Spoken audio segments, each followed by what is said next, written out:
Michael Hudson. And forgive them their debts, lending, foreclosure and redemption from Bronze Age finance to the Jubilee year. Copyright 2018. Copyright Michael Hudson. To Karl Lammert Karlofsky.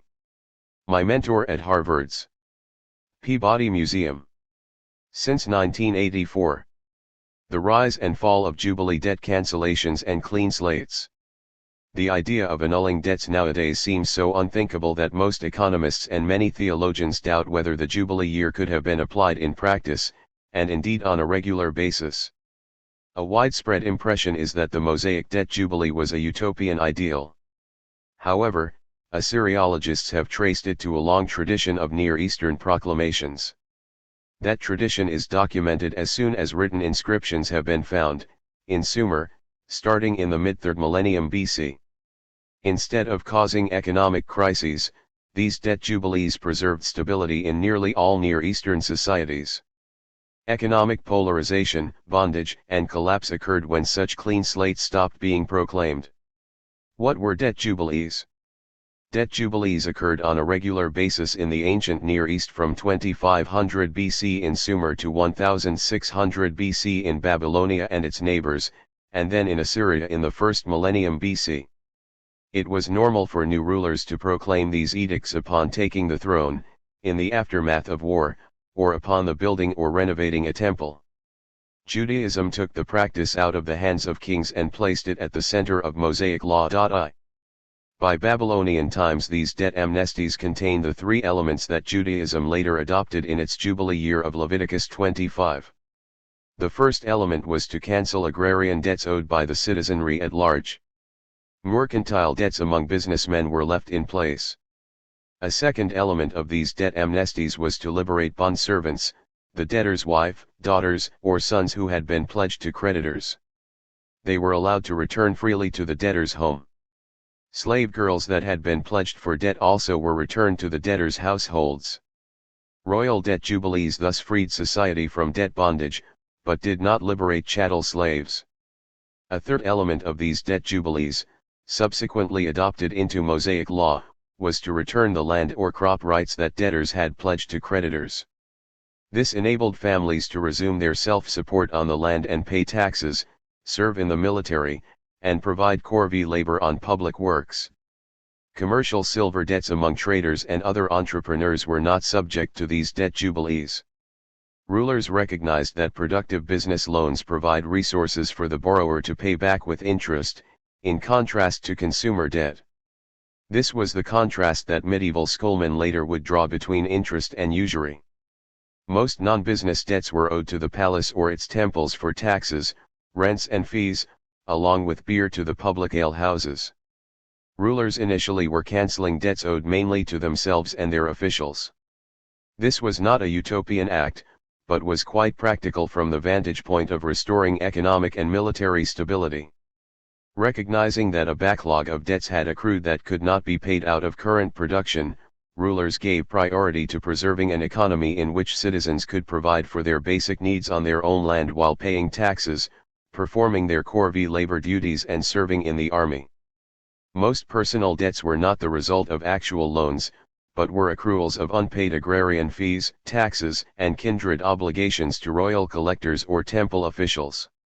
Rulers were aware that these debts tended to build up beyond the system's ability to pay. That is why they cancelled barley debts in times of crop failure, and typically in the aftermath of war. Even in the normal course of economic life, social balance required writing off debt arrears to the palace, temples, or other creditors so as to maintain a free population of families able to provide for their own basic needs. As interest-bearing credit became privatized throughout the Near Eastern economies, personal debts owed to local headmen, merchants, and creditors also were cancelled.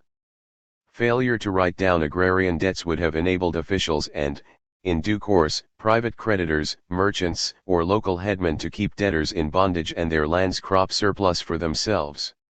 Crops paid to creditors were not available to be paid to the palace or other civic authorities as taxes, while labor obliged to work off debts to creditors was not available to provide corvée service or serve in the army. Creditor claims thus set the wealthiest and most ambitious families on a collision course with the palace, along the lines that later occurred in classical Greece and Rome. In addition to preserving economic solvency for the population, rulers thus found debt cancellation to be a way to prevent a financial oligarchy from emerging to rival the policy aims of kings. Canceling debts owed to wealthy local headmen limited their ability to amass power for themselves. Private creditors therefore sought to evade these debt jubilees. But surviving legal records show that royal proclamations were, indeed, enforced. Through Hammurabi's dynasty, these Andararam acts became increasingly detailed so as to close loopholes and prevent ploys that creditors tried to use to gain control of labor, land, and its crop surplus. Social purpose of debt jubilees. The common policy denominator spanning Bronze Age Mesopotamia and the Byzantine Empire in the 9th and 10th centuries was the conflict between rulers acting to restore land to smallholders so as to maintain royal tax revenue and a land-tenured military force, and powerful families seeking to deny its usufruct to the palace. Rulers sought to check the economic power of wealthy creditors, military leaders, or local administrators from concentrating land in their own hands and taking the crop surplus for themselves at the expense of the tax collector. By clearing the slate of personal agrarian debts that had built up during the crop year, these royal proclamations preserved a land-tenured citizenry free from bondage. The effect was to restore balance and sustain economic growth by preventing widespread insolvency.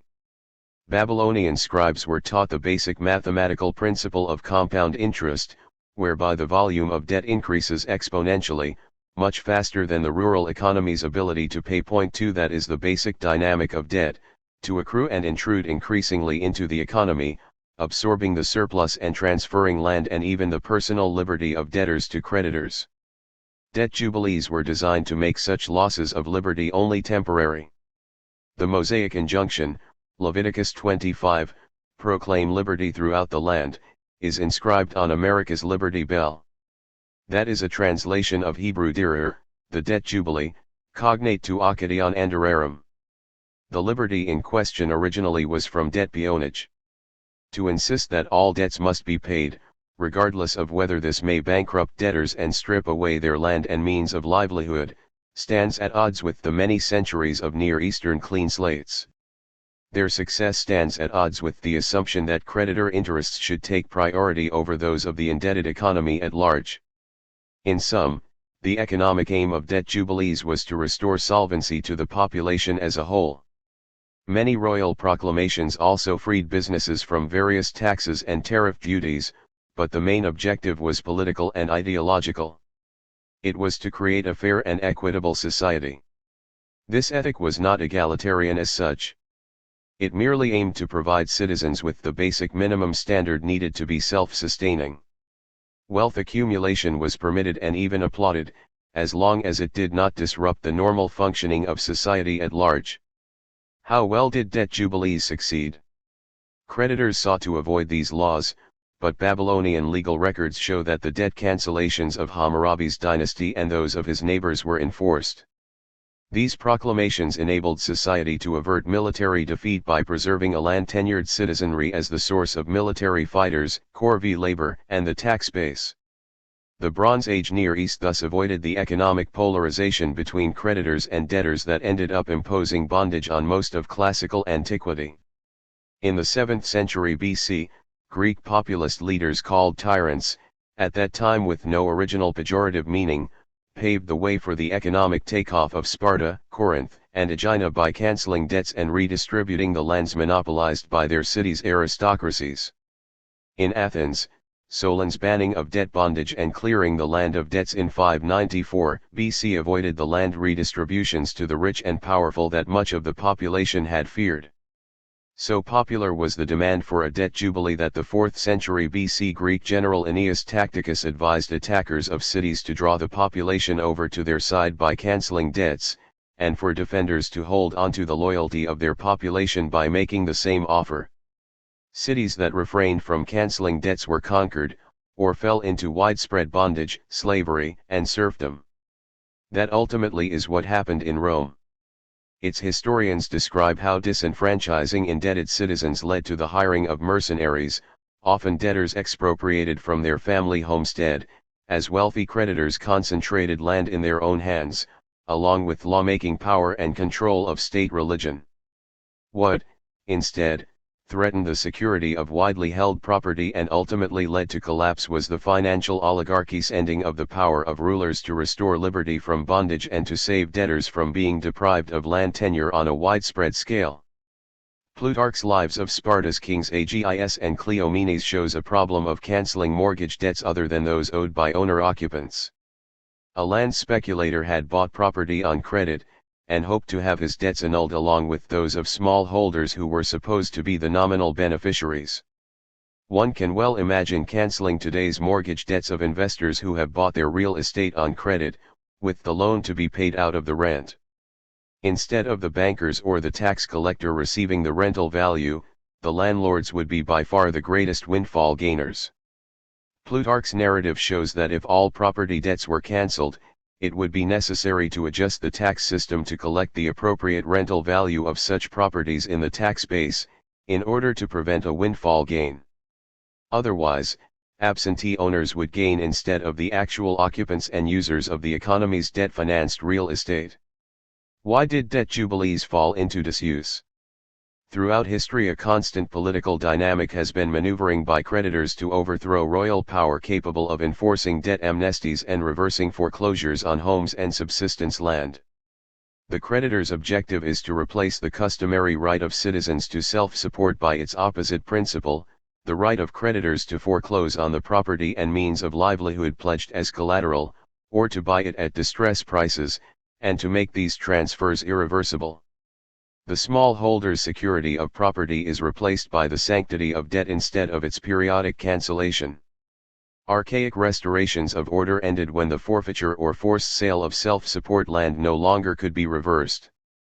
When creditors and absentee landlords gained the upper political hand, reducing the economic status for much of the population to one of debt dependency and serfdom, classical antiquities oligarchies used their economic gains, military power, or bureaucratic position to buy up the land of small holders, as well as public lands such as Rome's Ager Publicus. 3. Violence played a major political role, almost entirely by creditors. Having overthrown kings and populist tyrants, oligarchies accused advocates of debtor interests of being tyrants, in Greece, or seeking kingship, as the Gracchi brothers and Julius Caesar were accused of in Rome. Sparta's kings Agis and Cleomenes were killed for trying to cancel debts and reversing the monopolization of land in the 3rd century BC. Neighboring oligarchies called on Rome to overthrow Sparta's reformer kings. 4. The creditor-sponsored counter-revolution against democracy led to economic polarization, fiscal crisis, and ultimately to being conquered, first the Western Roman Empire and then Byzantium. Livy, Plutarch, and other Roman historians blamed Rome's decline on creditors using fraud, force and political assassination to impoverish and disenfranchise the population. Barbarians had always stood at the gates, but only as societies weakened internally were their invasions successful. Today's mainstream political and economic theories deny a positive role for government policy to constrain the large-scale concentration of wealth. Attempting to explain the history of inequality since the Stone Age, for instance, Stanford historian Walter Scheidle's 2017 book The Great Leveler downplays the ability of state policy to reduce such inequality substantially without natural disasters wiping out wealth at the top. He recognizes that the inherent tendency of history is for the wealthy to win out and make society increasingly unequal. This argument also has been made by Thomas Piketty and based largely on the inheritance of great fortunes, the same argument made by his countryman Saint Simon 2 centuries earlier. But the only solutions to inequality that Scheidle finds at work are the 4 great levelers: warfare, violent revolution, lethal pandemics, or state collapse.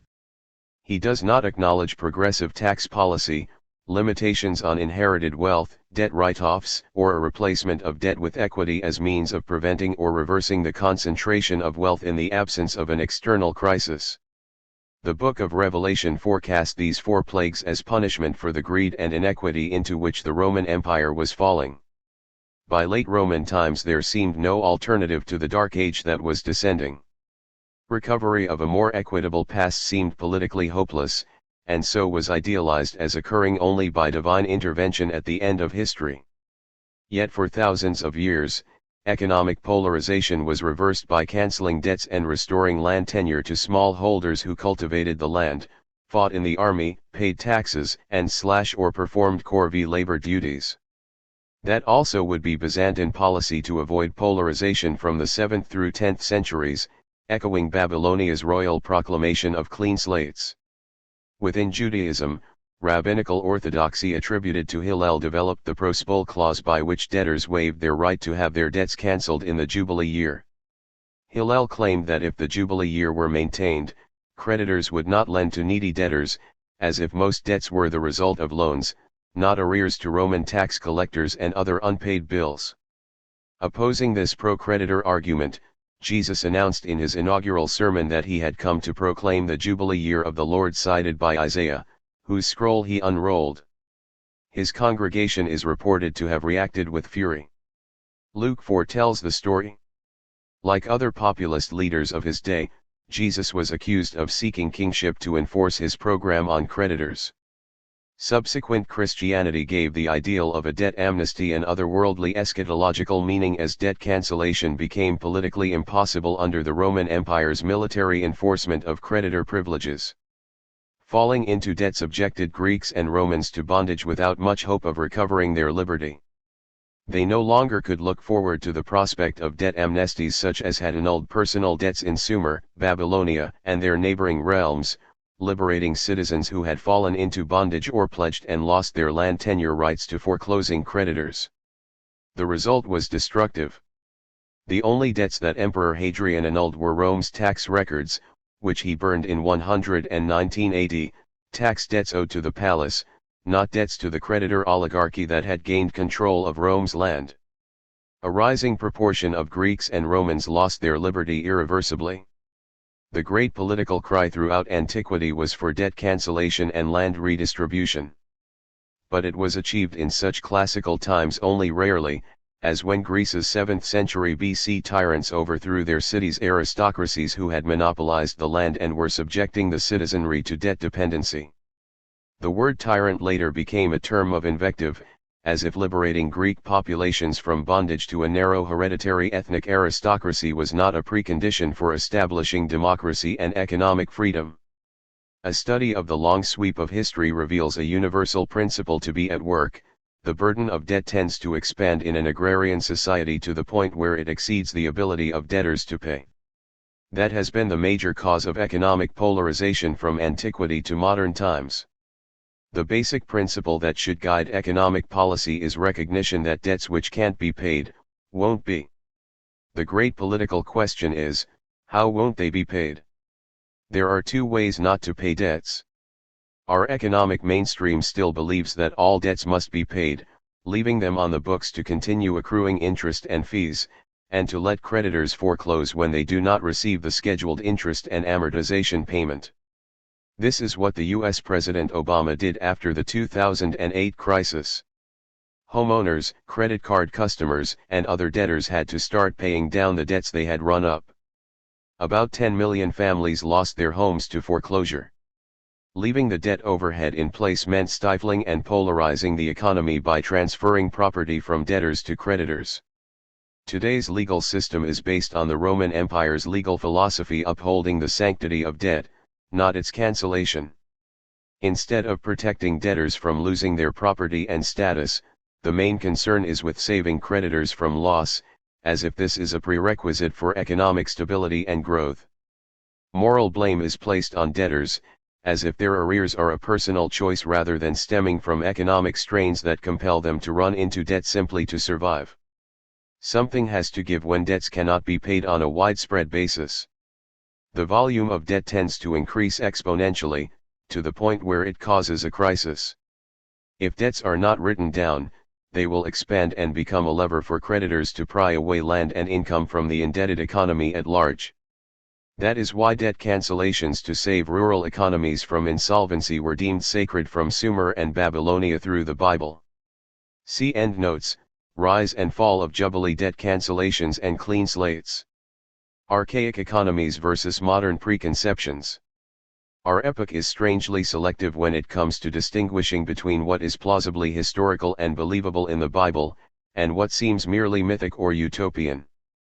Fundamentalist Christians show their faith that God created the earth in 6 days, on Sunday, October 23, 4004 BC, according to Archbishop James Ussher in 1650, by building museums with dioramas showing humans cavorting alongside dinosaurs. While deeming this literal reading of Genesis to be historical, they ignore the biblical narrative describing the centuries-long struggle between debtors and creditors. The economic laws of Moses and the prophets, which Jesus announced his intention to revive and fulfill, are brushed aside as anachronistic artifacts, not the moral center of the Old and New Testaments, the Jewish and Christian Bibles.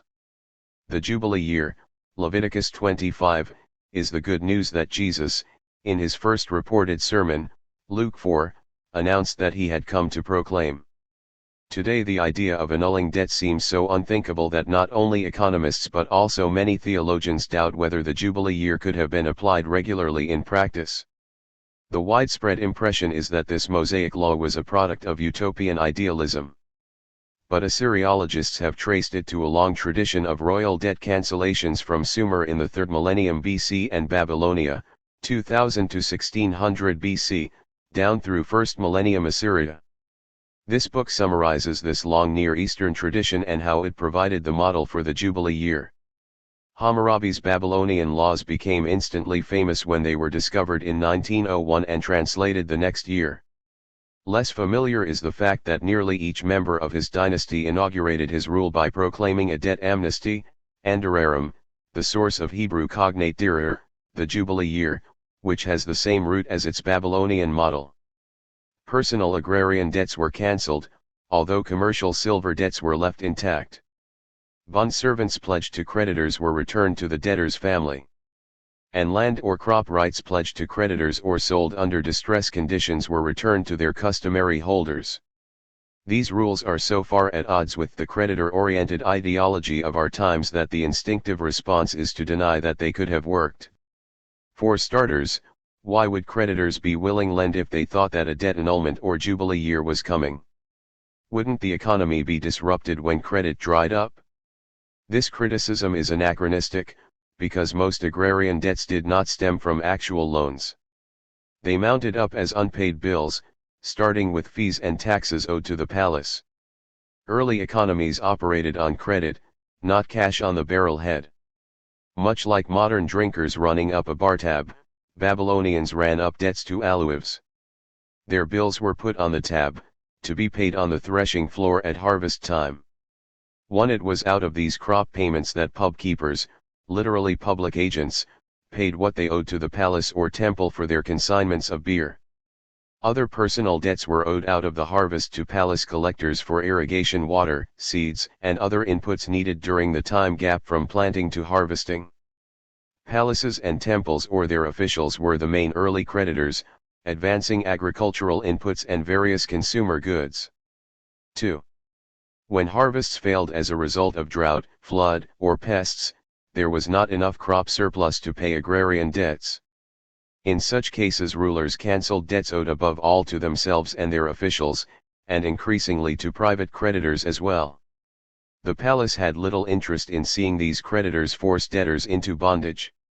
Rulers needed a free population to field an army and provide corvée labor to build city walls and temples and dig irrigation ditches. This principle of keeping debts in line with the ability to pay and forgiving them under extenuating circumstances also governed commercial shipping loans.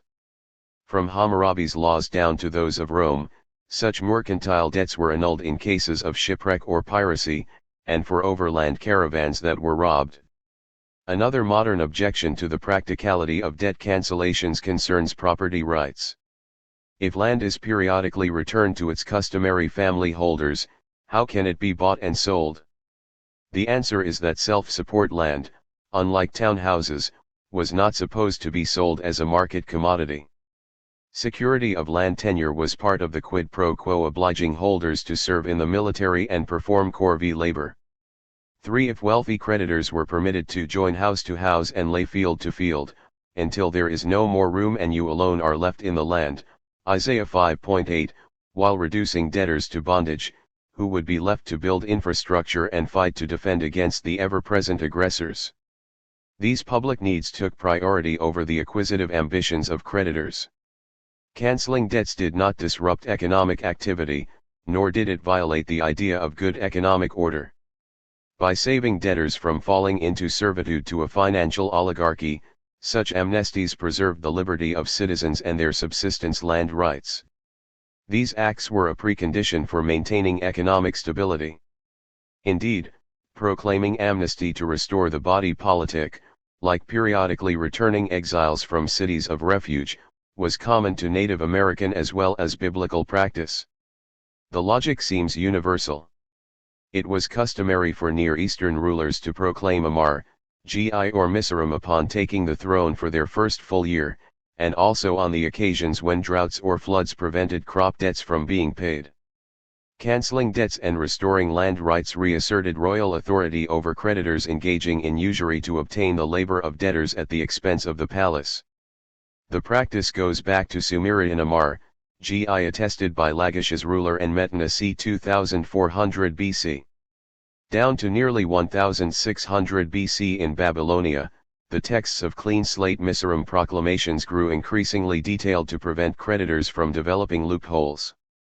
Cancellations of payment arrears and other debts to the palace, temples, and their collectors or local creditors are found throughout the ancient Near East, in the Assyrian trade colonies in what is now Turkey, to first millennium Assyria and the Jewish lands. As credit became more widely privatized, usury became the major lever to pry away land and crop rights, and to reduce labor to irreversible bondage. The process culminated with classical antiquities oligarchies replacing divine kingship with creditor-oriented rules. To resist widespread bondage and expropriation of debtors, Judaism placed debt cancellation at the core of Mosaic law. My own professional training is as an economist. During the 1960s and 1970s I wrote articles and books warning that third world debts could not be paid, or those of the United States for that matter. For I came to this conclusion working as Chase Manhattan's balance of payments analyst in the mid-1960s. It was apparent that the US and other governments could pay their debts only by borrowing from foreign creditors, adding the interest charges onto the debt, so that the amount owed grew at an exponential rate. This was the magic of compound interest. Over time it makes any economy's overall volume of debts unpayably high. In the late 1970s I wrote a series of papers for the United Nations Institute for Training and Development, UNITER, warning that third world economies could not pay their foreign debts and that a break was imminent. It came in 1982 when Mexico announced it could not pay, triggering the Latin American debt bomb, leading to the Brady Plan to write down debts. The capstone of the UNITER project was a 1980 meeting in Mexico hosted by its former president, Luis Echeverría, who had helped draft the text for the new International Economic Order, NIEO. An angry fight broke out over my insistence that Latin American debtors would soon have to default. The pro-creditor U.S. rapporteur for the meeting gave a travesty of my position in his summation. When I stood up and announced that I was pulling out my colleagues in response to the censorship, I was followed out of the hall by Russian and Third World delegates. In the aftermath, Italian banks financially backing the UNITER project said that they would withdraw funding if there was any suggestion that sovereign debts could not be paid. The idea was deemed unthinkable, or so creditor lobbyists wanted the world to believe. But most banks knew quite well that global lending would end in default. This experience drove home to me how controversial the idea of debt write-downs was. I set about compiling a history of how societies through the ages had felt obliged to write down their debts, and the political tensions this involved. It took me about a year to sketch the history of debt back to classical Greece and Rome. Livy, Diodorus, and Plutarch described how Roman creditors waged a century-long social war, 133 to 29 BC, turning democracy into oligarchy. But among modern historians, Arnold Toynbee is almost alone in emphasizing the role of debt in concentrating Roman wealth and property ownership. By the time Roman creditors won, the Pharisee Rabbi Hillel had innovated the prospol clause in debt contracts, whereby debtors waived their right to have their debts annulled in the Jubilee year. This is the kind of stratagem that today's banks use in the small print of their contracts, obliging users to waive their rights to the courts and instead submit to arbitration by bank-friendly referees in case of dispute over credit cards, bank loans, or general bank malfeasance. Creditors had tried to use similar clauses already in the old Babylonian era, but these were deemed illegal under more pro-debtor royal law. In researching the historical background of the Jubilee year, I found occasional references to debt cancellations going back to Sumer in the 3rd millennium BC. The material was widely scattered through the literature, because no history of Near Eastern economic institutions and enterprise had been written. 6. Most history depicts our civilization as starting in Greece and Rome, not in the preceding thousands of years when the techniques of commercial enterprise, finance, and accounting were developed. So I began to search through the journal literature and relatively few books on Sumer and Babylonia. Debt rarely appeared in the indexes. It was buried in the discussion of other topics. 7. Not being able to read cuneiform, I was obliged to rely on translations, and was struck by how radically the versions in each language differed when it came to the terms used for royal proclamations. The American Noah Kramer translated the Sumerian Amar, GI in texts of the 3rd millennium Lagish ruler Urukagina as a tax reduction. In 1980 he even urged incoming President Ronald Reagan to emulate this policy, as if Urukagina were a proto-republican. 8. The British Assyriologist Wilfred Lambert explained to me that Anderarum meant free trade, typical of English policy since it abolished its corn laws in 1846. Looking at the Assyrian trade, Mogens Larsson of Denmark agreed with this reading. 9. The German Fritz Krauss saw the royal edicts of Hammurabi's dynasty as what they certainly were, debt cancellations. But I found the most enlightening reading to be that of the French Assyriologist Dominique Charpin, Restoration of Order. All these translators knew that the basic root of Sumerian Amar, GI is mother, AMA, as in mother condition. This was an idealized original state of economic balance with no personal or agrarian debt arrears or debt bondage, but with slavery for captured prisoners and others, to be sure. 10. Even before reading Charpin's books and articles, it was obvious that what was needed to understand the meaning of royal inscriptions was more than just linguistics. It was necessary to reconstruct the overall worldview and indeed, social cosmology at work. In 1984, after 3 years of research, I showed my findings to my friend Alex Marzhack, an Ice Age archaeologist associated with Harvard's Peabody Museum, the university's anthropology department. He passed on my summary to its director, Karl Lammert-Karlofsky, who invited me up for a weekend to discuss it. The upshot was an invitation to become a research fellow at Peabody in Babylonian economic archaeology. For the next decade we discussed the Bronze Age economy and structures out of which interest-bearing debt is first documented. I presented my first academic paper on the ancient Near East in 1990, tracing how interest was developed in Mesopotamia, most likely initially to finance foreign trade, and how Syrian and Levantine traders brought the practice to the Mediterranean lands only around the 8th century BC. 11. In Greece and Rome, however, charging interest was not accompanied by debt cancellations. Charging interest was brought from the Near East and transplanted in a new context of chieftains and clan leaders who used interest-bearing usury to reduce populations to a state of dependency, creating oligarchies that soon were overthrown from Sparta to Corinth, until Solon's debt reforms in Athens in 594 BC. Classical antiquities takeoff thus adopted Near Eastern economic practices in an increasingly oligarchic context. Tension between creditors and debtors led to ongoing political and economic turmoil. Widespread misinterpretation of Neolithic and Bronze Age society. My long view meant that interest-bearing debt did not evolve anthropologically out of tribal practices of the early Greeks, Romans, or other Europeans, as was claimed by Moss in The Gift, 1925. The Near Eastern Bronze Age was the formative era of Western civilization's economic institutions.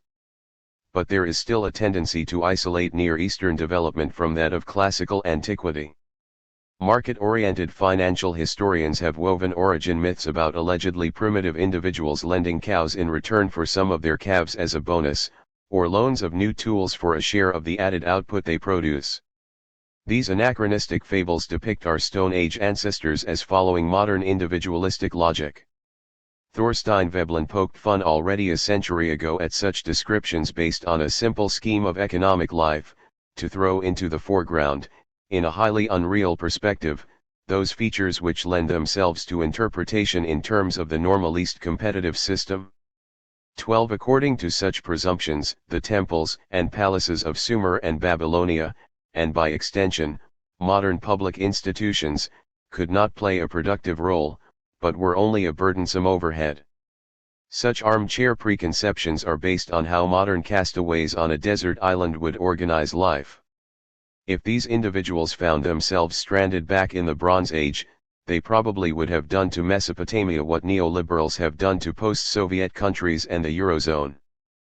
Privatizers, bankers, and other grandees would lord it over a dependent labor force, leading to emigration such as the past decade has seen from Latvia, Ukraine, and Greece, about 20% of working-age adults in each case. It was to avoid such flight that ancient rulers sought to maintain their populations intact with basic means of self-support, free from creditor claims and willing to fight for their communities and to provide corvée labor to build up their infrastructure. These early societies were not egalitarian. Wealth was concentrated at the top of the social pyramid, largely via temples and palaces acting ostensibly on behalf of the citizenry. But the more one looks at archaic societies, the clearer it becomes that there is no single natural way to organize them. That perception has led Assyriologists and Near Eastern archaeologists to avoid much interaction with the economics discipline, both the individualistic school and temple state or Oriental despotism ideologues. And economists for their part likewise shy away from discussing the ancient Near East, because its institutions are so at odds with modern theories and assumptions about how economies are supposed to work. To explain how debt originated, and what kinds of debts were cancelled regularly, it is necessary to discuss the social and anthropological context in which debt and credit, money, and interest were innovated.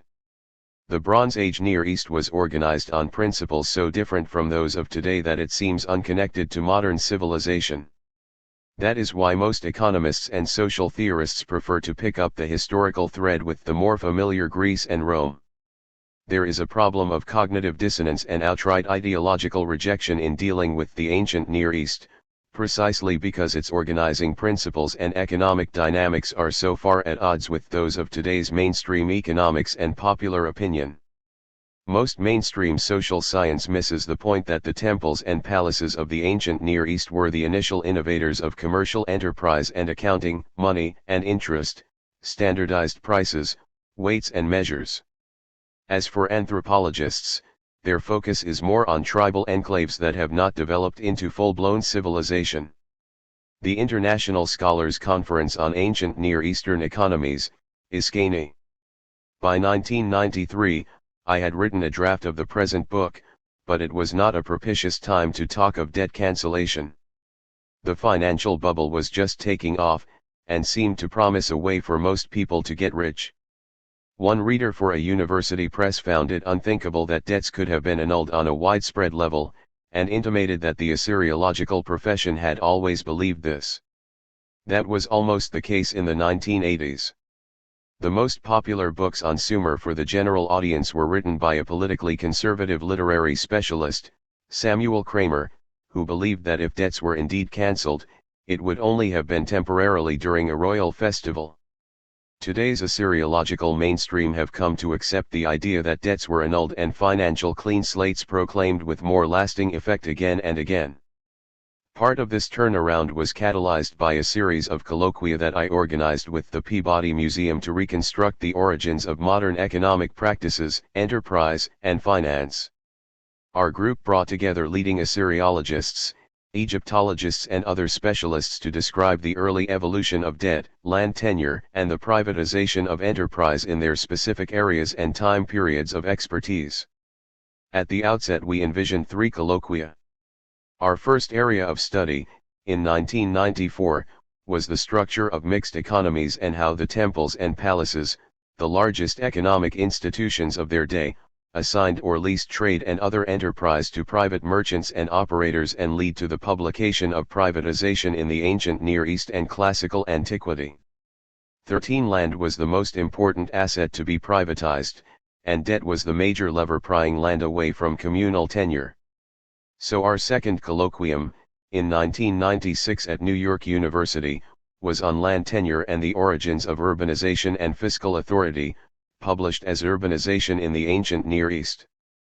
14. By this time our group had gained some renown and we held a supplementary 1997 meeting on this same topic in St. Petersburg at Russia's Oriental Institute, with attendees including scholars relatively unknown in the West. The specialists that we assembled during what became 5 colloquia on the economic history of the ancient Near East will be cited often in the chapters that follow. Archaeologists included Karl Lamert Karlovsky, his Harvard Peabody Museum colleague Alex Marzhack traced urban iconography back to seasonal Ice Age gathering points, and Giorgio Buxalati, the excavator of Urkesh in northern Syria. The Sumerologists included Dietz O. Edzard of Munich University and, also from Germany, Johannes Renger, a leading follower of Karl Polanyi. The Neo-Babylonian specialists were Michael Jurza of the University of Vienna and Cornelia Wunsch of SOAS and Berlin. From Russia's Institute of Oriental Studies in St. Petersburg, our group had Muhammad Dandamov and Nelly Kozyreva.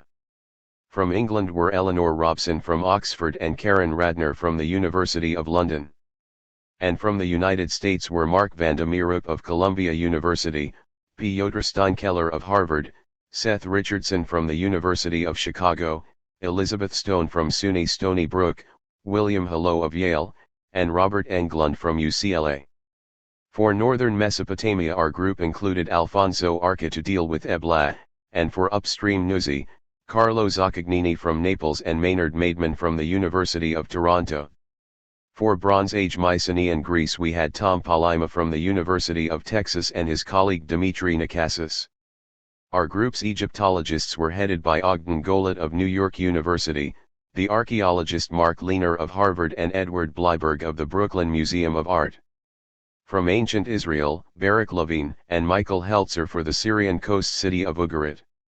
Having established the role of debt in foreclosing on land rights and obtaining labor to work off personal debts, our third colloquium dealt with credit and clean slate proclamations. Held in 2000 at Columbia University, that conference provided the basic narrative of the present book, tracing the origin of commercial and personal agrarian debt, and the continuity of clean slates. Only personal agrarian barley debts were annulled, not commercial silver debts among merchants. And only subsistence land holdings were returned to their customary holders, not townhouses and other wealth over and above the basic subsistence needs of citizens. So the aim was not equality as such, but the assurance of self-support land and production for the citizenry. The pertaining volume is Debt and Economic Renewal in the Ancient Near East. 15. These 3 colloquia proved so successful that we decided to follow up by discussing the origins of money and accounting in 2002, at the British Museum, with the publication of Creating Economic Order. 16. This meeting established that money did not emerge out of individuals bartering goods to set prices. Administered initially as part of the accounting system developed in the temples and palaces of Sumer early in the 3rd millennium BC, money was a price schedule to denominate payments of grain debts for sharecroppers on temple or palace lands, and for free citizens owing payments for water transport, draft animals, consumer goods such as beer or emergency borrowing, while silver debts were owed for long-distance trade with Cappadocia, Bahrain, and the Iranian plateau. In 2004 we held a 5th colloquium on labor in the ancient Near East and Mycenaean Greece, published as Labor in the Ancient World. This survey returned to our earlier discussions of the evolution of land tenure as part of a quid pro quo by which landholders were obliged to provide corvée labor and serve in the military. 17. Looking back to the Neolithic, it became apparent that labor on the vast ceremonial centers originally had to be voluntary, not based on slave labor. From Mesopotamia's infrastructure to Egypt's pyramids, great feasts and drinking parties were held upon the completion of major building projects, making them part of a basic communalistic socializing experience. That final volume of our colloquia was published in 2015, taking account of Neolithic and Egyptian studies that were occurring rapidly as the field of prehistory was being rethought. Yet for the most part our research remained limited to Assyriologists, Egyptologists and other prehistorians. By that time, widening recognition of the need for a debt write-down in the modern world led to a revival of interest in how societies through the ages have handled credit and debt. The most popular treatment of debt in its broad perspective was the anthropologist David Graeber's Debt, the First 5,000 Years, 2011. We had corresponded over the years, and our collaboration has increased since publication of his work. The present book approaches debt from the perspective of early history and documentation from the ancient Near East. What makes Western civilization Western? Tension developed between the palace and local authorities and merchant entrepreneurs seeking to pry away labor for themselves, by obliging it to work off debts. The rise and fall of society in Sumer's Ur III period, and in Babylonia's and Egypt's intermediate periods, reflected the ebb and flow that has characterized all subsequent economies and is still shaping today's world, the conflict between social constraints on predatory finance, and the attempt by a rentier class to gain control. Today's era of collapsing central authority is strikingly like antiquity's intermediate periods, marked by appropriation of land and public infrastructure, debt peonage, and vast emigrations. These phenomena and the social tensions they cause seem timeless. The origins of Western civilization are to be found in the way Bronze Age Sumer and Babylonia, Egypt, and the Aegean broke down and gave way to their successors. In Greece, local Mycenaean palace managers disappear from records in 1200 BC, reappearing in the 8th century as basileia, concentrating land and hitherto palace wealth and authority in their own hands and that of their clans. The oligarchies that emerged as trade revived were overthrown in due course by populist tyrants, or managed a softer landing as in Athens under Solon. Nonetheless, credit and land were held much more in private hands than in the Near East. That is what has created constant tension between creditors and the indebted citizenry. What made classical antiquity modern, and in the minds of many historians, Western, was the privatization of credit, land ownership, and political power without the more or less regular clean slates that had been traditional in the Near East. Pseudo-Aristotle's Constitution of Athens, 16.2, reports that the 5th century BC tyrant Pisistratus gained the support of many rural poor by paying off their debts himself. Cicero, De Representative 221, likewise describes the legendary Roman king Servius as having strengthened his position by paying off the obligations of local debtors. Diodorus says much the same thing of Servius's predecessor Tarquin. 18 But in the end it was the large landowners and creditors who became wealthy enough to decide elections. The concept of private property permitting creditors to expropriate mortgage debtors that is widely accepted today, already throughout antiquity led to a cry for debt cancellation, as late as Kings Agisv and Cleomenes III in Sparta, late 3rd century BC, and Mithridates in his 3 wars against Rome, 88 to 63 BC. The absence of royal, religious or civic debt amnesties made classical Greece and Rome different from the Bronze Age Near East. Our own civilization inherited Rome's pro-creditor legal principles that helped the oligarchy impoverish its citizenry. A legacy of financial instability. Babylonian scribal students were trained already c. 2000 BC in the mathematics of compound interest. Their school exercises asked them to calculate how long it took a debt at interest of 160th per month to double. The answer is 60 months, 5 years. How long to quadruple? 10 years. How long to multiply 64 times? 30 years. It must have been obvious that no economy can grow in keeping with this rate of increase. Babylonian training exercises grasp that herds and production grow in S-curves, tapering off, while debts mount up, ever growing at interest.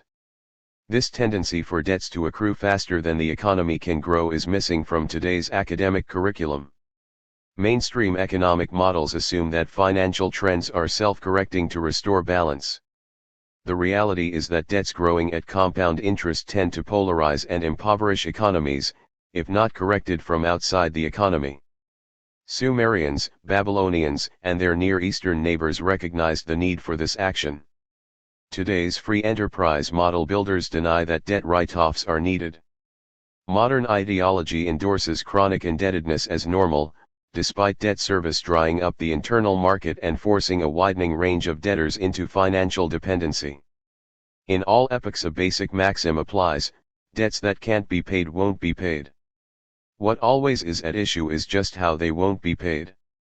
If they are not written down, they will become a lever for creditors to pry away property and income from debtors, in practice, from the economy and community at large. At the outset of recorded history, Bronze Age rulers relinquished fiscal claims and restored liberty from permanent debt. That prevented a creditor oligarchy from emerging to the extent that occurred in classical antiquity. Today's world is still living in the wake of the Roman Empire's creditor-oriented laws and the economic polarization that ensued. See endnotes: Archaic Economies versus Modern Preconceptions. The major themes of this book. All economies tend to polarize between creditors and debtors if not counteracted by writing down debts in line with the ability to pay without widespread default and forfeiture of land and property. Failure to write down debt arrears creates a creditor class at the top of an increasingly steep economic pyramid, reducing much of the population to debt clientage or worse. One charging interest on debts was innovated in a particular part of the world, Sumer, in southern Mesopotamia, sometime in the early Bronze Age, c. 3200 to 2500 BC. No trace of interest-bearing debt is found in pristine anthropological gift exchange, or even in the Linear B records of Mycenaean Greece 1600 to 1200 BC. The practice diffused westward to the Aegean and Mediterranean c. 750 BC. A major task of Babylonian and other Mesopotamian rulers upon taking the throne was to restore economic balance by cancelling agrarian personal debts, liberating bond servants, and reversing land forfeitures for citizens holding self-support land. The easiest debts for rulers to remit were those owed to the palace, temples, and their collectors or professional guilds. But by the end of the 3rd millennium BC, wealthy traders and other creditors were engaging in rural usury as a sideline to their entrepreneurial activities. Enforcing collection of such debts owed to the palace, its bureaucracy, and private lenders would have disenfranchised the land-tenured citizen infantry and lost the corvée labor service and military duties of debtors reduced to bondage. Debt cancellations were not radical, nor were they reforms. They were the traditional means to prevent widespread debt bondage and land foreclosures. Bronze Age rulers enabled economic relations to start afresh and in financial balance upon taking the throne and when needed in times of crop failure or economic distress. There was no faith in inherent automatic tendencies, what today is called market equilibrium, to ensure economic growth. Rulers recognized that if they let debt arrears mount up, their societies would veer out of balance, creating an oligarchy that would impoverish the citizen army and drive populations to flee the land. Palace collectors and merchant entrepreneurs acted increasingly as creditors on their own account. A political tug-of-war ensued as nomadic tribesmen conquered southern Mesopotamia and took over temples and turned them into exploitative vehicles while trying to resist customary checks on the corrosive effects of debt. Classical antiquity replaced the cyclical idea of time and social renewal with that of linear time. Economic polarization became irreversible, not merely temporary. Aristocracies overthrew rulers and ended the tradition of restoring liberty from debt bondage. This brought modern land ownership into being as debtors forfeited their land tenure rights or fell into bondage with little hope of recovering their free status. Without clean slates, creditor oligarchies appropriated most of the land and reduced much of the population to bondage. Creditors translated their economic gains into political power, casting off the fiscal obligations that originally were attached to land tenure rights. The burden of debt and its mounting interest charges led to the foreclosure of land as the basic means of self-support and hence the loss of the debtor's liberty. 8. Livy, Plutarch, and other Roman historians described classical antiquity as being destroyed mainly by creditors using interest-bearing debt to impoverish and disenfranchise the population. Barbarians always stood at the gates, but only as societies weakened internally were their invasions successful. The invasions that ended the fading Roman Empire were anticlimactic. In the end, the only debts that Emperor Hadrian could annul with his fiscal amnesty were Rome's tax records, which he burned in 119 AD, tax debts owed to the palace, not debts to the creditor oligarchy that had gained control of Rome's land. 9. Archaic traditions of restoring order, originally legally enforceable, were given an otherworldly eschatological meaning as the social order collapsed under the burden of debt. Losing hope for secular revival, antiquity felt itself to be living in the end time. 10. The Qumran Scroll 11 Melchizedek wove together biblical texts concerning debt cancellations with apocalyptic texts about the Day of Judgment. Although many of Jesus' sermons used images and analogies associated with debt, the idea of redemption and forgiveness was spiritualized to the point where it lost its basis in fiscal and debt amnesties that had released debtors from bondage. 11. Byzantine rulers revived the Near Eastern practice of returning land tenure to small holders, nullifying foreclosures, gifts and even outright purchases as constituting stealth takeovers by the wealthy. Takeovers via antichrisis, taking the land as ostensibly temporary collateral to pay the interest due, also were annulled.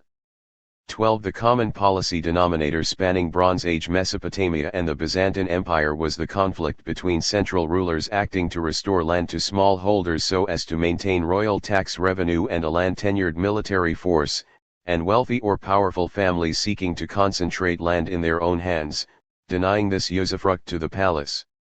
When royal power to preserve widespread land tenure waned under assertive oligarchies, the result was economic shrinkage and ultimate collapse. Part I. Overview. 1. Babylonian perspective on liberty and economic order. Modern American society retains many iconographic references that can be traced back to ancient Babylonia. Our nation's two most familiar symbols of freedom, the Statue of Liberty and the Liberty Bell, recall vestiges of an ancient tradition that has been all but lost since Imperial Roman times, liberty from bondage and from the threat of losing one's home, land, and means of livelihood through debt. To a visitor from Hammurabi's Babylon, the Statue of Liberty might evoke the royal iconography of the important ritual over which rulers presided, restoring liberty from debt. The earliest known reference to such a ritual appears in a legal text from the 18th century BC. A farmer claims that he does not have to pay a crop debt because the ruler, quite likely Hammurabi, who ruled for 42 years, 1792 to 1750 BC, has raised high the golden torch to signal the annulling of agrarian debts and related personal barley obligations. 19. Unlike today's business cycle economists, Bronze Age societies had no faith in the spontaneous equilibrating forces of modern-style market mechanisms, nor did they believe that all debts should be paid. Their laws recognized that floods and droughts, military conflict, or other causes prevented cultivators from harvesting enough to pay the debts they had run up during the crop year. Palaces and temples were the major creditors, and their guiding objective was to maintain a free citizenry to serve in the military and provide the seasonal corvée labor duties attached to land tenure. Instead of letting the market resolve matters in favor of foreclosing creditors, rulers saw that if cultivators had to work off their debts to private creditors, they would not be available to perform their public corvée work duties, not to mention fight in the army. By liberating distressed individuals who had fallen into debt bondage, and returning to cultivators the lands they had forfeited for debt or sold under economic duress, these royal acts maintained a free peasantry willing to fight for its lands and work on public building projects and canals. Cuneiform references to such debt cancellations have been excavated in Lagash, Assur, Isin, Larsa, Babylon, and other Near Eastern cities as far west as Asia Minor.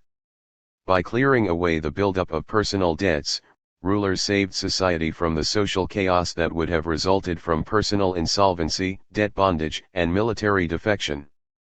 The Babylonian ruler's ceremonial gesture of holding aloft a flame to signal Mizraim, clearing the slate of debts, seems to have marked the transition to a new reign by the new ruler upon the death of his predecessor after the period of mourning had ended. A loan contract from year 9 of Hammurabi's father, Sin-Muad'Dibli, 1803 BC, specifies that the loan was after the king raised high the golden torch, indicating that it was not subject to that northern ruler's Mizraim Act. Figure 1, below Liberty Bell, Philadelphia, referring to Leviticus 25. I am the son of Babylon appears in the prologue to Hammurabi's laws.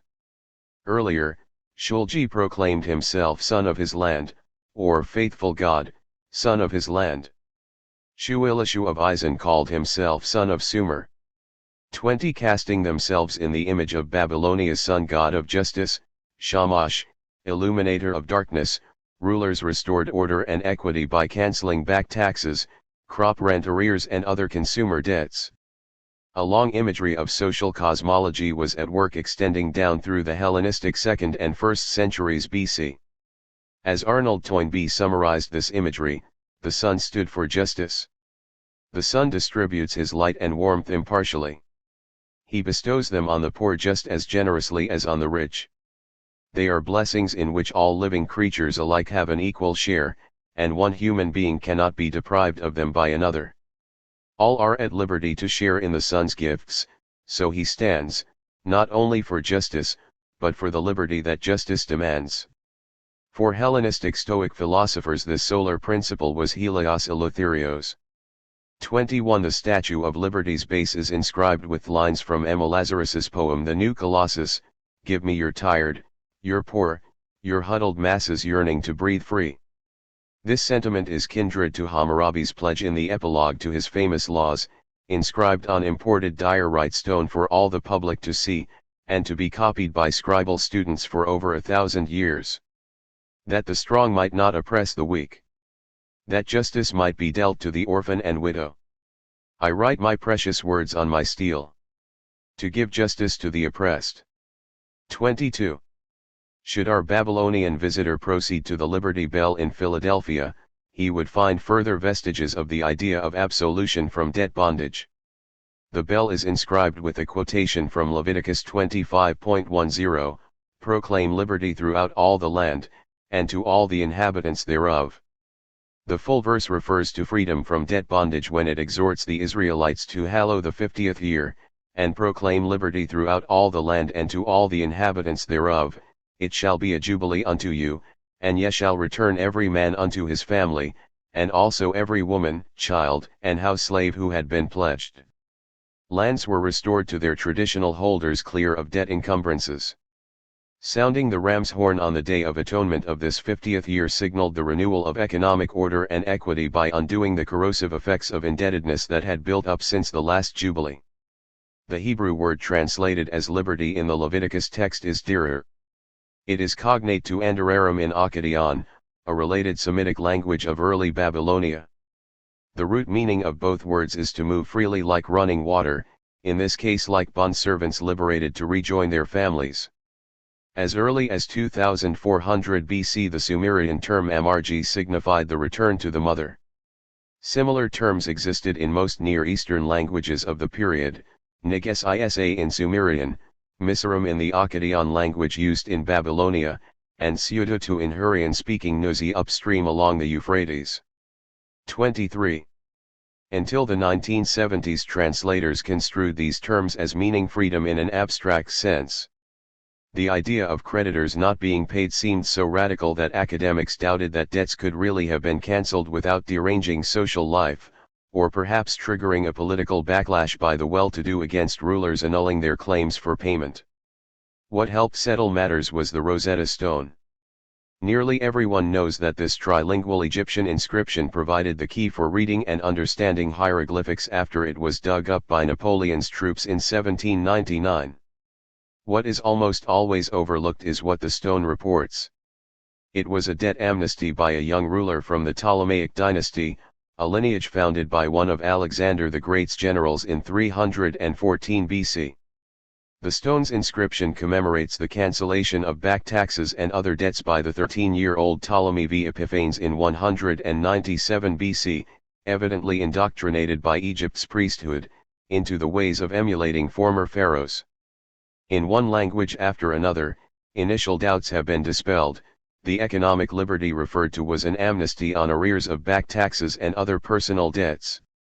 Rulers cancelled these arrears to liberate citizens and their family members pledged to creditors for debt, and to restore the customary land tenure rights that had been forfeited to creditors. There can be no doubt that these edicts were implemented. Over the course of Hammurabi's Babylonian dynasty, 1894 to 1600 BC, they grew into quite elaborate promulgations, capped by his great-great-grandson Ammisaduqa in 1646 BC. Proclamation of these clean slates became so central a royal function that the phrase to issue a royal edict, imdatsarum, usually referred specifically to a debt cancellation. 24 The act typically was commemorated in the year name for the ruler's second year, reflecting what they had done in their initial year upon taking the throne. These texts have been excavated mainly from temple foundations, where Urukagina, 2352 to 2342 BC, and Gudea of Lagash, c. 2150, buried them on the occasion of inaugurating temples or celebrating their coronation. In 1792 BC, Hammurabi's second year commemorated this initial coronation act, repeated when he celebrated his 30th anniversary on the throne in 1762 after defeating Rimsin of Larsa, as well as when he responded to economic or military pressures to cancel debts in 1780 and 1771 BC. By the first millennium BC, however, kings had lost the power to overrule local aristocracies. Where they survived, they ruled on behalf of the wealthy.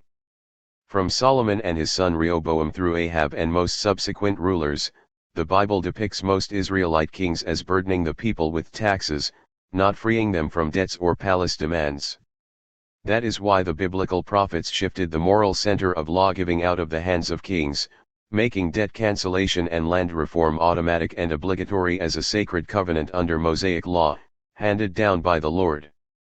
Today's readers of the Bible tend to skim over the covenant code of Exodus, the septennial Shemitah year of release in Deuteronomy and the Jubilee year of Leviticus as if they were idealistic fine print. But to the biblical compilers they formed the core of righteousness. Liberated from bondage to Egyptians, apparently designated as a mythic analogy to the oppressive Judean oligarchy, the Israelites are represented as holding their land in trust as the Lord's gift to support a free population, never again to be reduced to debt bondage and lose their land to foreclosing creditors, or to sell the land irrevocably under economic distress. Land must not be sold in perpetuity, for the land belongs to me and you are only strangers and guests. You will allow a right of redemption on all your landed property, and restore it to its customary cultivators every 50 years, Leviticus 25, 23-28. The broad theme of this book is how the modern concept of economic liberty has stood the original meaning of liberty on its head. Today's pro-creditor market principle favoring financial claims by holding that all debts must be paid, reverses the archaic sanctity of releasing indentured debt pledges and property from debt bondage. The idea of linear progress, in the form of irreversible debt and property transfers, has replaced the Bronze Age tradition of cyclical renewal. Central to any discussion of this inversion is the fact that Mesopotamia's palaces and temples were the major creditors at the beginning of recorded history. To enable them to perform their designated functions, communities endowed them with land and dependent labor. Neither temples nor palaces borrowed from private creditors, although their functionaries and entrepreneurs acting for them did. Nowhere in antiquity do we find governments becoming chronic debtors. Debts were owed to them, not by them. Today's world is the opposite. When the U.S. Congress discusses ways to reduce the federal budget deficit, the most untouchable category of expenditures is payment to bondholders on the public debt. The same is true for third world countries negotiating with banks and the International Monetary Fund, creating the recent debt-ridden austerity and economic collapse imposed on Greece. A Babylonian would be more open than most modern economists to recognizing the corrosive impact of debt. There was no faith in automatic adjustment mechanisms guiding economies to be able to carry their debts. Economic balance had to be imposed from above the market. Ancient history provides a series of case studies illustrating how annulling an overbearing debt overhead renewed economic growth and stability rather than disrupting it. From the biblical prophets to Roman Stoic historians, a central theme was the accusation that what tore their society apart was the failure to cancel debts. The legacy of lawgivers proclaiming clean slates is commemorated at the entrance to the United States House of Representatives. Grouped around Moses in the center, with Hammurabi on his right, are 23 marble relief portraits of historical figures noted for their work in establishing the principles that underlie American law. 25 Hammurabi promulgated debt cancellations by royal edict, depicted as showing his cuneiform laws to the sun god Shamash. But Moses, in the later biblical epoch when kings no longer promoted widespread liberty, received his body of law directly from the Lord. The Jubilee year and related laws were taken out of the hands of worldly rulers and placed at the center of Judaic religion. Among these stone portraits of lawgivers is Lycurgus, whom Plutarch describes as annulling Sparta's debts and even abolishing gold and silver money, replacing it with iron whose value was controlled by the state, not the wealthy. The other portrait from Greece is of Solon, who lay the groundwork for Athenian democracy by freeing the Hectomoroui debt serfs and ending debt bondage in 594 BC. Figure 2, below House of Representatives, location of the portraits of 23 historic lawgivers. The sponsorship of financial clean slates by these lawgivers is the opposite of the principles governing today's economies. According to modern economic orthodoxy, canceling personal debts should have led to financial chaos instead of saving the economy from chaos. The reality is that Mesopotamia's takeoff could not have been sustained if its rulers had adopted today's sanctity of debt. We are living in the kind of market economy that favors ambitious tycoons, corporate raiders, and emperors of finance indulging in what classical philosophy called hubris. This term meant economic egotism and selfishness in ways that were injurious to others, above all the injurious and predatory greed of creditors against debtors. It was the role of goddesses from Mesopotamia to classical Greece to protect the weak and poor by punishing hubris. Today, on top of the Capitol is a statue of freedom. She is female, but the planners would have had no memory of the role that Nanshi of Lagash played, or even Nemesis in Greece. Like the ancient male gods of justice, from Hammurabi's sun god Shamash to the Mosaic Lord, these consorts have become a lost tradition. All that remains in the public mind are myths and images whose original meaning has been forgotten, because their tradition is alien to our modern ideology and the way that our major religions have evolved. See Endnotes Chapter 1, A Babylonian Perspective on Liberty and Economic Order. 2. Jesus's first sermon and the tradition of debt amnesty. In the first reported sermon Jesus delivered upon returning to his native Nazareth, Luke 4:16 ff, he unrolled the scroll of Isaiah and announced his mission to restore the year of our Lord. Until recently the meaning of this phrase was not recognized as referring specifically to the Jubilee year. But breakthroughs in cuneiform research and a Qumran scroll provide a direct link to that tradition. This linkage provides the basis for understanding how early Christianity emerged in an epoch so impoverished by debt and the threat of bondage that it was called the end time. Jesus was both more revolutionary and more conservative than was earlier recognized.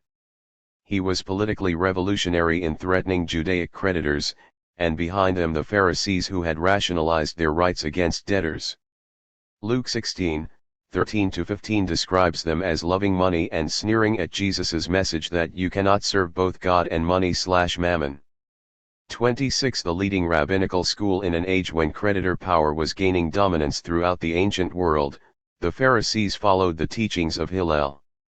Now credited as a founder of rabbinical Judaism, he sponsored the prospol clause in which creditors obliged their clients to waive their rights to have their debts cancelled in the Jubilee year. Jesus's call for a Jubilee year was conservative in resurrecting the economic ideal central to Mosaic law, widespread annulment of personal debts. This ideal remains so alien to our modern way of thinking that his sermons are usually interpreted in a broad compassionate sense of urging personal charity toward one's own debtors and the poor in general.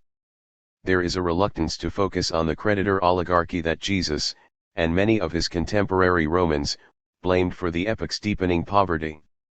The meaning of biblical direr, and hence the year of our Lord. The recent discoveries start with the derivation of a Hebrew word that is a key to understanding pivotal passages in the Old and New Testaments. That word is direr, used in Leviticus to signal a debt cancellation in the Jubilee year as described above. Translated on America's Liberty Bell as proclaim liberty throughout the land, direr refers specifically to canceling debts, freeing bondservants, and returning land to its cultivator occupants who had lost it through debt foreclosure or economic duress. That is the word's meaning in Jeremiah's narrative of King Zedekiah's promise to cancel the people's debts on the eve of war with Babylonia in 588 BC. Jeremiah, the king's counselor, interpreted the Babylonian king Nebuchadnezzar's subsequent defeat of Judea as punishment by the Lord for Zedekiah's going back on his word and violating sacred law. You did not release your people from their debts, so I will release sword, pestilence, and famine. Jeremiah 17-22. By breaking the Mosaic covenant with the Lord, Zedekiah's behavior condemned the land to destruction at the hands of Babylon. He did evil in the eye of the Lord, 2 Kings 224, 19f and Jeremiah 52, 2f. Figure 3a and 3b, below the Jesaja scroll, the only complete scroll found in the caves of Qumran. Much as early Christianity made charitable debt forgiveness the test of one's personal purity of soul and admissibility to heaven, this narrative gave the direr proclamation key significance in deciding Israel's fate on the national plane, its salvation or damnation. From Judaism to Christianity. Isaiah 61, 1-2 provides the bridge to the New Testament. Written by the prophet known as Third Isaiah c. 400 BC soon after the codification of the priestly laws of Leviticus in the wake of Nehemiah and Ezra, this remarkable passage reads: The Spirit of the Sovereign Lord Yahweh is upon me, for the Lord has anointed me to preach good news gospel to the poor. He has sent me to bind up the broken-hearted, to proclaim liberty, direr, for the captives and release for the prisoners, to proclaim the year of the Lord's favor and the day of vengeance of our God. Many of these phrases have become so familiar that they appear hackneyed today, but they were quite specific in their original setting. The word gospel means literally good news. But apart from Isaiah 61 and its quotation by Jesus in his inaugural sermon, in Luke 4, 18f and Matthew 11, 6/Luke 7, 23, the full phrase good news to the poor appears nowhere else in the Synoptic Gospels. It refers to the direr tradition, the amnesty freeing citizens from bondage and restoring their means of self-support on the land in the year of the Lord's favor, the Jubilee year. The year's Yabal trumpet is to be blown on Yom Kippur, the Day of Atonement, signaling the restoration of worldly order, righteousness, and equity. The Yabal trumpet, a ram's horn blown on the 10th day of the 7th month, gave its name to the Jubilee. By the 1st century BC the Isaiah 61 passage had come to play a prominent role in the Qumran archive.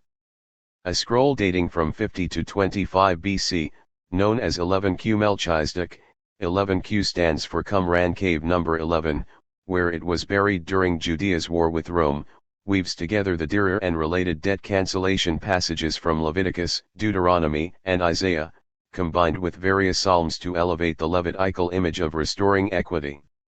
Discovered in 1956, the Qumran scroll highlights Isaiah 61 as the basis for projecting the idea of release to cover not only debts and loss of land ownership, but all evil in the world, everything that an amnesty should set straight.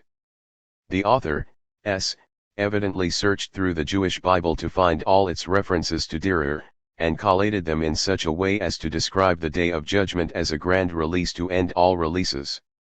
At the end of time the Lord will return to earth to save his followers and smite those who have digressed from the path of righteousness.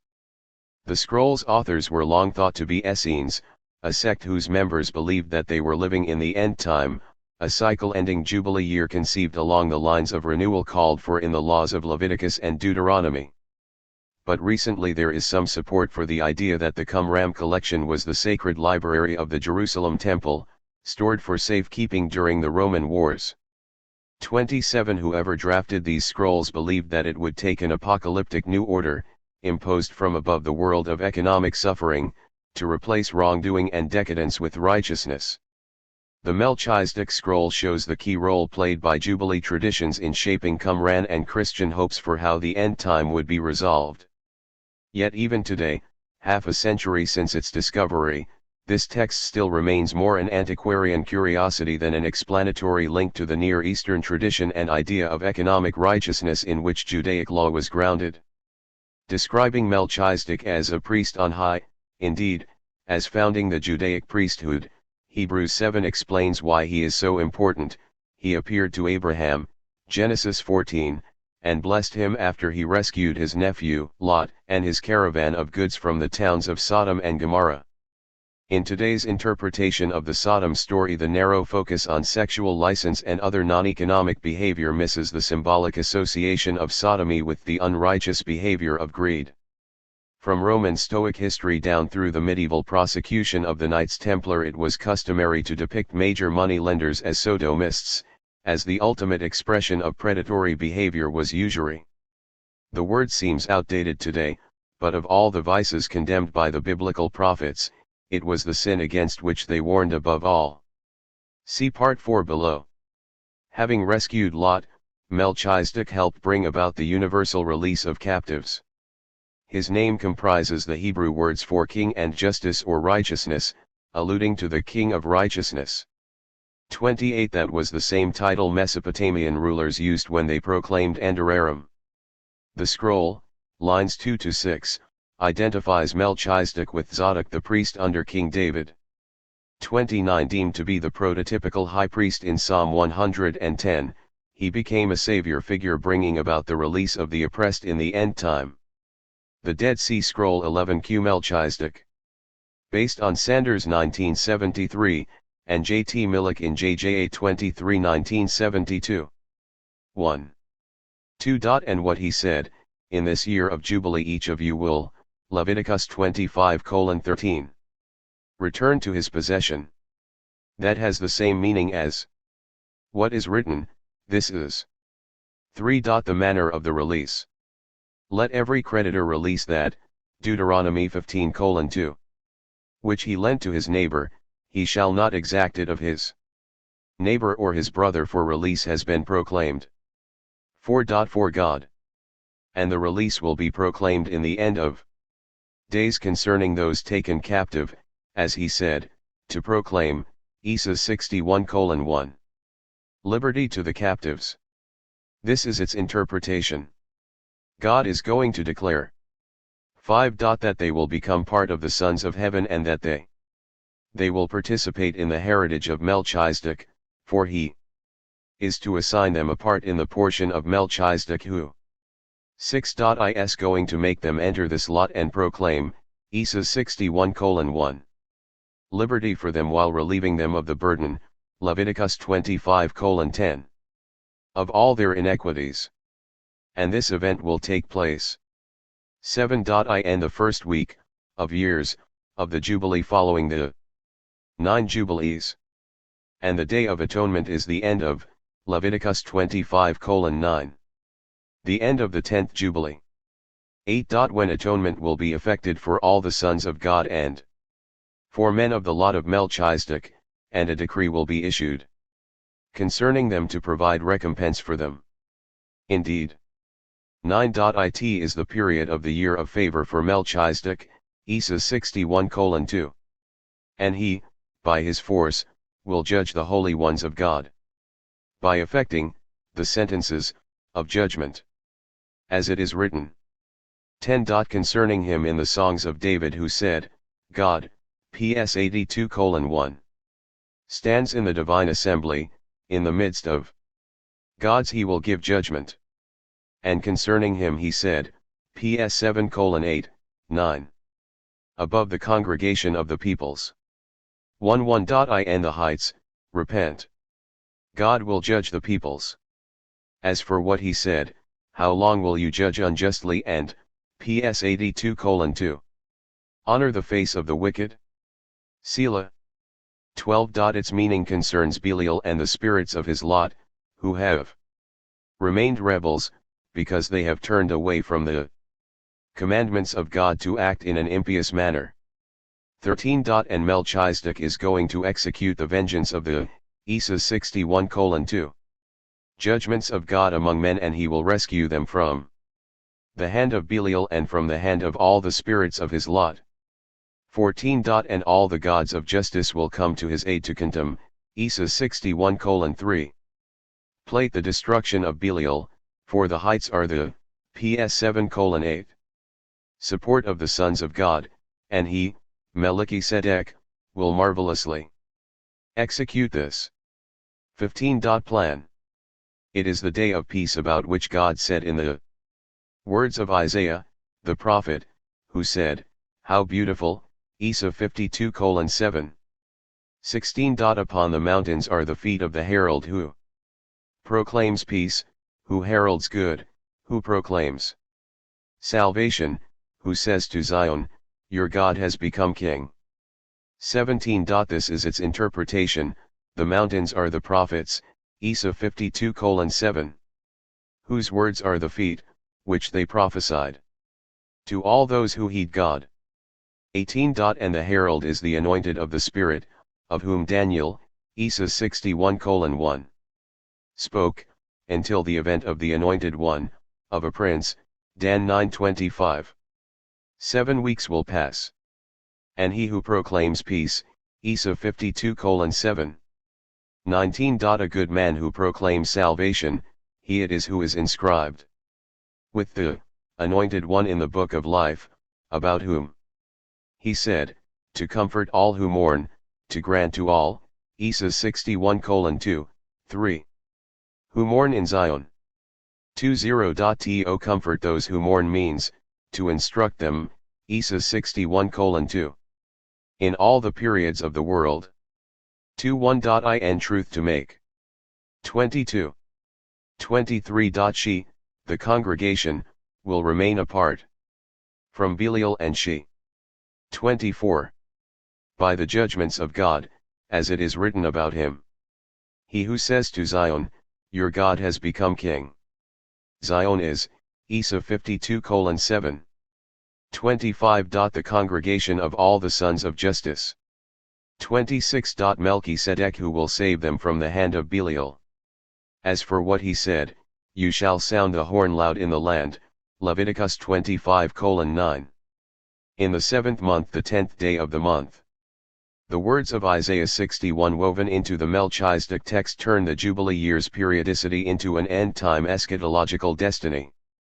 The text's linkages suggest why Jesus found that passage an appropriate focus for his career-defining sermon. Isaiah, the Qumran sect's Melchizedek priesthood, and Jesus all proclaimed liberty, direr, for debt bondsmen and other captives of the world. Early Christianity would extend this idea to signify a release of the poor from suffering in general, overshadowing the original focus on debt. It was in the footsteps of Melchizedek that Jesus appears to have walked. 30. Early Christian iconography depicts Jesus as sitting on the right hand of God as a priest after the order of Melchizedek. The Epistle of the Hebrews 7 depicts him, like Melchizedek, as being without father, without mother, without descent, having neither beginning nor end of days, nor end of life, but made like unto the Son of. Figure 4, below 11q Melchizedek scroll. God. The bread and water that Melchizedek is reported to have given to Abraham was viewed as a precursor of Christ giving bread and wine for the Eucharist. 31. Judaic religion already had taken such proclamations out of the hands of rulers, with whom they did not have a fortunate experience, and placed them in the hands of the high priest of Jerusalem. Jesus's good news sought to take sponsorship of direr out of the hands of the Judaic priesthood that had followed Hillel and the Pharisees, in contrast to Mosaic law. Debt in the biblical laws, historical narratives, and parables. The story of Joseph advising Egypt's pharaoh how to obtain all the land for himself by getting the population into debt during the famine illustrates the typical cause of personal debt throughout the ancient world. The debt forgiveness laws of Exodus, Deuteronomy, and Leviticus to counter incursions into economic liberty are sanctified by Moses leading the Exodus in protest against the pharaoh's oppression. Moses received the law on Mount Sinai as part of the Lord's covenant with the Israelites, enjoining them to show compassion toward debtors, and to remember that they all were once slaves and bondsmen in Egypt. The story of Job highlights righteousness toward debtors, and many other biblical stories and parables are about how debt should be treated in a way that preserves an equitable society. But such stories usually are remembered today without the moral message perceived by their hearers in the 4th through 1st centuries BC. Loyalty, and disloyalty, to the spirit of the Mosaic Law stands at the center of the narratives of the monarchies under David, his son, the heavy taxer Solomon, and Solomon's son Rehoboam, whose fiscal oppression split Israel away from Judah. Obedience to the debt laws underlay the good rule of Josiah, supporting Deuteronomy's reforms, but Judah was destroyed under Zedekiah a generation later. Seeing many kings fail to defend the spirit of the law, the prophets denounced the avarice of creditors and land monopolizers, warning that social destruction would ensue from the failure to promote economic justice. By contrast, Nehemiah's narrative of resettling Israel under Persian suzerainty centers on his abolition of debt bondage and cancellation of mortgages on the land. The most worldly of the four Gospel authors, Luke, 6:35, reports Jesus's admonition, "Lend, without expecting to be repaid." Jesus's parable of the unmerciful servant, Matthew 18, discussed below in chapter 22, made charitable debt forgiveness the paramount test of one's moral righteousness. It is the spirit of the Sermon on the Mount and the Beatitudes, and the criterion on which admittance to heaven would be based, reiterated in the Lord's Prayer. But this core ethic of biblical law is now all but ignored, indeed rejected by the pro-creditor temper of our times. Although the Torah, the Pentateuch, provides for periodic restoration of equity, Judaic society found itself confronted with the property-based spirit of Roman law overwhelming the ancient world. It was in response to this end time that Christianity focused increasingly on forgiving sin in more non-economic dimensions. In today's world, the Christian idea of redemption has been turned into an analogy for amnesty and salvation to heal suffering in general, almost everything except indebtedness. The prototypical redemption was to liberate a human pledge from bondage. Where no relative or community body stepped forward to pay the creditor, Bronze Age rulers, and later the high priest of Jerusalem, became redeemers liberating bondservants. That is how Handel's Messiah embodied the image of Christ, literally as Redeemer, by using the proceeds of its first performance, in Dublin in 1742, to redeem debtors from prison. Subsequent performances continued this tradition. The occasion for royal proclamations restoring order was much like the New Year. It was the start of a new period, above all the inauguration of a king's new reign.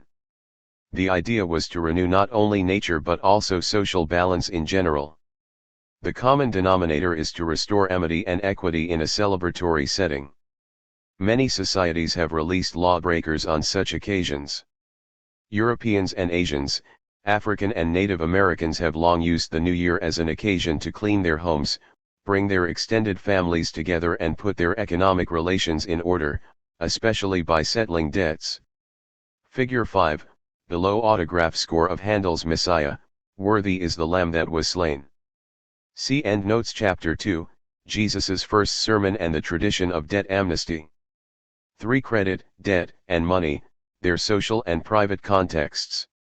All archaic and surviving tribal communities studied by anthropologists have relied on credit and reciprocal gift exchange. Interpersonal debts such as were guild-type fines for inflicting personal injury, bride price, and dowries were socially cohesive. Paid with customary baskets of goods or assets such as cattle or maidens, slave girls, they were pre-monetary, as Chapter 4 will trace. Gift exchange did not impose liabilities for non-payment. There is no indication of interest being charged, or of such reciprocity being beyond the normal means to sustain. How then did such mutual aid, initially to help families survive, turn into rural usury, reducing debtors to bondage and expropriating their self-support land as economies became wealthier? The answer lies in how economies became wealthier. Mesopotamia's managerial revolution late in the 4th millennium BC saw a cluster of innovations, headed by written record keeping and cost accounting based on standardized weights and measures, 30-day administrative months, money and, at some point, the charging of interest. The aim was to mobilize crop rent to supply weaving and other workshops producing handicraft exports to exchange for silver, tin, and other raw materials. The resulting prosperity accrued mainly to the rulers and clan heads who managed the palace and temple bureaucracies and conducted foreign trade. Not until Roman times did economies grow rich enough to afford the luxury of reducing much of the population to debt bondage and replacing the citizen army with landless mercenaries. To understand why Mesopotamian rulers resisted that fate, it is necessary to explain how and why interest-bearing debt came into being, and how its changing political context, and privatization, ended up destroying the prosperity that it originally must have been designed to promote. The explanation is to be found in the rising power of creditors seeking gains by making loans to cultivators and obliging them to work off their debts. Rural usury threatened to appropriate the crop surpluses otherwise owed to the palace, and diverted labor from performing its traditional corvée duties as well as fighting in the infantry. Reducing debtors to bondage threatened to drive labor to flee or defect, leaving such economies liable to suffer flight and defection or to be conquered by less predatory ones. When pastoral nomads conquered Babylonia, the new multi-ethnic chiefdoms had to hold the loyalty of their subjects. Otherwise, debtors would have fled or defected to rival leaders promising them more liberty and security of their land tenure. 32 rulers proclaimed clean slates to maintain their royal power over local headmen, merchants, and creditors in their own palace bureaucracy. During times of a powerful state, i.e., or 3, the state attempted to monopolize all property and establish all production by state command. When the state was weak, i.e., Kassite Babylonia, property and production fell into the hands of private families and individuals. 33. From chieftain households to temples.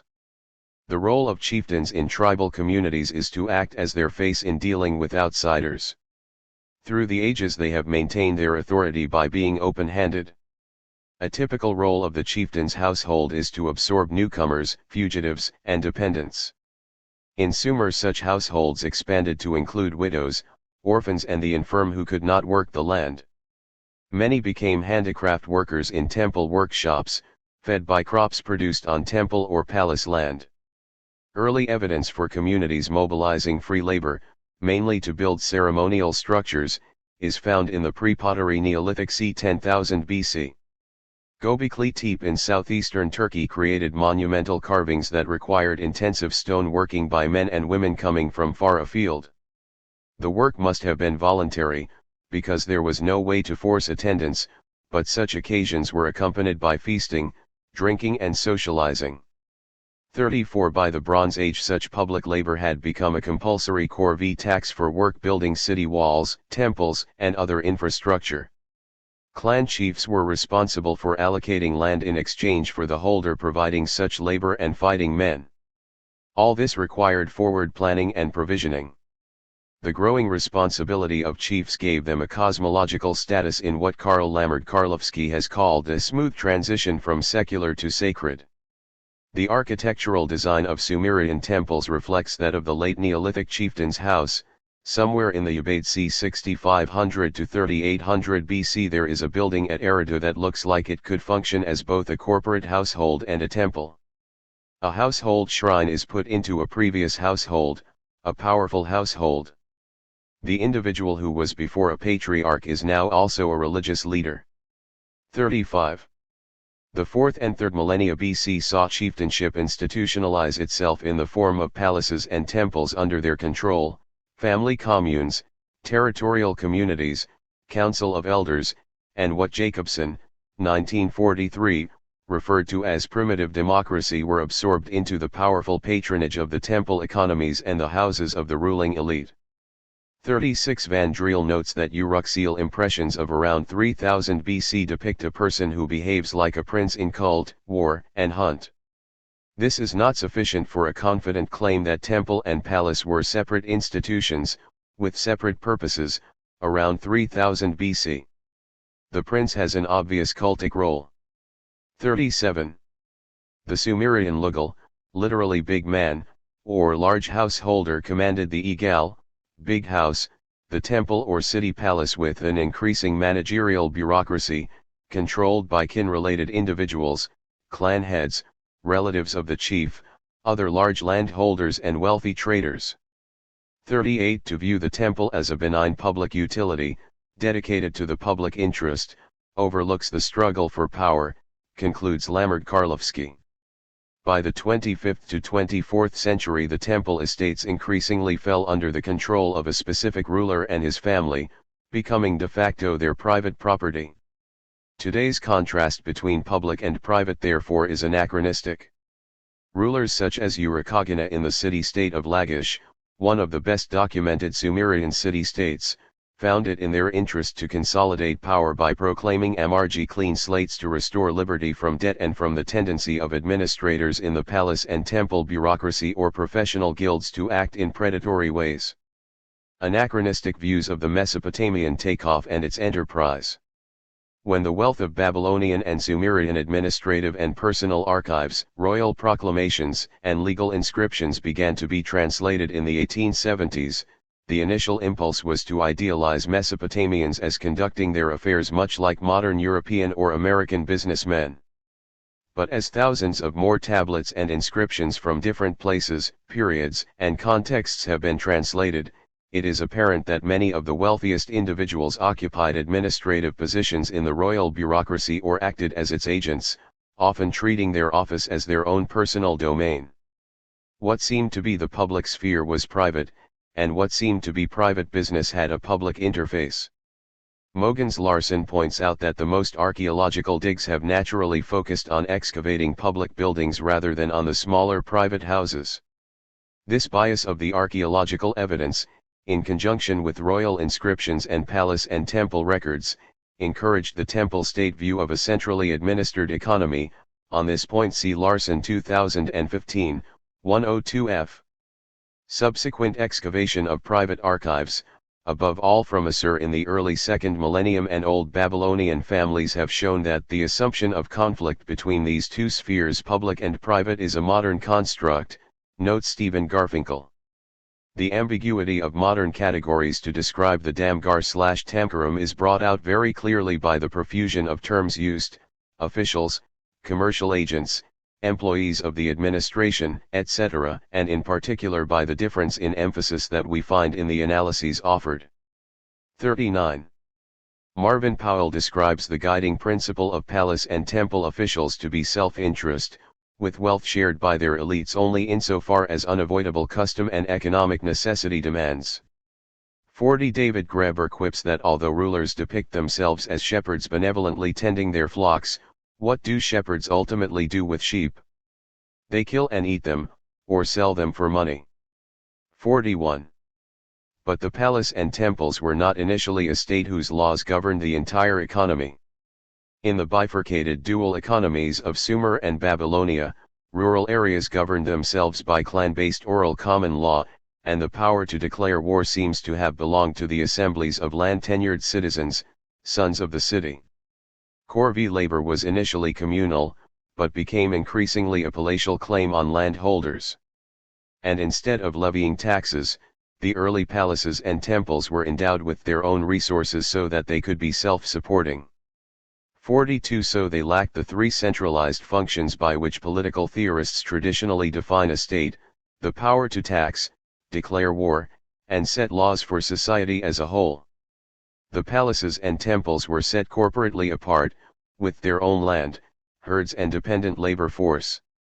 But as these institutions were taken over by conquerors, mainly pastoral nomads, they levied taxes and extracted fees as tribute. Land, herds and workshops were managed increasingly on behalf of the palace.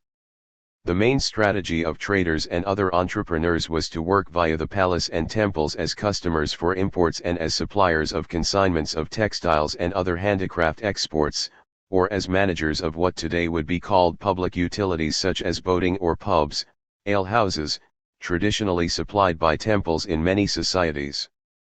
Johannes Renger finds that many economic activities in Ur-3 palaces and temples in the late 3rd millennium were handled by entrepreneurs for the household for which they acted, Palastgeschäft. 43 It often is difficult to distinguish between loans given by individuals or institutions, since the contracts recording institutional loans often name as the creditor not the institution but the official responsible for granting the loan. Thus a whole archive is needed to recognize that a group of loan contracts are institutional loans. What formerly seemed instances of private creditors foreclosing on loans turn out to be officials or semi-officials acting on behalf of the palace to collect back taxes and fees, rents or other agrarian obligations in a mixed public/private economy. 44. Assyriologists refer to Mesopotamia's temples and palaces simply as the large institutions. These may seem public in the sense that a chamber of commerce in small-town America is nominally public while actually serving the town's leading businessmen and real estate developers. Like the local church and main bank, such institutions are controlled by the leading families. To be sure, Sumer's managerial class built city walls and gates, storehouses and other infrastructure. Their scale and cost was beyond the scope of individual families. The difference between the household and the great household indicates more than a doubling of personnel, managers and food production, and something beyond a tripling of industrial production and legal commercial concerns. 45. Organizing this resource allocation required cost accounting. The essence of any accounting system is that someone is reporting to a superior. Accounting is a tool of control, so hierarchy, oversight, and centralized authority went together. Growing scale of the temple and palace economy leads to monetization. Merchants received sanctified protection as guests in most towns to which they traveled, and sealed their bargains by swearing oaths to the local god of justice and commerce, and to each other's appropriate gods if the transaction was among members of different communities. The smooth functioning of trade needed safekeeping for debt obligations and other contracts, as well as requiring standardized weights and measures for honest dealing. Much as temples safeguarded their community's savings of grain and precious metals, their registries long served an archival function. To achieve cost accounting, the large institutions issued weights and measures, including money as a formal unit to schedule and track the value of food, raw materials, and other resources supplied to their workshops and labor force. 46. In addition to providing a standard of value to measure these transactions, money served the fiscal function of denominating temple and palace transactions with the economy at large. Credit extended for such payments involved much more than the loose formalities of gift exchange among individuals. It required money in order to standardize prices for settling these debts. The origins of money thus are grounded in the enterprise and specialization of labor in the palaces and temples of Sumer and Babylonia. When Ur-Namma and Shulgi appealed to Nana in the Ur-3 Empire late in the 3rd millennium, and when Hammurabi appealed to Shamash c. 1750 BC, these deities were gods not only of justice in the abstract, but specifically of commercial justice. The past half-century's analysis of palace and temple records show how money was called into being to serve its basic functions of 1. Account keeping as a common denominator of prices, 2. A common means of payment for settling debts, above all those owed to the large institutions at the end of each harvesting or trade cycle, and 3. A vehicle for saving and measuring economic gains. These functions of money required standardized measures of volume and weight to quantify the commodities being supplied or purchased, or debts being paid. These standards, along with public regulation of honest measures and quality, were overseen by the temples.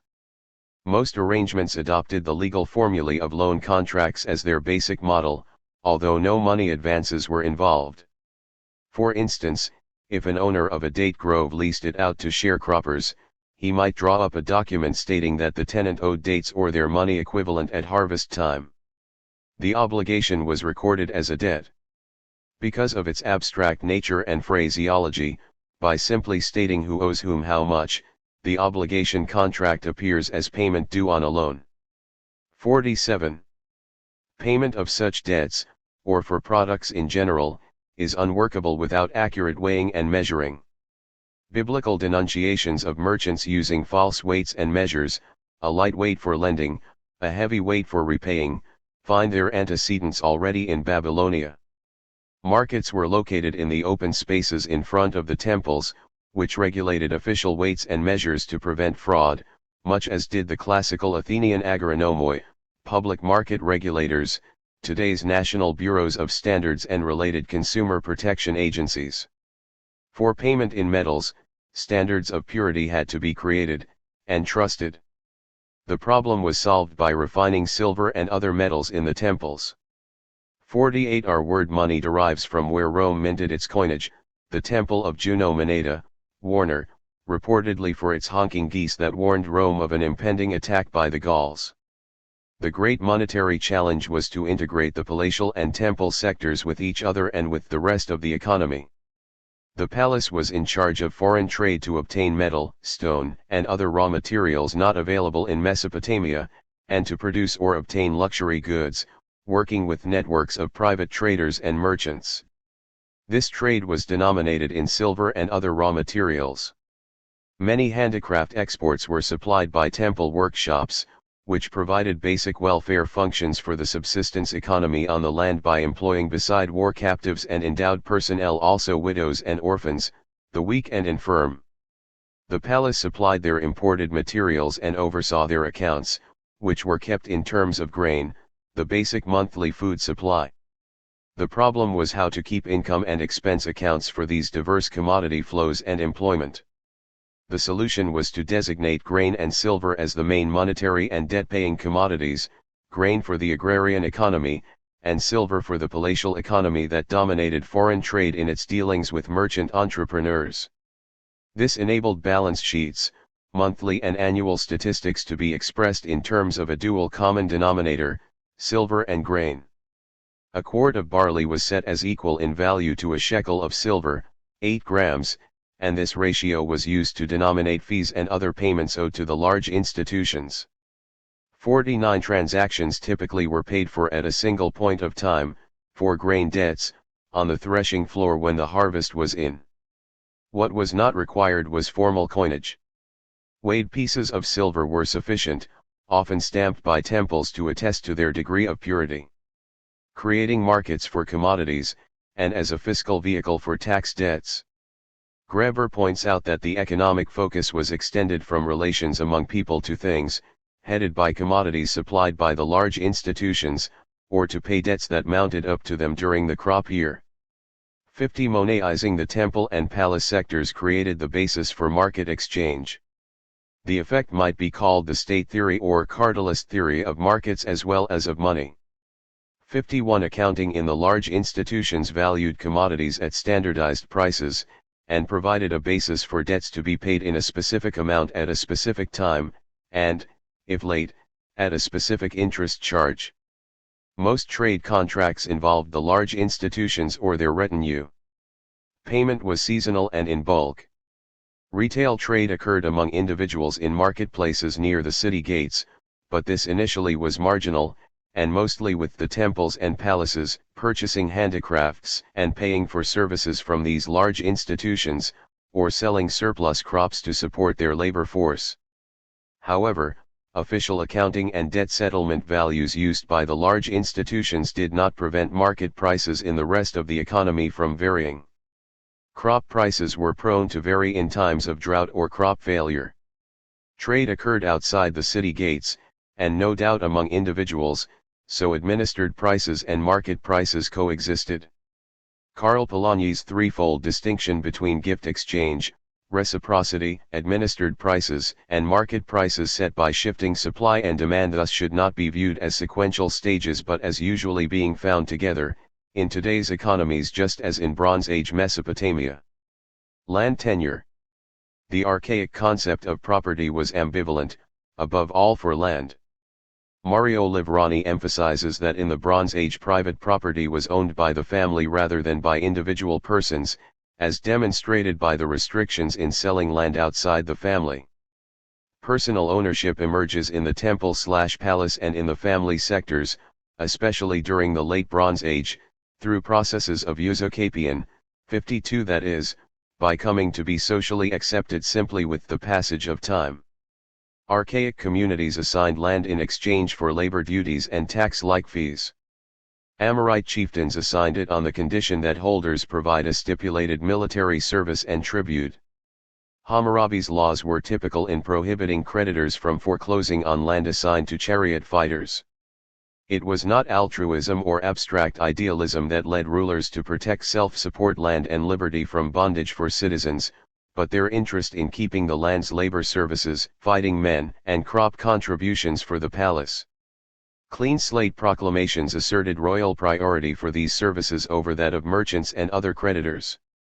These royal checks were capped by Amisaduka's detailed 1646 BC clean slate, protecting the archaic principle that land rights came with the reciprocal obligation to supply corvée labor, crops, or kindred taxes. Such proclamations saved indebted cultivators from being subjected to bondage and losing their land rights, as money lending became a predatory means of obtaining labor to work off the debt, and ultimately to acquire the debtor's land. But royal authority to protect cultivators waned and flight from the land accelerated after the fall of Babylonia c. 1595 BC. By Roman times, the freedom of money lenders to break free from palace overrides involved a loss of liberty and land for a widening swath of the population, stripping the late Roman Empire of money as it descended into barter for most of the population. So instead of the long-held speculation that markets and interest-bearing debt started with barter and then evolved into money and credit economies, we find the reverse sequence, an archaic credit economy creating money, catalyzed by the large institutions, ultimately collapsing into barter when bankrupted by debt overhead not kept in check. 53. What Sumerian commercial enterprise bequeathed to antiquity? Charging interest is not a universal phenomenon that has existed since the origins of civilization. But that mythology has been bolstered by the tendency for historians to pick up their narrative relatively late, in classical Greece and Rome. Many anthropologists follow Marcel Mauss in speculating that gift exchange may have led to primitive interest as a kind of one-upmanship of the sort practiced by the Kwakiutl of the Canadian Pacific Northwest, taken as stand-ins for the Indo-European speaking tribes that settled in Asia Minor, Greece, Italy and the rest of Europe, or even earlier in the Near East. Austrian economists following Anton Menger and the German laissez-faire advocate Fritz Haeckelheim have made up scenarios of Neolithic individuals lending out cattle or tools at primordial interest, Chapter 5. To counter such speculations, Chapter 6 will describe the logic by which Sumerian palaces and temples developed interest-bearing debt sometime in the 3rd millennia BC. Charging interest was how the palace took its share in the gains made from handicrafts consigned to merchants by its own workshops and those of the temples. Such mercantile debts were productive to the extent that traders were able to make a profit over and above the consignment price plus the interest charge that doubled the principal in 5 years. Agrarian debts were another matter. They bore interest even when crops yielded less than the expected norm. Their interest rate was steep, 1/3, specified in the laws of Ur III and later in those of Hammurabi. This rate apparently was based on the sharecropping ratio of 1/3 of the crop. However, royal clean slate proclamations distinguished between commercial and personal debt by cancelling only these barley debts. Commercial silver debts were left intact. Rulers drew an implicit distinction between what modern economists call productive and unproductive loans. Although antiquity's vocabulary did not distinguish interest from usury, Hebrew tarbit, growth, and nizek, bite, reflect the contrast between paying commercial interest out of mercantile gains and a bite taken by the creditor who eats the crop interest. This is essentially the distinction the Christian Church drew in the 12th century by banning consumer usury while permitting bankers to charge an agio on currency dealings involving trade or payments for travel on the Crusades or gainful commercial purposes. Rulers recognized that there always would be families that fell behind, and that new arrears would mount up after such debt cancellations. But they made no attempt to ban usury from starting all over again. Instead, royal edicts undid its most adverse effects, by repeatedly reversing debt bondage and absentee creditor ownership of the land. That policy was the cornerstone for preserving a self-supporting citizenry. Classical antiquity privatizes credit and stops canceling agrarian debts. Many historians consider the hallmark of Western civilization to be private property, enterprise, and credit. Pro-Aryan historians follow free enterprise advocates in presenting classical antiquity as inaugurating a new continuum, starting c. 750 BC, after the Dark Age that followed the collapse of Aegean civilization c. 1200 BC. 54 The legacy of this first Dark Age was personal control of property and credit breaking free of royal overrides. Triggered by climate change and folk wanderings, this intermediate transition period of social upheaval saw warlords and clan heads replace Bronze Age monarchies, creating aristocratic senates that protected creditors from royal clean slates and other checks on predatory behavior.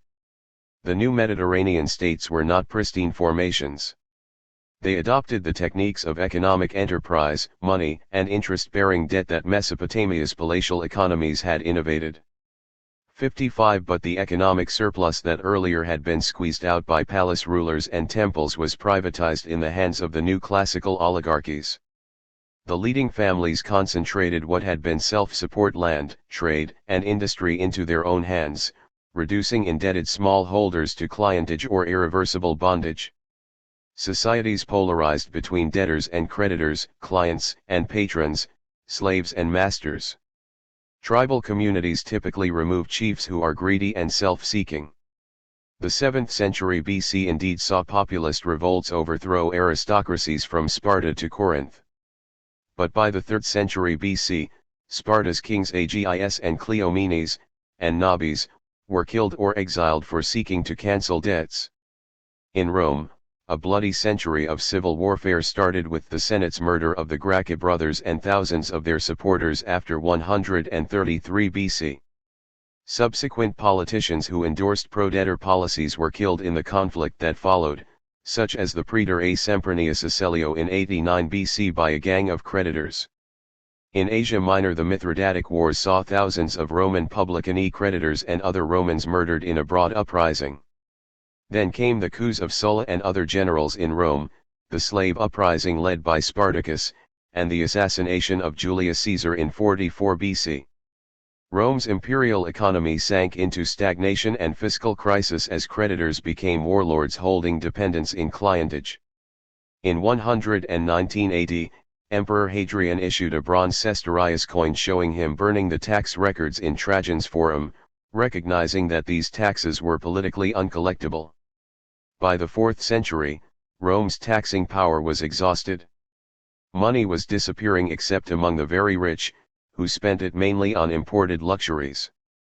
By the time the Goths invaded Italy, towns were being depopulated, headed by Rome itself. Debts disappeared simply through society-wide insolvency as economic life sank into subsistence production. Figure 6, below Hadrian coin, depicting Hadrian himself or a lictor applying a torch to a heap of documents, stipulationes, symbolizing the debts being cancelled.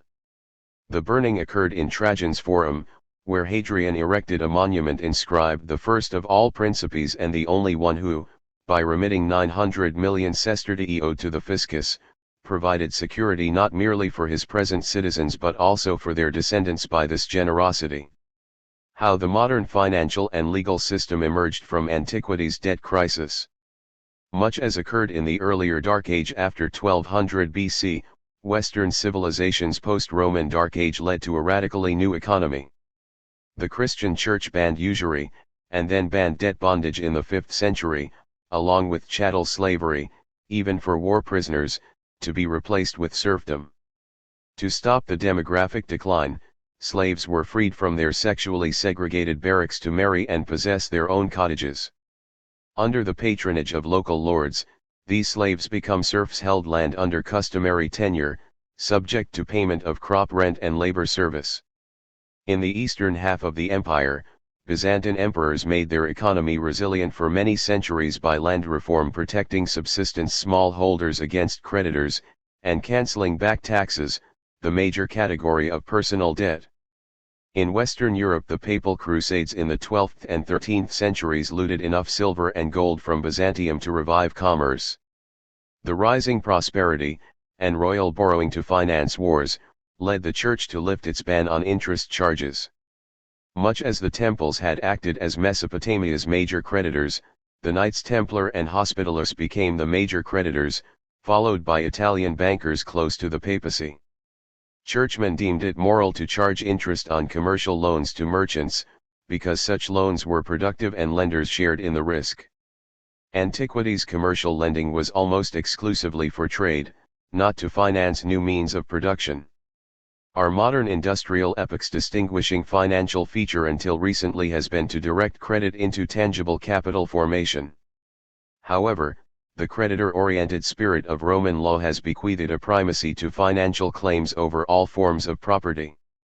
What our era calls security of property is really an inexorability of creditor claims over the property of debtors pledged as collateral.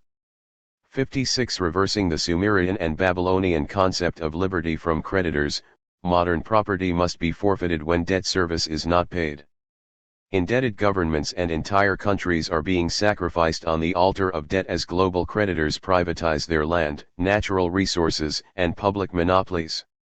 The relevance of studying antiquities' financial destiny is to see how the initial safety valves it enacted were dismantled by creditor oligarchies that imposed debt-ridden austerity as credit and markets became increasingly privatized.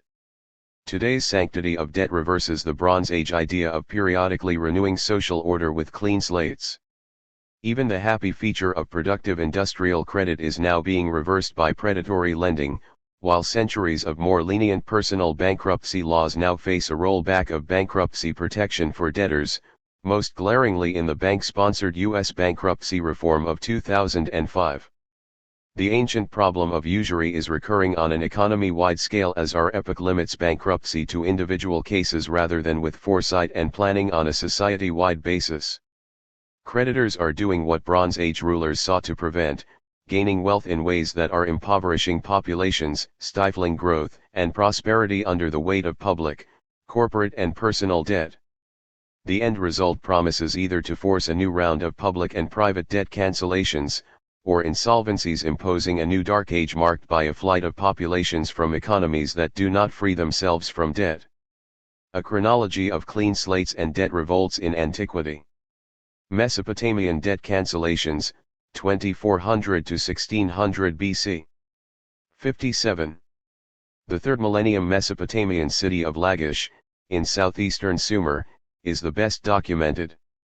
Its ruler Enmetenna, 2404 to 2375, achieved suzerainty over southern Mesopotamia by defeating neighboring Umma and its allies.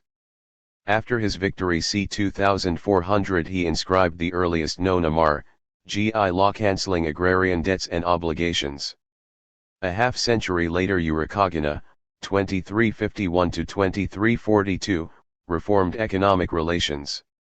Upon becoming war leader, Lugal, in his second year to defend Lagash against Umma, his reform text cancelled agrarian debts, 2350. During his reign Lagash and the rest of Sumer was conquered, first by Lugal's Agisi of Umma and Uruk, 2351 to 2327, and then by the northerner Sargon of Kish, who ruled Mesopotamia as a military overlord from the new capital he built at Akkad. In the revival after the collapse of the Akkadian dynasty, the Lagash ruler Gudea restored broad trade relations between Sumer and Egypt, Ethiopia, Anatolia, and the Taurus Range, Dilmun, the island of Bahrain, and Elam. He has left many inscribed statues, and one of his cylinders contains the longest surviving Sumerian poem, 1,400 lines, commemorating his rebuilding of the city temple and how he restored order by cancelling the land's debts at the festival celebrating this occasion c. 2130. The Neo-Sumerian Third Dynasty of Ur, 2112 to 2004 BC, was founded by Ur-Namma, 2112 to 2095. After defeating Lagash and killing its ruler Namhani, Gudea's brother-in-law, in battle in 2112, Ur-Namma led a great extension of trade and installed provisional governors in Elam, Susa, Assur, and Mari. He drew up an extensive body of legal rulings and cancelled debts with the Neges Isa Act c. 2100. His son Shulgi, 2094 to 2047, consolidated Sumerian domination over Mesopotamia. He inscribed the laws of his father and seems to have proclaimed his own debt cancellation. In the city of Isin, the ruler Ishbira, 2017 to 1985, founded a dynasty comprising 15 rulers in 223 years. Ishbira was an Amorite subordinate of Ur's last ruler, breaking away when related Amorite tribesmen and Elamites invaded the land. Many debt cancellations of the Isin rulers survive, starting with the Neges Isa acts of the third Isin ruler, Idin Dagan, 1974 to 1954, at the start of his reign c. 1974, and by his successor Isham Dagan, 1953 to 1935, probably upon taking the throne in 1953. Lipitishtar, 1934 to 1924, left a body of legal rulings that, like that of Urnama c. 1923, led off with the Neges Isa debt cancellation in 1934.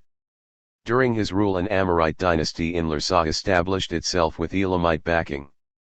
Its first ruler was the Amorite chieftain Naplanum, 2025 to 2005. The city became a dominant power a century later under Gungunum, 1932 to 1906, who defeated Lipitishtar of Isin.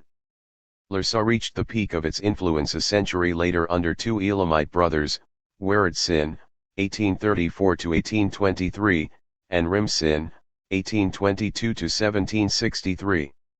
Rim-Sin reasserted palace authority over the private sector, which had been growing steadily since the demise of Ur-Ii's centralized economy. He purified the foreheads of the land's debt servants c. 1800. After 6 decades of rule, in 1763, he was defeated by Hammurabi of Babylon. In the city of Assur, Elishama and Irisham proclaim Andararam c. 1900, emulated in the 19th century BC by local leaders cancelling debts in the Cappadocian trade colony, Kurum Kanesh. This act applied to tariff debts owed on trade, as well as to agrarian debts owed to the palace. The Amorite dynasty of Babylon comprised 11 rulers in 300 years, 1894 to 1595. Benefiting from the city's upstream position, its dynasty was founded by Sumuabum, 1894 to 1881, but the actual ruler in Babylon itself was Sumulael, 1880 to 1845, who cancelled debts with a Mizraim Act. The dynasty's fifth ruler, Sin-Muabalit, 1812 to 1793, oversaw the first great assertion of Babylonian power. He declared Mizraim debt cancellations in 1812, 1803 and 1797. His son Hammurabi, 1792 to 1750, headed an alliance that carried Babylon to the height of its power. He declared Mizraim acts in the year of his accession, 1792, and in 1780, 1771 and 1762 after defeating Rim-Sin of Larsa. Hammurabi's son Samsulana, 1749-12, declared Mizraim to restore order upon taking the throne, and again in 1741. Abi-Yeshu, 1711-1684, likewise declared Mizraim upon taking the throne. Amidatana, 1683-1647, cancelled agrarian debts upon his succession, and again in 1662 and 1647. Amisaduka, 1646-1626, declared Mizraim upon his accession, and again in 1636. His Mizraim Act is the longest and most detailed of all such proclamations. It also is the last Babylonian act on record. In 1595 the city was raided by the Hittites, and then occupied for 370 years by the Kassites, a tribe from the Iranian highlands. Rulers of many other cities of the Old Babylonian period, 2000 to 1600, also proclaimed Mizraim acts. In Hana, near Mari on the Euphrates, the rulers Castiliash, Amirabi and Sunaramu cancelled debts. In Eshnunna, Abi Matter, Naram Sin, and Ipalpil, or Dadusha, proclaimed Mizraim.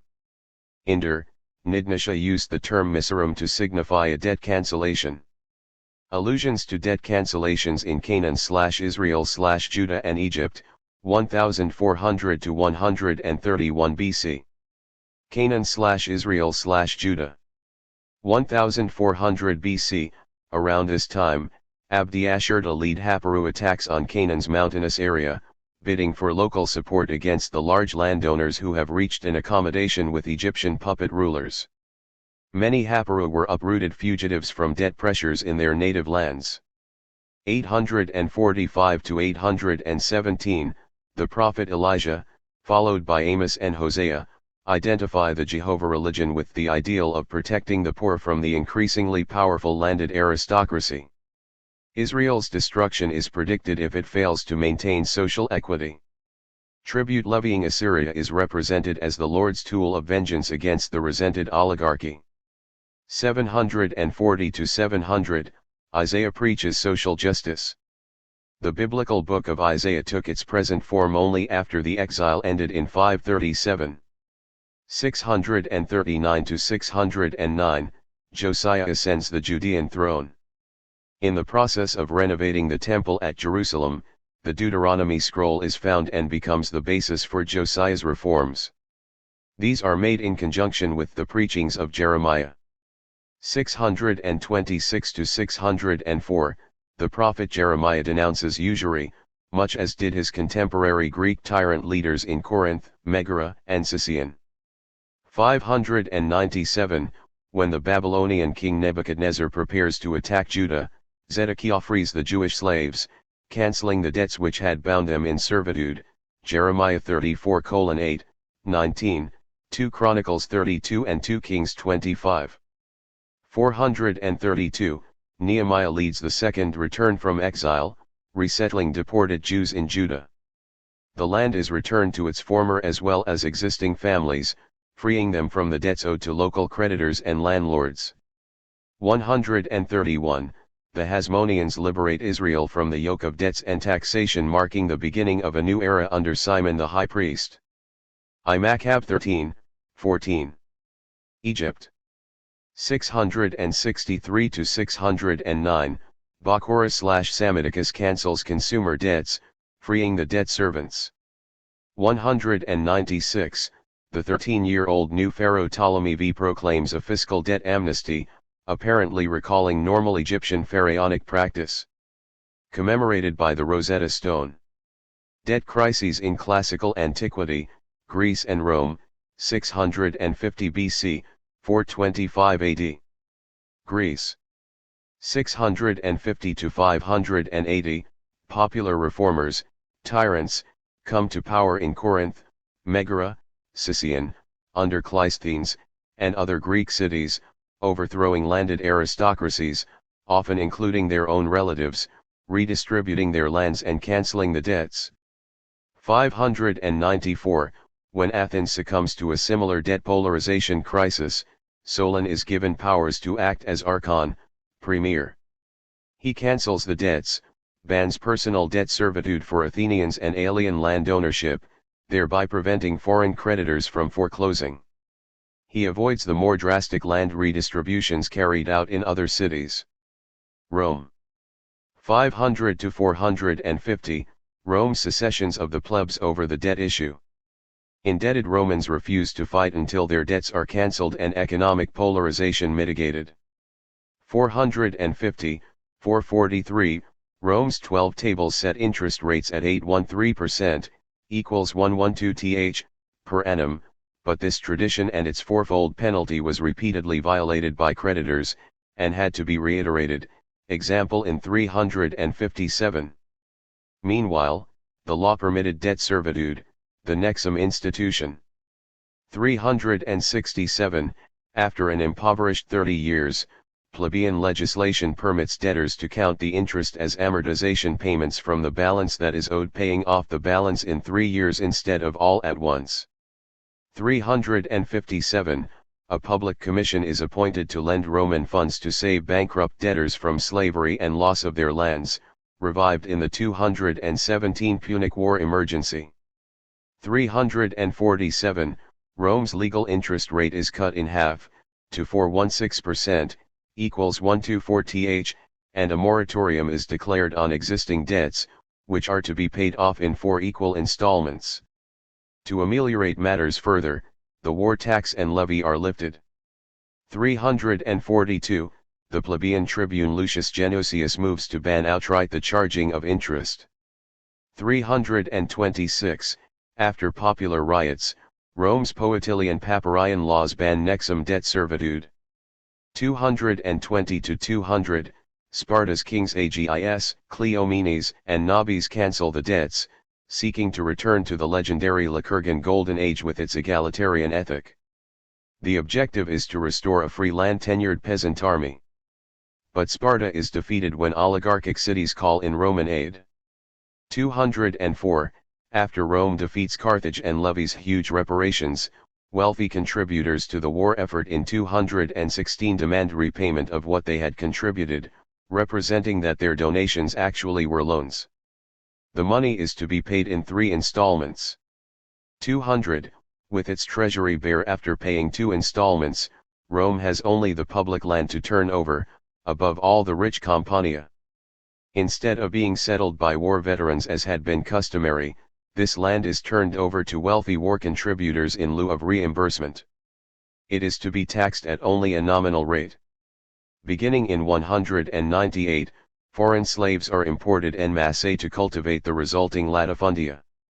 193, the Sempronian law extends the 12 Tables 813% interest rate ceiling to cover non-Romans within the expanding republic as Greece and other regions are absorbed.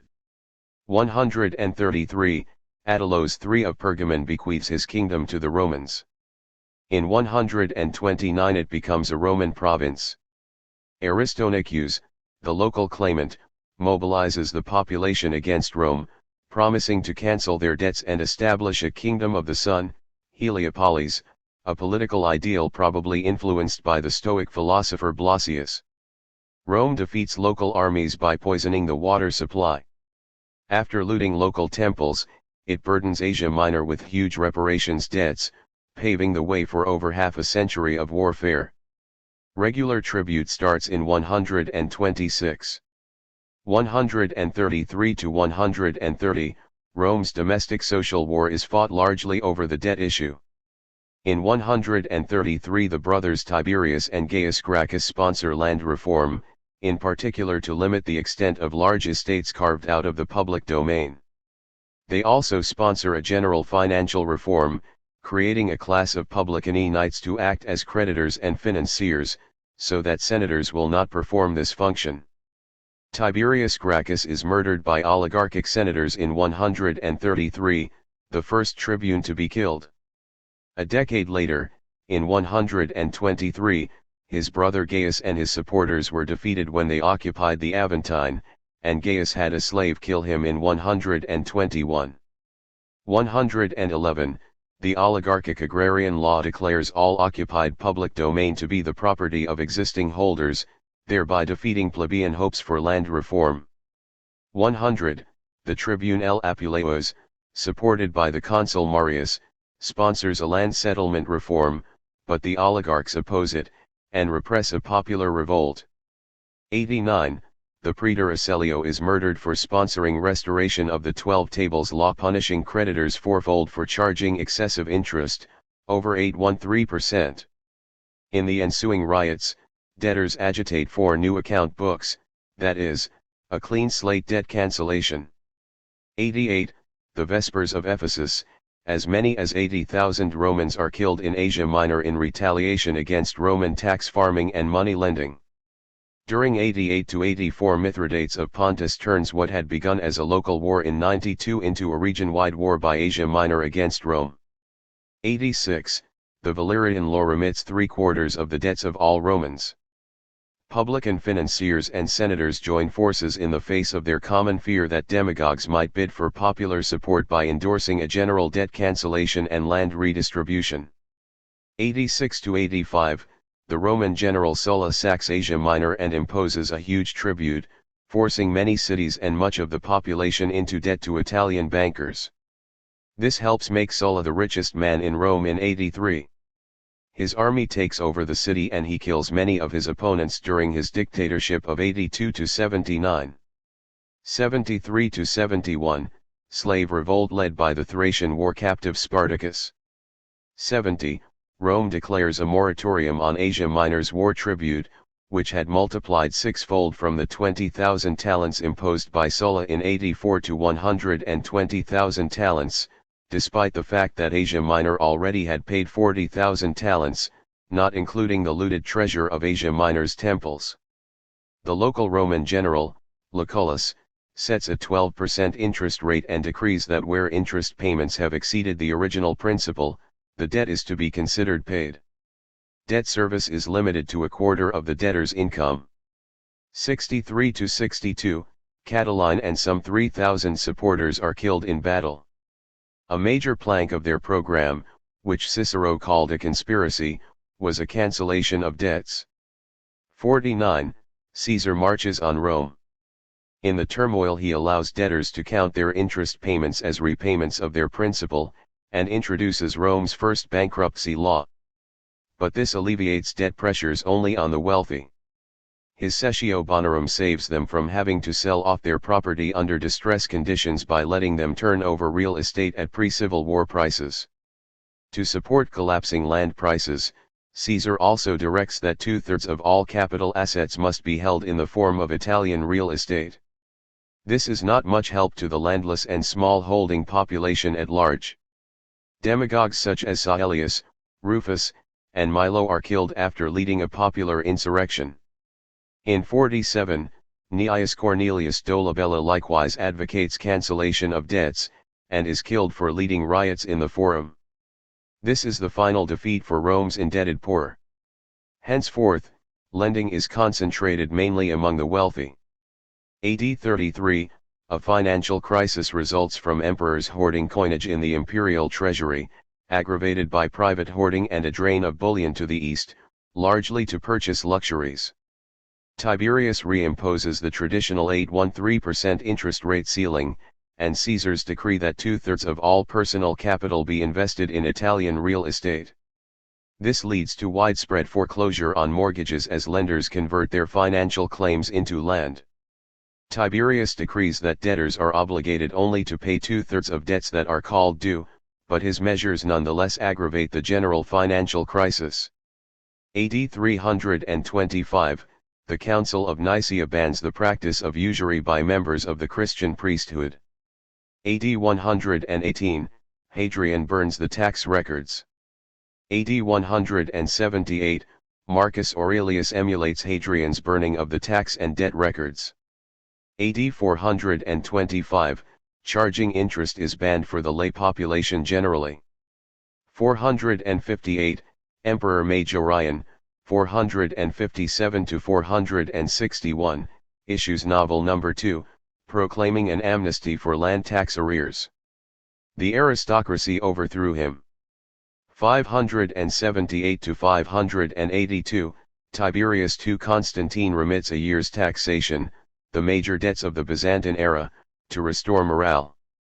797 to 802, Byzantine Empress Irene remits tax debts, mainly to gain support against opponents, who ultimately overthrew her. 934, Romanos I bars powerful Dinatoi from acquiring village land, and reverses their acquisitions.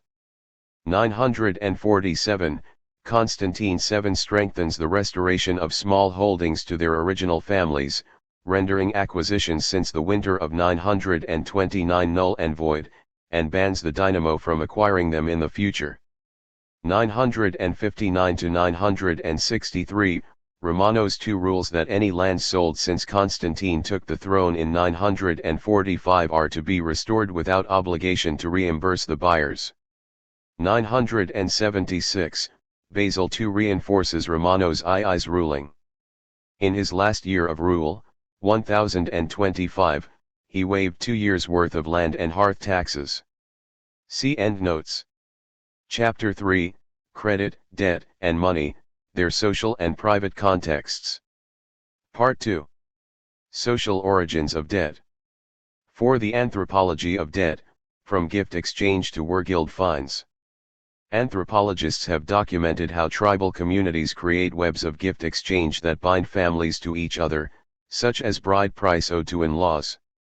Also prevalent are war-guild-type compensation to heal breaches of the peace when injuries are inflicted, typically with collection procedures to ensure payment.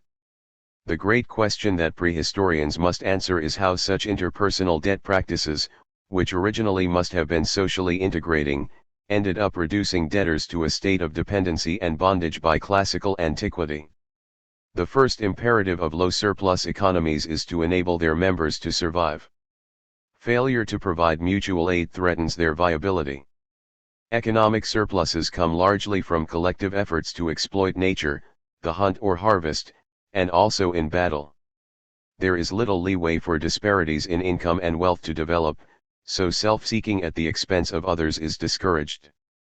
Instead of personal self-interest to amass fortunes at the expense of one's neighbors, peer pressure praises open-handed generosity and non-individualistic conspicuous consumption, headed by honoring ancestors, and hence their own and the community's roots, with great feasts and elaborate sacrifices. Being needy was natural enough for many families, but one's clan and neighbors normally provided mutual aid. A reciprocating gift was appropriate at some point, but there was not yet a formal compulsion to do so, to say nothing of paying interest. Exploitation forcing families into dependency, especially to pledge land for debt and forfeit it to moneylenders irreversibly, became the norm only relatively late in history. A history of debt therefore must explain the transition from anthropological obligations to classical usury. The reciprocity of gift exchange. In Argonauts of the Western Pacific, Bronislaw Malinowski points out that most Trobriand islanders could be self-sufficient if they so desired, but use mutual obligations to promote social cohesion. The whole tribal life is permeated by a constant give and take. Every ceremony, every legal and customary act is done to the accompaniment of material gift and counter-gift. This cements friendly relations among clans and villages, pulling their members into mutual relationships with one another. At harvest time all the roads are full of big parties of men carrying food, or returning with empty baskets. A man might travel far to fill the yam house of a man who could do it quite well for himself, if it were not that he is under obligation to give all the harvest to his sister's husband. 58. These exchanges are more akin to good manners than to formal economic debts. And indeed, such reciprocity survives even among modern families and friends.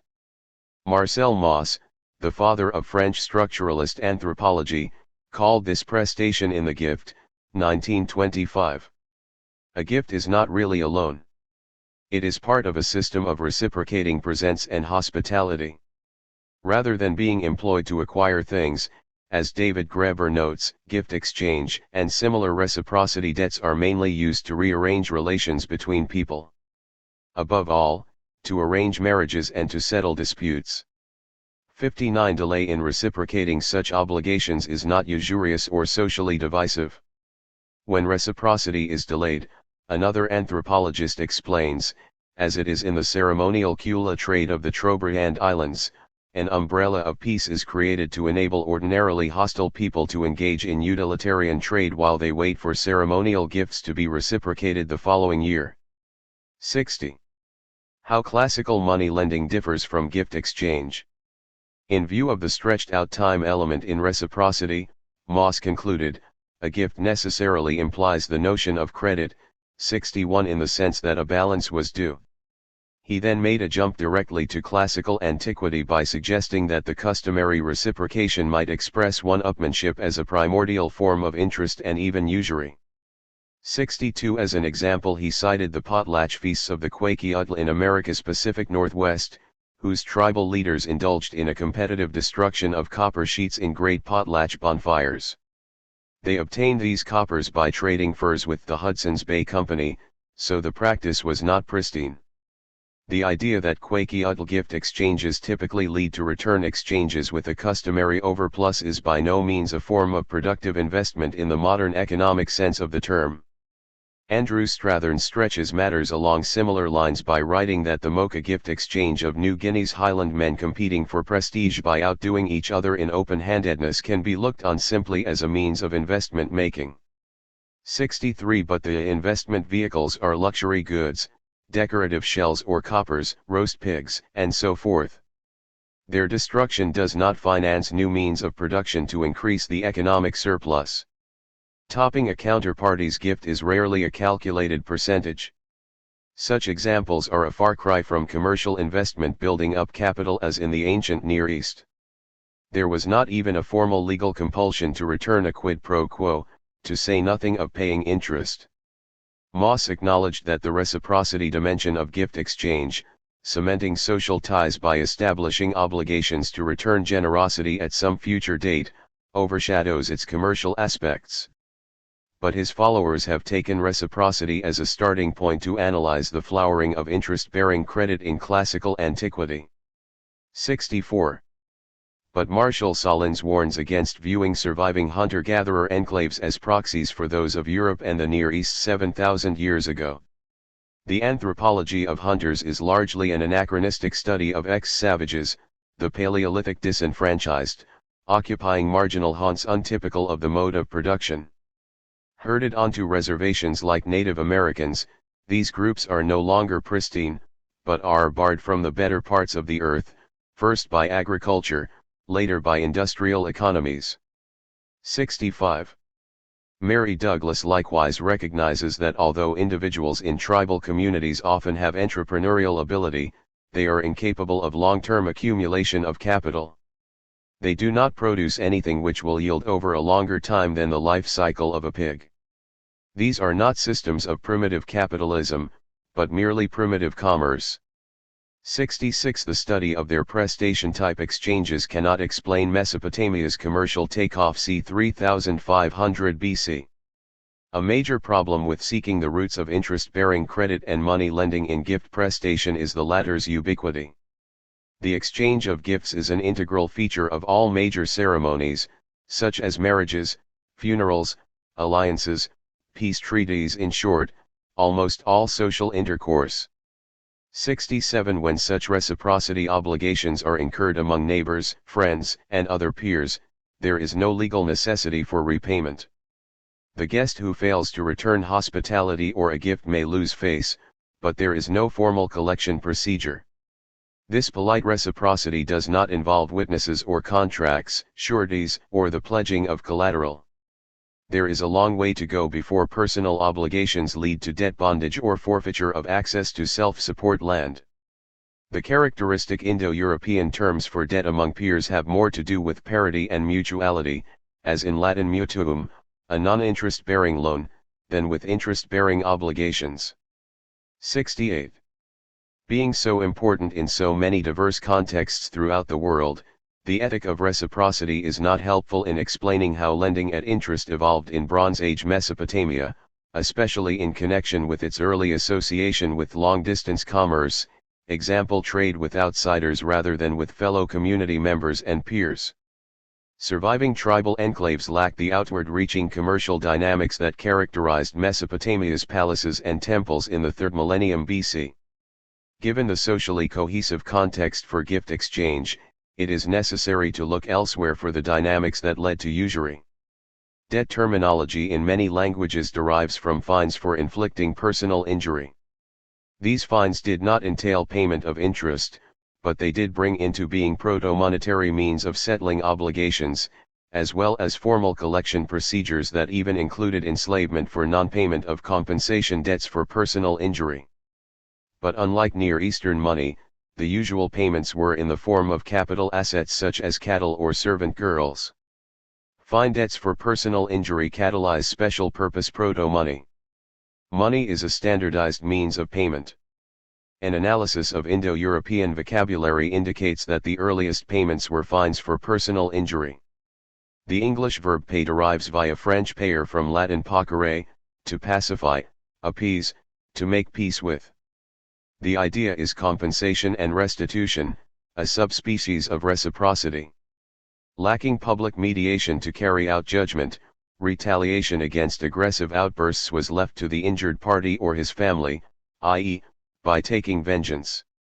Such feuds evidently prompted development of a peaceful alternative, compensation payments to settle disputes rather than to let animosities erupt into vendettas. Making a restitution payment expiated one's offense. Restitution was based on the injured party's social status, his worth or man price, wergild.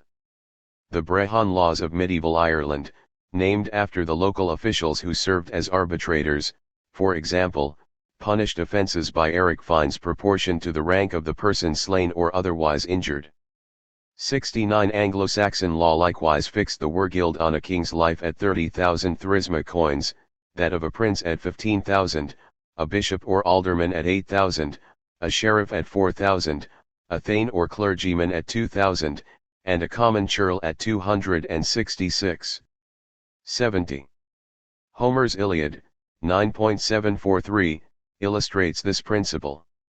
A sire forgives the slaughter of his son, the blood price being discharged, the murderer lives.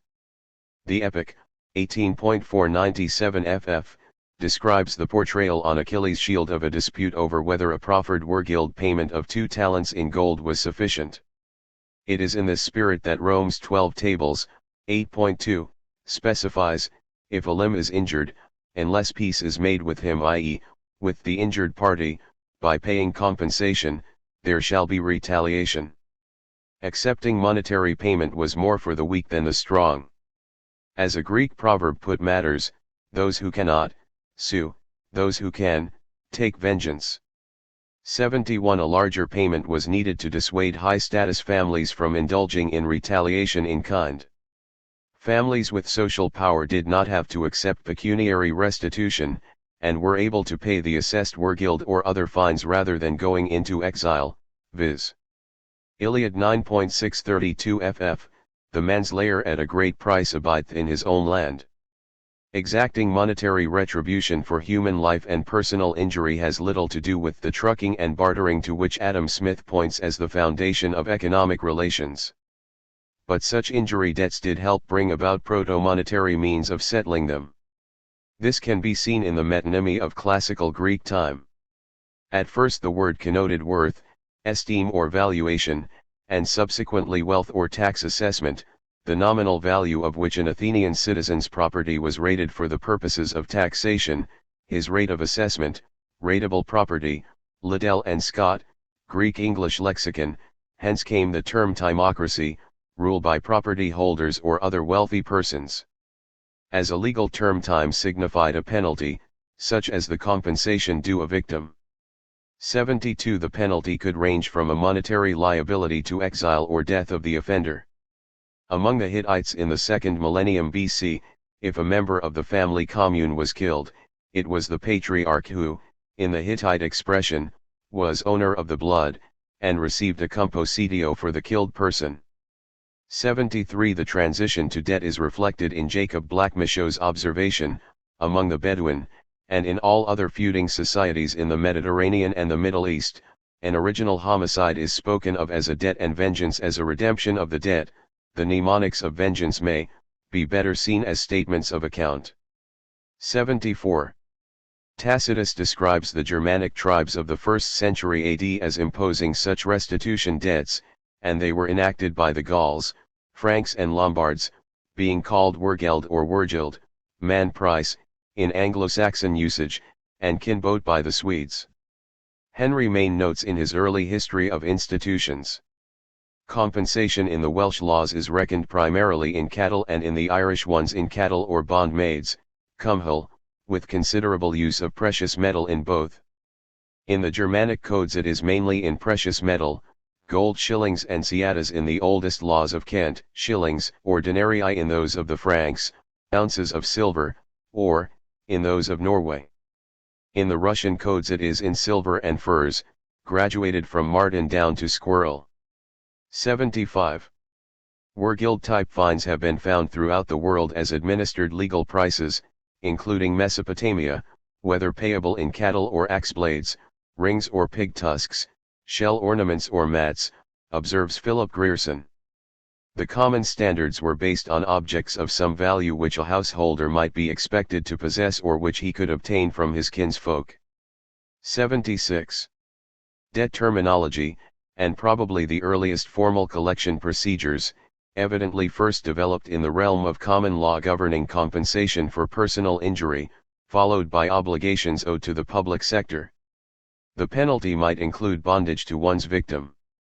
Under Irish law, a repeat offender might be detained in his creditor's service till he had paid off the debt by work, or he might be handed over to the king and his officers with a similar end in view. 77. This practice paved the way for later debt bondage to lenders. Most Indo-European languages retain a legacy of associating guilt, for an offense or sin, with the liability to make restitution by paying a fine. The following table traces the etymology of Indo-European terms associated with Sanskrit skul, to stumble, which even today is a metaphor for sin. The English verbs should and shall, Anglo-Saxon scyld, Swedish skuld/skull, Danish skyld, derive from the Germanic root skull, meaning to owe, be in debt or to be liable. 78. In those societies where these verbs developed, to stumble, to stray from the straight path, obliged offenders to pay a fine. German should can mean guilt or sin, and by extension, any debt or obligation. These words indicate that pecuniary obligations originated as moral legal debts long before they came to be applied to market or lending transactions. The line of causation was from injuries and damages leading to compensation payments being owed. The dual sin/debt connotations of should and its semantic cognates did not imply that individuals were reprehensible for needing to borrow. What was meant was that debts inevitably entailed the obligation to pay. A related archaic social context of debt terminology was tax obligation. Medieval Sweden used saker or saker mostly as meaning obliged to pay a fine and only a few times in the sense of punishable, guilty. 79. The metonymy linking the idea of should or duty with debt is found in French devoir, and English duty still refers to a customs tax. Calling a fine or tax a should or ought reflected the liability originally attached to a person's obligation, should, guilt, or sin, to compensate for having caused an injury or owed the community. 80. Moral responsibility to pay originated with owing restitution or public responsibility. Figure 7, below semantic layers attached to the English verbs shall/should. Modern misconceptions tend to invert the relationship between debt and sin by stigmatizing debt. It is deemed morally wrong, if not technically sinful, not to pay what one owes. Yet today's debts are not owed for having committed offenses, but mainly to financial creditors for loans, or to merchants for goods and services. Greber illustrates how acceptance of the moral premise that all debts should be paid, under rules drawn up by creditors, leads debtors in today's world, including anthropological tribal communities, to willingly accept slavery, sexual exploitation, and other degrading treatment.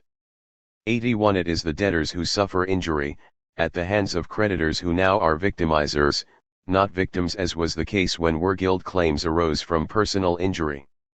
Debts called into being monetary means to pay them. A similar complex of ideas characterizes the terminology for money. German Geld is related to Gothic Gild, tax, but an early connection to the payment of fines is indicated by Old Icelandic Gjöld, recompense, punishment, payment, as well as Old English Gjöld, substitute, indemnity, sacrifice. 82. The linkage here is between money geld and guild as well as guild. In Gothic, guild translates as the Greek pharos tax. We are thus on three lines of development: first religious, the sacrifice, a payment made to the divinity; secondly economic, the fraternity of merchants; and thirdly legal, a compensation, a payment imposed in consequence of a crime, in order to redeem oneself. At the same time it is a means of reconciliation. 83. The associations of guild, marriage payments, duties, and tax assessments predate money lending. In fact, they predate money. Debts, guilt, came first, and led to a need for money, geld, as a standardized means of settlement. The origin of personal debt in the form of fines or tax accruals indicates that the earliest debtors were not borrowers in the sense of having obtained an advance of money. The prototypical debtors were offenders making restitution to their victims or to the community. The first recipients of such debt payments were not money lenders, but families who had suffered injury. In his study of Indo-European words for exchange, Benveniste finds no archaic words for market payment as such. The Greek expressions for purchase and sale are not separable from those of give and take. 84 Moss likewise notes that the Quakiutl of North America make no clear distinction between the meanings to give food, to return food and to take vengeance. 85 The vocabulary for commodity exchange and credit adopted words hitherto used for prior forms of legal obligations as the linguistic path of least resistance, appropriating pre-existing words to describe the evolving financial practice. The archaic words for payment, debt, and the association with sin or civil infraction carried over, later to be applied to debtors paying usury. Cattle as a denominator of debts, but not of commercial exchange or interest. As the prototypical archaic capital, producing calves, milk, and draft power, cattle were the most important archaic form of wealth, and hence a common unit for fines, as well as for offerings at the communal festivals that marked the archaic calendar. A person's honor price reflected his wealth, measured most visibly in livestock. The word pecuniary, meaning monetary or market-oriented, stems from Latin pecus, meaning livestock, either singly or in herds. 86 Also deriving from pecus is fee, whence feudal. Although penalties typically were denominated in cattle, these assets almost never were items of gift exchange, and rarely of commerce. Anthropologists have found that tribal communities may exchange the fruits of their harvest or luxuries, but livestock, seed, tools, or capital rarely are gifts. And although they were a standard of worth when used to pay fines, payments in cattle would have represented much larger sums than normal exchange called for. 87 But although not used for retail trade, cattle fines and public contributions helped pave the way for a pecuniary mentality, and hence in time for moneizing exchange and credit. Bernard Lom attributed the origins of Greek oboloi spit money to food contributions to archaic festivals, temples, or public feasts. 88 Standardized contributions to these public festivals and other occasions developed, by extension, into other public gifts, establishing one's status in the primitive community. Debt collection procedures originally preserved economic viability. As the most archaic prices, compensation payments for inflicting personal injury were denominated in the first literally pecuniary form of money, livestock. To compel payment, formal collection procedures were developed to impound a fine debtor's assets, or to name someone to stand surety for the debt. In contrast to gift exchange, enforcement procedures presuppose an unfriendly breach, and hence are not associated with mutual prestation, bride price, or other friendly obligations. But as noted above, they remain in the sphere of reciprocity exchange. The usual practice was to distrain the offending party's assets. A debtor who lacked sufficient collateral might be obliged to provide a pawn, movable property such as cattle or a maidservant, or to make his extended family responsible for his obligations. A natural step was to name a well-established community member, perhaps a chieftain, to act as enforcer or to stand surety for the debtor, a natural role for chieftains taking on the function that temples, religion, and civil courts later would serve. 89 Reflecting the fact that archaic communities lacked any public enforcement of private engagements. Suretyship is an almost universal feature of early society. 90 It is found in Babylonia and Assyria, Israel, Greece, and Rome, among the Germanic tribes, and in the recent experience of Japan, China, and Indonesia. Laws governing the distraint of a debtor's property are found in Irish, Teutonic, Hindu and other Indo-European speaking communities. The plaintiff/creditor might take the debtor's assets subject to proper rules of seizure after giving due notice. As Maine has described, the person assuming himself to be aggrieved seized the goods, which anciently were almost always the cattle, of the person whom he believed to have injured him or failed in duty towards him. He drove the beasts to a pound, an enclosed piece of land reserved for the purpose, and generally open to the sky. Here is no more ancient institution in the country than the village pound. It is far older than the king's bench, and probably older than the kingdom. The seizure of the cattle, the rescue and counter-seizure, belong to the oldest practices of mankind. 91. Collateral dist arraigned in this way was called distress, putting the debtor in what subsequently have become spoken of as distressing circumstances. Most of Ireland's censures more dealt with distraint procedures, imposing heavy penalties for violating strict formalities. These often involved officials comparable to an English sheriff. The levying of distress was available for the recovery both of tributes and of ordinary debts, 92, as well as for all sorts of mulcts, forfeitures, penalties, and fines, and for the satisfaction of every species of liability. 93. The assets being dist arraigned did not necessarily reflect the value of the debt outstanding, but were taken to pressure the debtor to pay. Babylonian documents from the time of Hammurabi show that the distress, Babylonian niputum, is something seized not in satisfaction of a debt but to ensure or compel the payment of it. Example Code of Hammurabi 114-115. 94. The debtor either would acknowledge his creditor distrainer's claim and pay the sum due, or would put up other security in place of what was seized. Even in the case of fines, or penalty debts against offenders and lawbreakers, the intention seems not to have been to impose such permanent distress on offenders as would deprive the social body of the wrongdoer's ability to meet his normal commitments, including serving in the army. For thousands of years, distraint procedures were not permitted to seriously disrupt economic life by depriving cultivators or craftsmen of adequate resources to maintain their self-support. Certain vital assets were declared exempt: plough oxen, the miller's grinding stone and the smith's anvil. In the laws of Hammurabi, 241, an ox is not to be dist arraigned. If a man seize an ox for debt, he shall pay 20 shekels, 1/3 mina, of silver. According to Job 24:3, it is iniquitous to take the widow's ox for a pledge.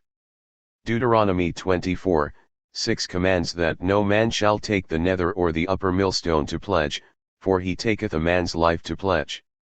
95. The 6th century BC laws of Gordon, on the island of Crete, exempt the peasant's plough, the warrior's armor and the woman's wool from being taken as pledges or seized for non-payment of debts.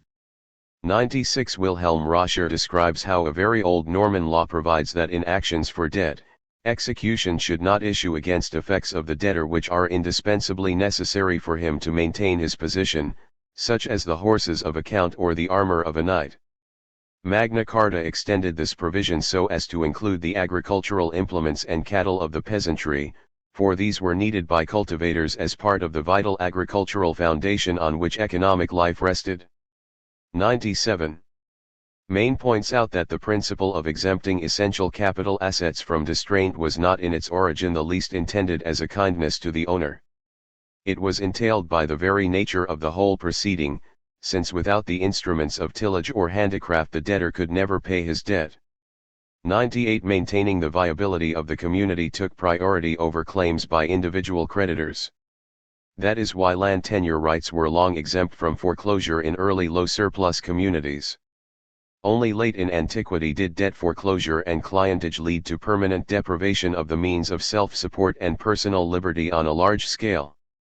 Bronze Age Mesopotamian rulers limited creditor attempts to end serf debtors in order to keep the debtors free enough to perform corvée labor duties and serve in the army.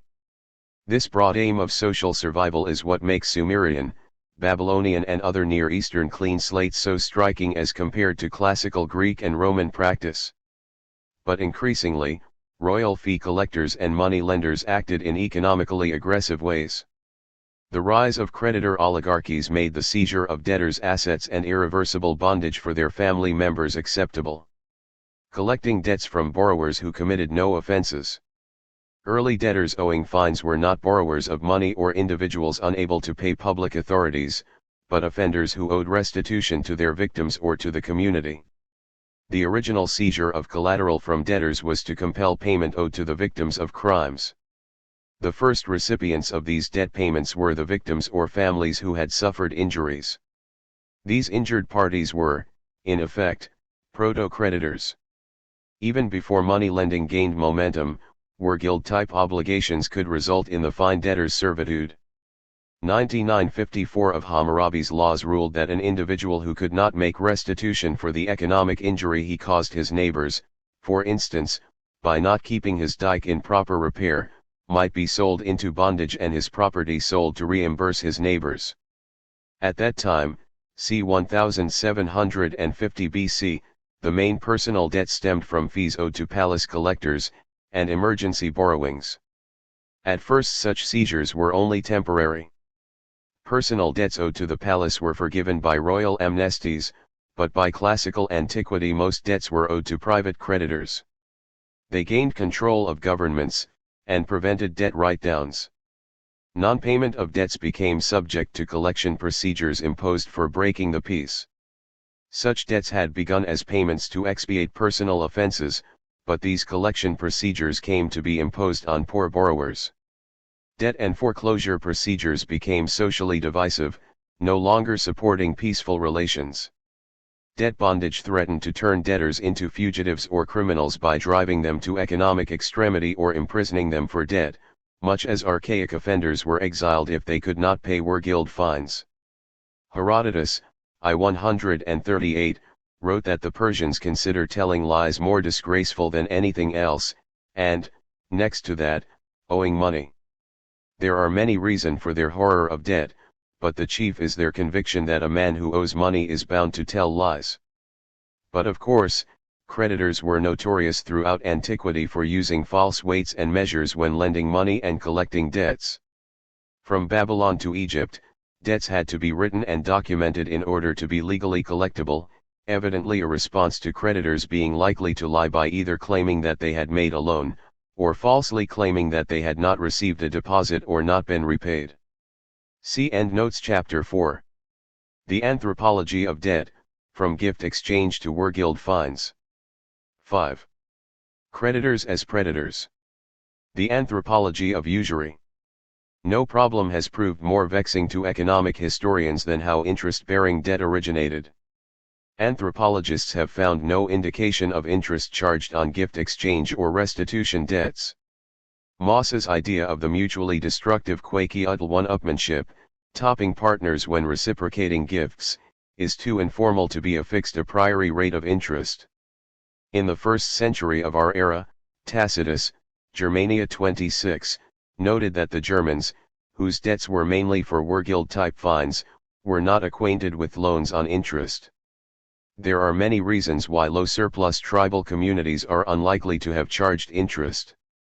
It was considered bad form to be so mercenary as to reinvest surpluses to generate further profits from one's compatriots. Individuals who did accumulate wealth were expected to act open-handedly and give away most of their gains. For communities self-sufficient in food and other basic necessities, economic exertion tapers off once subsistence needs are met. 100 When such communities do produce surpluses, it is to pay tribute, hire military support or trade with outsiders for jewelry, shells, and other luxury or prestige articles, not to reinvest as capital. There is no universal tendency to accumulate capital by lending in a self-expanding process. 101. Mycenaean Greek palace accounts, 1600 to 1200 BC, have no indication of interest-bearing obligations to the palace or on commercial trade credit or agrarian loans. Interest appears in the Mediterranean lands only around the 8th century BC, evidently brought by Near Eastern traders. Later, lending among friends and peers tends to be interest-free, as in the Iranos loan clubs of well-to-do Athenian aristocrats. The prominent role of cattle has led some economists to speculate that charging interest may have evolved in archaic pastoral economies. But the productive powers of cattle or other assets do not lend themselves to supporting an obligation for debtors to pay a stipulated monetary return accruing at specific calendrical intervals. Interest-bearing debt is distinct from anthropological exchange. Interest is a regular and periodic financial return, stipulated in advance and computed as a standard proportion of the debt principal. The present chapter outlines how the innovation of charging interest mutated as it was transplanted into new contexts that lacked the checks and balances of Bronze Age Sumer, Babylonia, and their neighbors. A misleading theory of how usury began. Economists have speculated about how Neolithic populations some 7,000 years ago might have originated interest-bearing debts if their motivation were similar to those of modern society. This preconception conjures up a fictitious epoch of peasants borrowing cattle, seed grain, or other assets to invest productively, paying some, perhaps half, of the resulting surplus to self-seeking lenders as interest. Depicting interest-bearing loans as invariably productive, this story appeals to pro-creditor ideologues, while overlooking the social disruption that universally has resulted from foreclosure and forfeiture of assets, and personal liberty, as debts mount up at interest.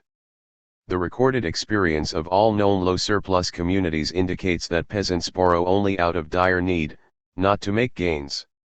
Already a century ago Eugen von Bohm-Bawerk refuted this naive productivity theory of interest, pointing out that on the lower stages of economic development there regularly appears a lively dislike to the taking of interest. Credit still has little place in production. Almost all loans are loans for consumption, and are, as a rule, loans to people in distress. The creditor is usually rich, the debtor poor, and the former appears in the hateful light of a man who squeezes something from the little of the poor, in the shape of interest, to add it to his own superfluous wealth. 102. This did not deter the free-market Austrian school Fritz Haeckelheim from depicting lending as the mainspring of economic development. He speculated that individuals might have advanced loans to help borrowers make enough economic gains to pay their creditors. His pretentiously titled Ancient Economic History, From the Paleolithic Age to the Migrations of the Germanic, Slavic, and Arabic Nations was revised and translated from German into English in 1958. Its introduction alleged that personal wealth-seeking has been a natural and universal characteristic at least since the Stone Age. According to Haeckelheim, early food money provided a basis for productive credit, producing crops with seeds borrowed from well-to-do individuals, without any involvement of communal or public agencies. Around 5000 BC, he suggests, dates, olives, figs, nuts, or seeds of grain were probably lent out, to serfs, poorer farmers, and dependents, to be sown and planted, and naturally an increased portion of the harvest had to be returned in kind. Naturally. In addition to fruits and seeds, animals could be borrowed too for a fixed time limit, the loan being repaid according to a fixed percentage from the young animals born subsequently. So here we have the first forms of money, that man could use as a capital for investment, in the narrower sense. 103. Haeckelheim grants that emergency credits and friendly loans were yet more common than seed and animal loans at this time, and did not require interest. But even as relatively early as this, rich owners must have given out their surplus stocks regularly to poorer farmers and herdsmen, and gained interest in kind. Like modern bank lobbyists who rationalize high rates of interest as compensation for risk, he suggests that lenders had to demand a higher return in view of the possible losses from bad harvests or animal diseases. Neolithic debtors thus are depicted as actuarial calculators, borrowing cows to make gains when more cattle were born than had to be paid as interest, while creditors practiced an agrarian arbitrage, adjusting their interest rates to compensate for risk, Haeckelheim's possible losses. Despite its purely speculative basis, Sidney Homer of the Wall Street investment bank Salomon Brothers popularized that argument in his History of Interest Rates. Hoping to show the virtues of credit, and by logical extension of modern banking, he grounded his argument on the premise that cattle probably comprised the first true productive assets or capital of tribes and individuals. Pointing out that Sumerians used the word mash for calves and for interest, he guessed that cattle or seed grain could indeed be loaned out at interest, and provided their own increment. 104 Might not such loans have been self-amortizing, rather than eating into the agrarian debtor's resources? This interpretation, however, misses the metaphoric character of archaic terminology for interest. The Latin word is fonus, whose prefix fe connotes the idea of fecundity and fertility, much as the Greek word for interest/usury, tokos, alludes to the offspring of capital, as did Sumerian mas, a young goat and henceforth or offspring. What was born was not an actual animal but a monthly mathematical baby, 160 a shekel per mina, in Mesopotamia, an annual tenth in classical Greece, and a 12th, an uncia, our modern troyans per pound, in Rome. 105. Each region set its interest rate for ease of calculation in the local system of fractions, Mesopotamia's sexagesimal, 60-based, system, the Greek decimal system or the Roman duodecimal, 12-based, system.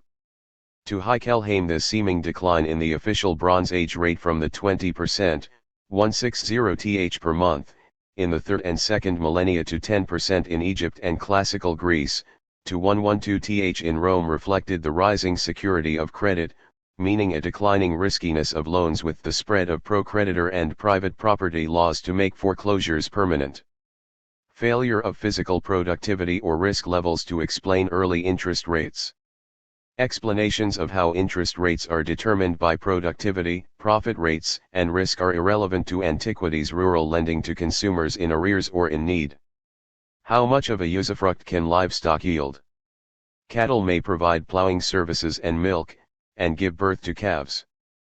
But with regard to antiquities' long-term decline in interest rates from the Bronze Age through classical antiquity, it hardly can be assumed that Sumerian livestock reproduced more rapidly than Greek livestock, or that the latter increased more quickly than those of Rome.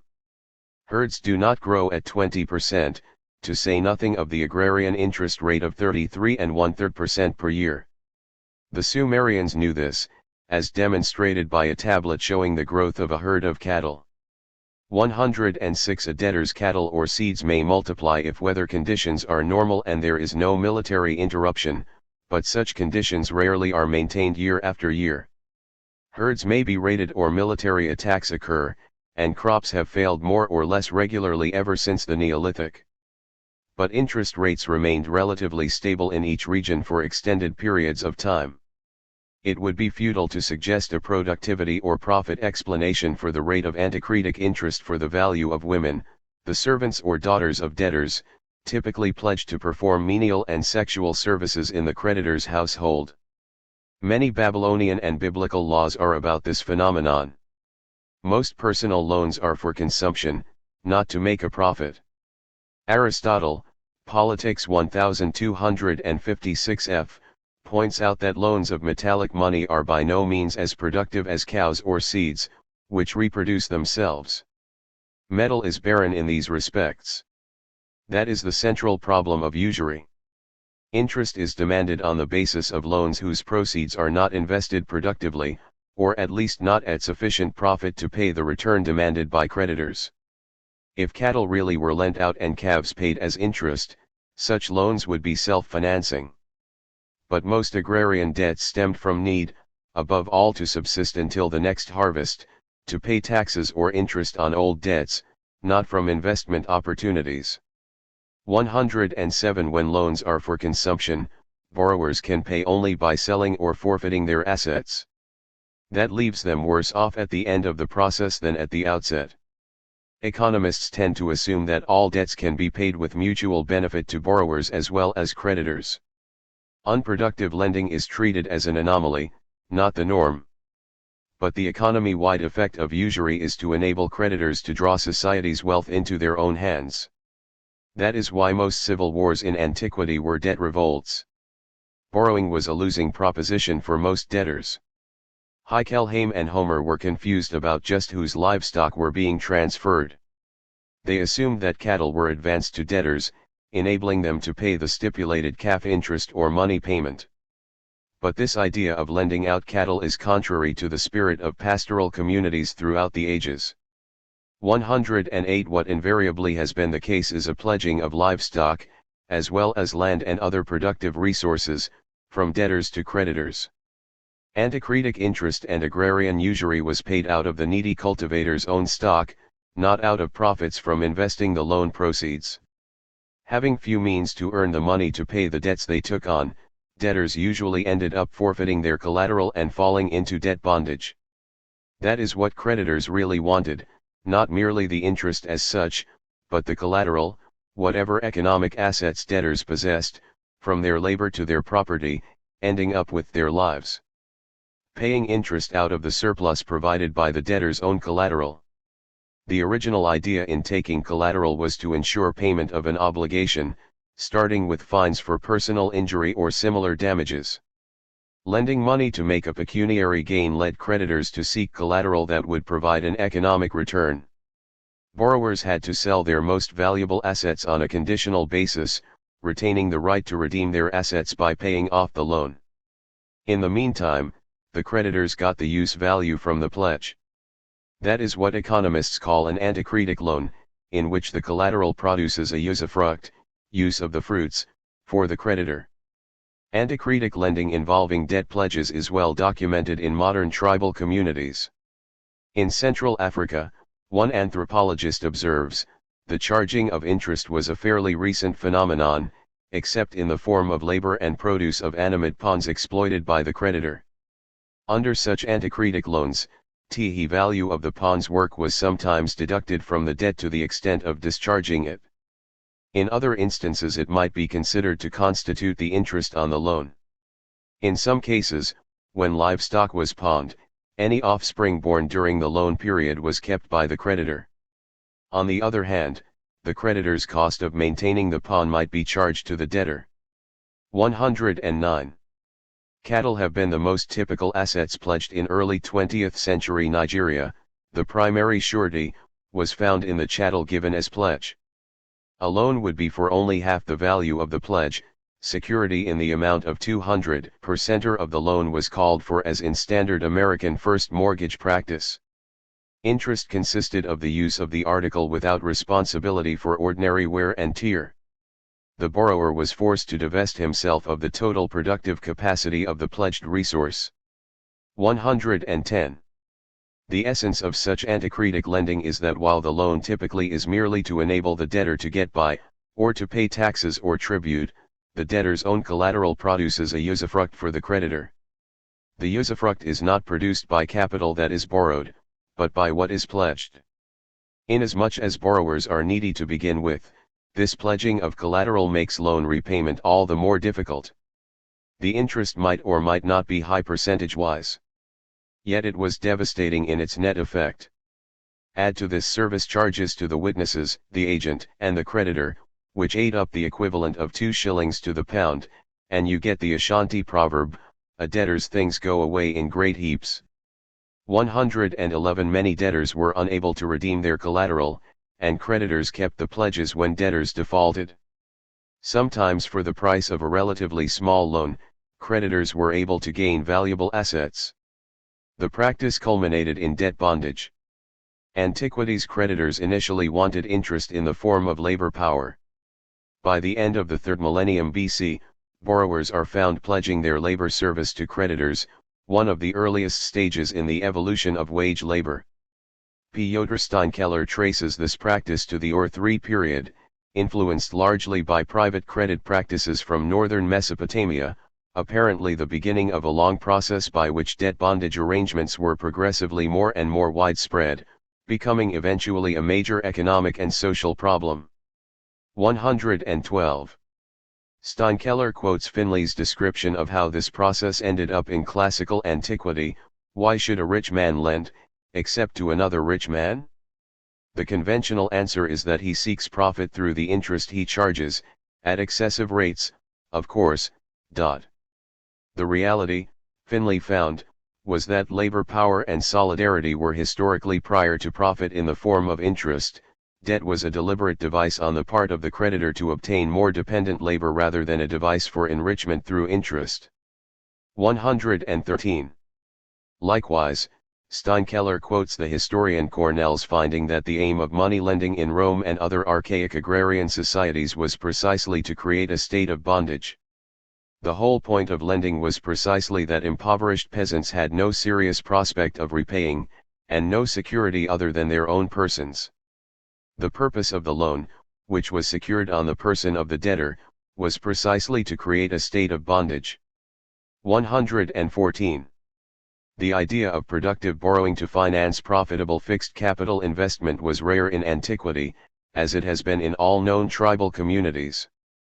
Finlay emphasized this point throughout his works, maybe to an extreme, most notably in The Ancient Economy, 1973. The main example of productive commercial lending was investment in mercantile voyages, in which creditors shared in the risk. If ancient communities had adopted Heckelheim's individualistic scenario, usury would have polarized them between creditors and debtors. They would have succumbed to civil warfare or lost their members through emigration or defection to rivals. It was to avoid such a fate that rulers cancelled personal non-commercial debts.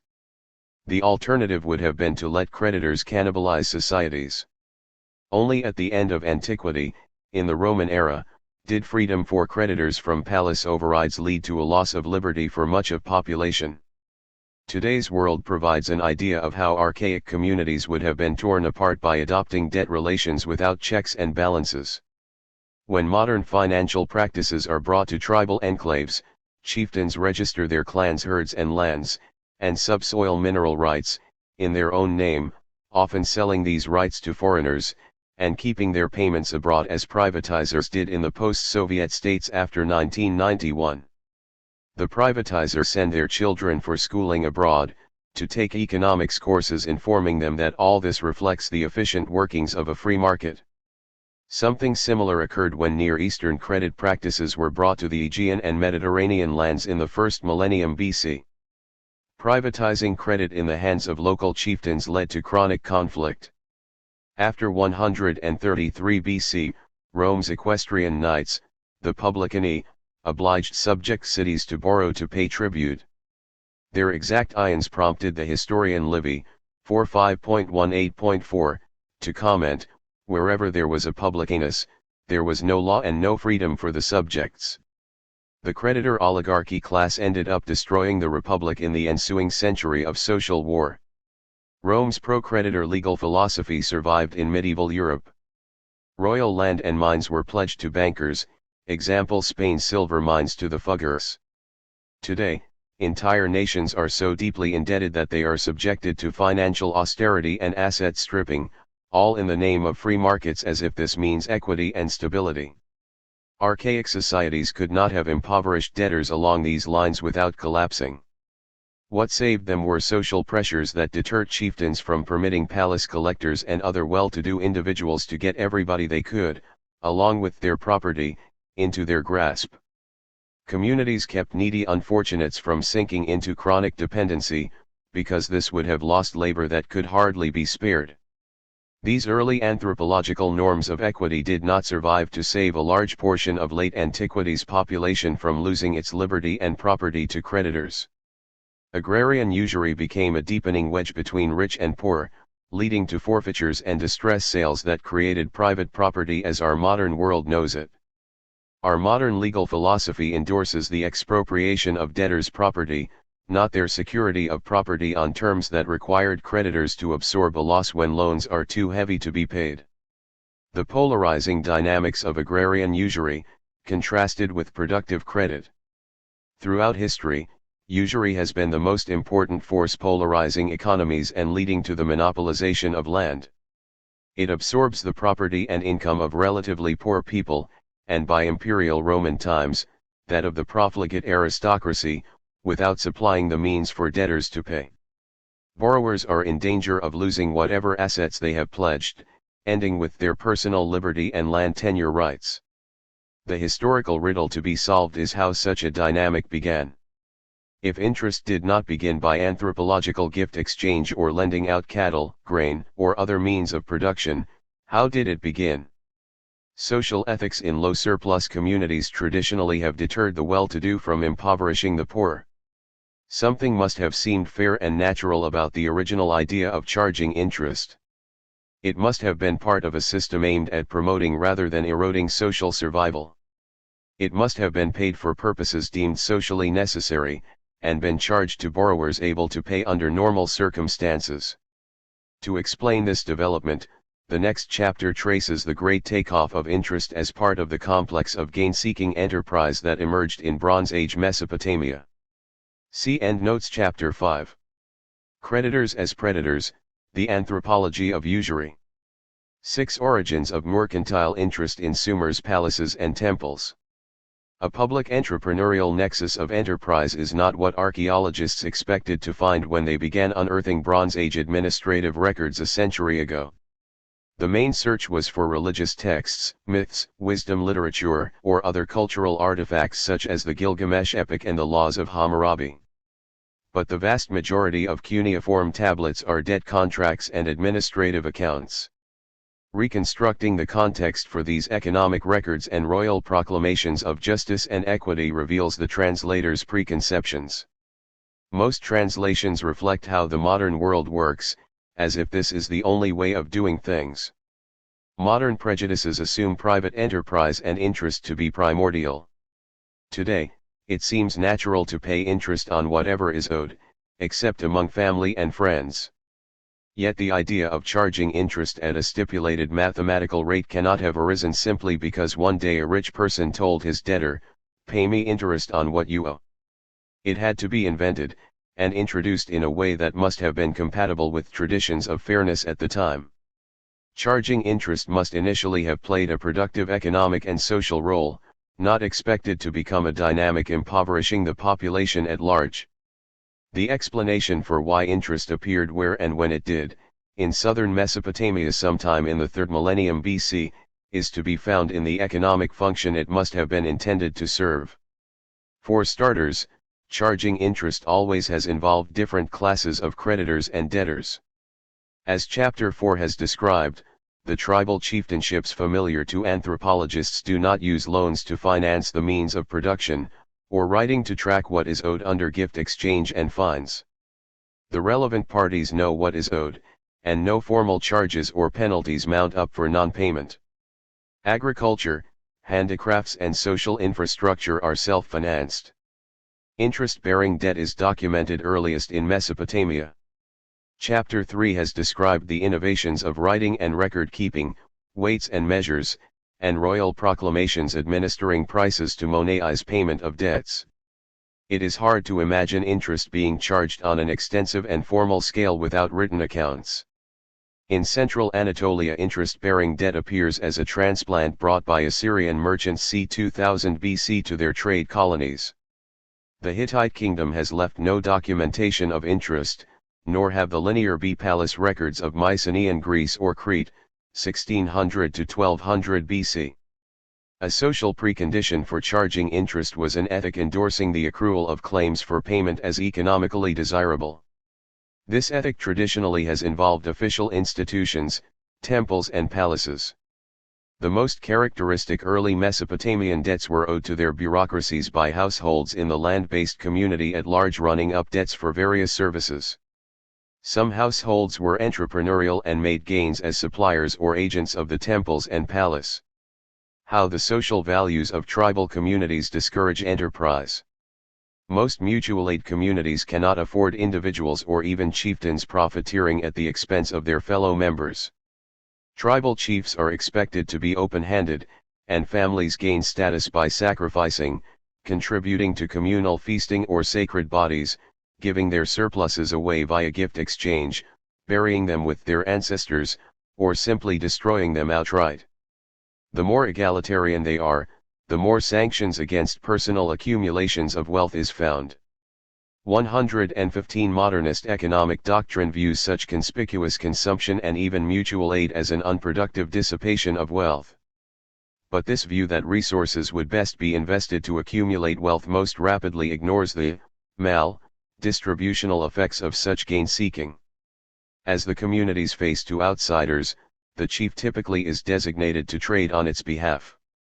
This gives commerce a quasi-public character. But his gains normally must be justified by being used in socially acceptable ways. When his household accumulates wealth at the expense of too many other families, he may be overthrown. Revolts against inequality that impoverishes communities are a timeless phenomenon. So to become acceptable, the charging of interest needed public legitimacy.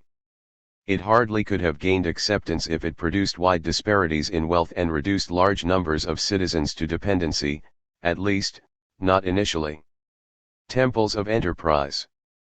Today's economic ideology rarely deems public agencies to have played a productive role in civilization's takeoff. Archaic surpluses are assumed to have been produced by individuals who lent out cattle, seeds, or tools in exchange for interest to be paid out of their yield or output, which in due course came to be monetized. This myth assumes that interest and mercantile profit are universal and timeless, while depicting palaces, temples, and public regulations as drags on economic development, not catalysts for a takeoff. But Mesopotamia's large-scale organization involved entrepreneurs acting in association with the palaces and city temples, simply because that is where the money and surpluses were concentrated. Merchants, Damgar in Sumerian, Tamkarim in Babylonian, and officials or collectors in the palace or temple hierarchy built up fortunes in conjunction with that of the large institutions. Temples were endowed to be self-supporting as corporately distinct institutions, supporting a dependent labor force with land and herds of animals set corporately apart from the community's family holdings. As major producers of export goods for palace merchants to exchange for raw materials, as well as leasers of land and infrastructure, temples developed financial practices much larger in scale than the interpersonal anthropological scale of chiefs or clan heads acting simply on their own account. Temples were the centers where accounting practices were innovated above all because of their role in mobilizing labor. This required detailed forward planning to allocate materials, and that in turn required detailed accounts. In contrast to the temples, the palace did not keep such accounts for its consignment of export goods to merchants, who apparently simply had to pay the palace its stipulated return, not document each transaction. The detailed temple accounts are largely responsible for the 20th century's temple state belief that temples must have run the whole economy. 116 But in fact the temple's workshop and related production accounts are so detailed and their distribution of food and other raw materials are so heavily documented, as compared to palatial trade, because they were reporting to the palace. Dominated by palace and local elites, and later by the nomadic leaders who conquered southern Mesopotamia, temples served as public utilities along formalized economic lines. Royal inscriptions describe their wealth as serving the common good, with rhetoric that anticipates the euphemisms of politicians and bankers in today's world.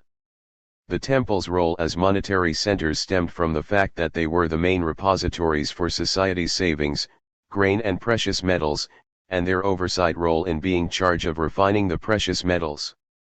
Silver and gold offerings were cast into sacred objects that could be melted down and minted in emergencies to purchase food, hire mercenaries, or buy off attackers.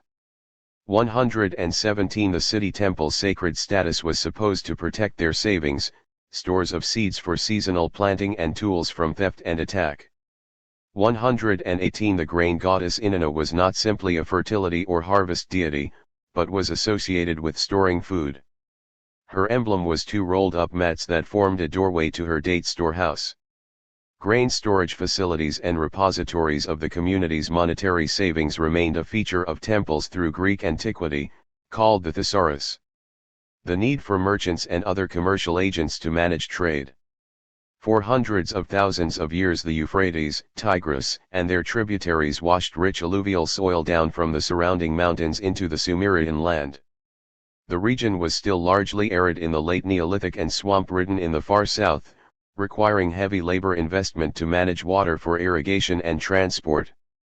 The scarce resources required for agricultural production in this region were headed by labor, draft animals, and tools to work the land.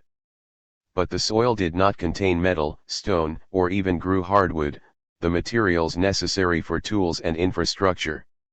These materials, above all copper and tin, had to be obtained from far away. This resource dependency made trade necessary on a scale far beyond the anthropological type gift exchange found in self-sufficient tribal enclaves. Imported materials were supplied by a managerial class consisting mainly of entrepreneurs trading on their own, over and above supplying the large institutions as their major customers.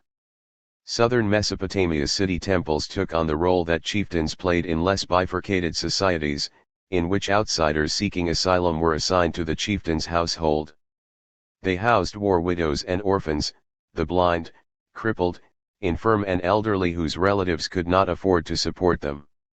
As a result of infirmity, or loss of their husbands and fathers through warfare or disease, these dependents were set to work grinding flour, producing textiles and other handicrafts with a specialization of labor far above the family scale, as well as gardening and performing other tasks in an epoch when there was scant supply of wage labor.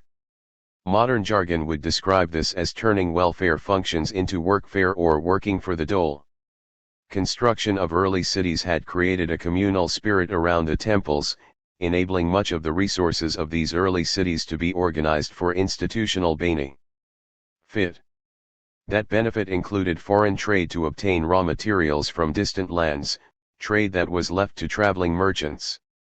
The result was a mixed economy in which the efficient operation of the economy by the central administration was dependent on the existence of individual entrepreneurs. 119 A symbiosis developed between these institutions and the merchants to whom their administration consigned textiles, crops, and other products. Palaces and temples were major actors in domestic agriculture and crafts, while private traders moved in more market-like parts of the economy. Along these lines, Mario Livrani divides trade in these economies into two basic segments. The first of these concerns the relationship between the temple or palace and its trade agents. The second segment, or set of segments, is related to the merchants' activities once they left their home country and ventured into foreign lands. The final segment is related to the settling of accounts between merchants and central agencies at the end of the yearly process. The administered relationship, using fixed values and pursuing materials unavailable at home, was limited to the starting move and the closing move. Trade agents got silver and slash or processed materials, that is, mainly metals and textiles, from the central agency and had to bring back after 6 months or a year the equivalent in exotic products or raw materials.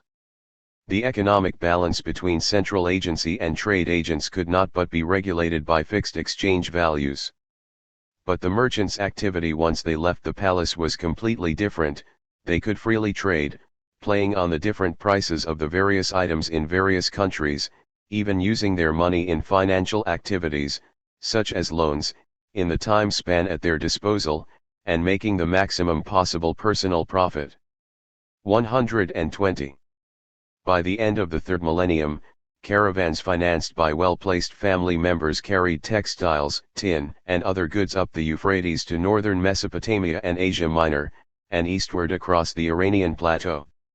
Commercial credit to provision this trade was a byproduct of this bifurcation between palace and temple households and mercantile traders. The palace advanced goods produced in its own and temple workshops on terms that apparently doubled the original consignment value in 5 years, 60 months, at interest of 160 per month. Interest on these debts seems to have been paid by traders working for their own gains while supplying the large institutions with imports. Merchants paid the doubling of their commercial advance in 5 years, as long as they could make even larger trading profits for themselves. Their public obligations included import duties and tithe-like commissions in the form of offerings to the commerce deities. Their trade enjoyed official protection, and their contracts were sanctified by being sworn to the local gods of commerce. The primary role of the large institutions in setting interest rates, profit-seeking and interest-bearing debt were catalyzed was the fact that the overall gains were associated with the large institutions acting as public utilities. As Chapter 3 has described, temples took the lead in developing account-keeping as a planning tool and reporting control, as well as weights and measures to rationalize production and administer the temple's distribution of commodities to their labor force. Such measures are attested from 6000 BC.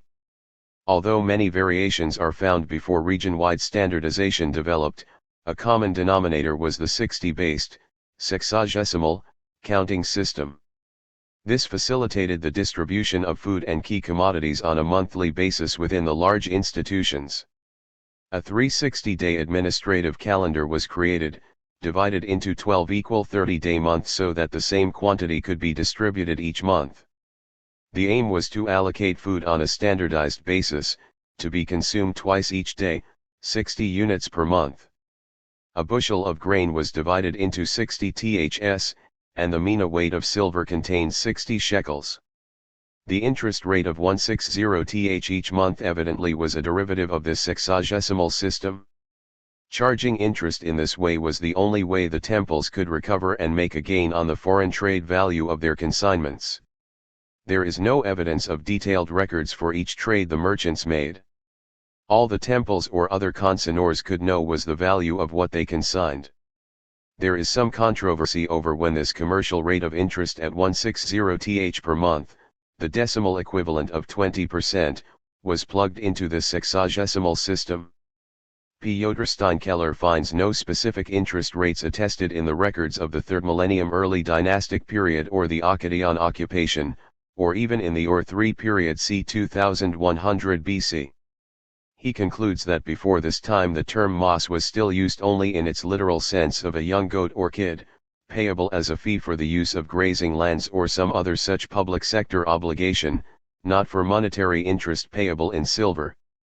121 However, Mark van de Meerup explains the lack of records of a specified interest rate by the fact that commercial trade investment contracts were denominated in silver and not documented even in the 2nd millennium.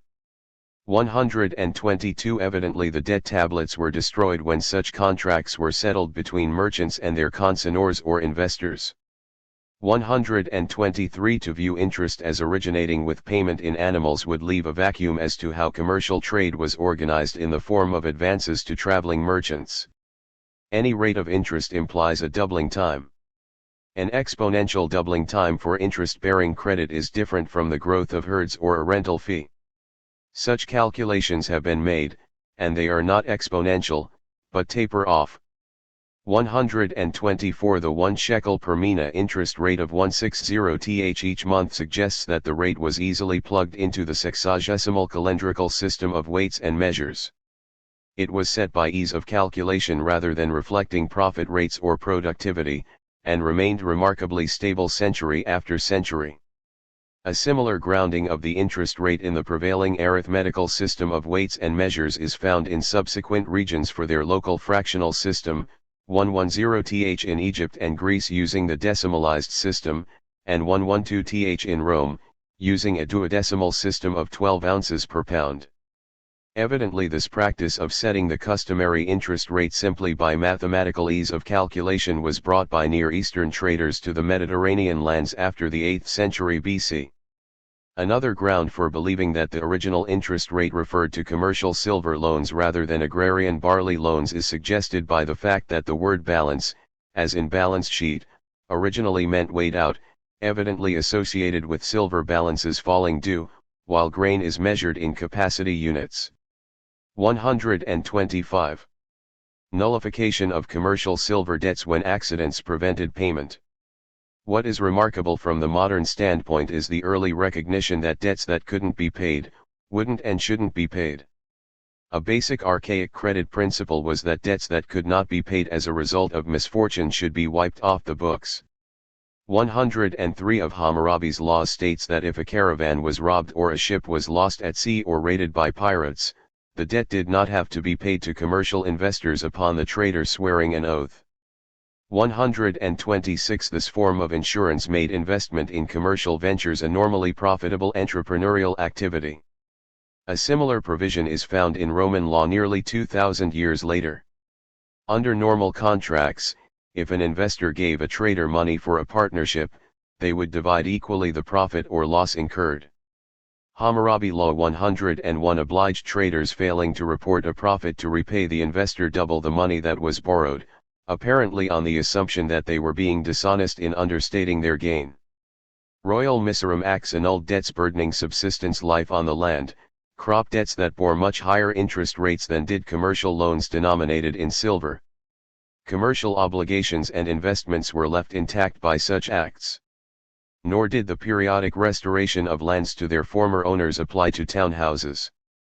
Sales and debts attached to these urban properties and other commercial assets were left intact, because solvency and the means of subsistence were not threatened. Diffusion of Near Eastern finance and commercial enterprise. Contrary to the modern prejudice viewing the public sector as antithetical to business enterprise, modern entrepreneurial practices, accounting and contractual terms, corporate business organization, annual reports, and profit and loss statements find their genesis in Sumer's palaces and temples in the 3rd millennium BC. Their commerce and colonization spread interest-bearing debt upstream, northwest, along the Euphrates to Syria, Phoenicia, and Asia Minor, and eastward to the Iranian Plateau and Indus Valley. 127 in each region, private households adopted Near Eastern enterprise and credit practices. This book focuses on debt amnesties for non-commercial debts, personal debts owed mainly by cultivators, denominated in grain or other crops or products. Commercial debts were different, reflecting the logic inherent in consigning long-distance trade to traveling merchants. Such commerce was predominantly based on the family structure and the relationships between members of the extensive family, with sons or other relatives living in foreign trade outposts. 128 These families coordinated their dealing with each other via their own professional guilds. A wide variety of contractual arrangements were left to these traders as long as they remunerated their consignors as per agreement. Their practices came in due course to be extended to money lending in general, including agricultural loans. Already by or 3 times, 2112 to 2004 BC, the palace consigned management of its lands, herds, alehouses and other assets to entrepreneurs. This privatization became a major feature of the Middle Bronze Age, as later chapters will elaborate. Privatization of credit ultimately became a force sweeping aside the checks and balances that existed at the Mesopotamian outset. What is so striking is that the Sumerians innovated interest-bearing debt without letting it polarize society irreversibly. Babylonian rulers repeatedly annulled agrarian debt and reversed debt bondage and the forfeiture of land rights in order to prevent usury from depriving families of their liberty and basic means of self-support. But over the course of antiquity, agrarian usury led to extreme economic polarization, culminating with the creditor oligarchy winning decisively in Rome and reducing much of the population to bondage and ultimately to serfdom. 129. See Endnotes Chapter 6.